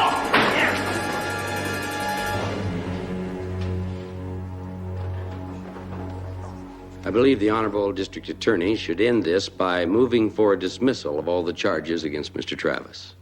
That motion, Mr. Prosecutor, is granted. The defendant is ordered released herewith. Case dismissed.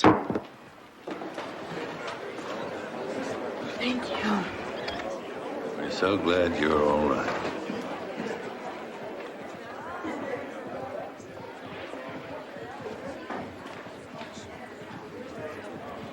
Look who's here.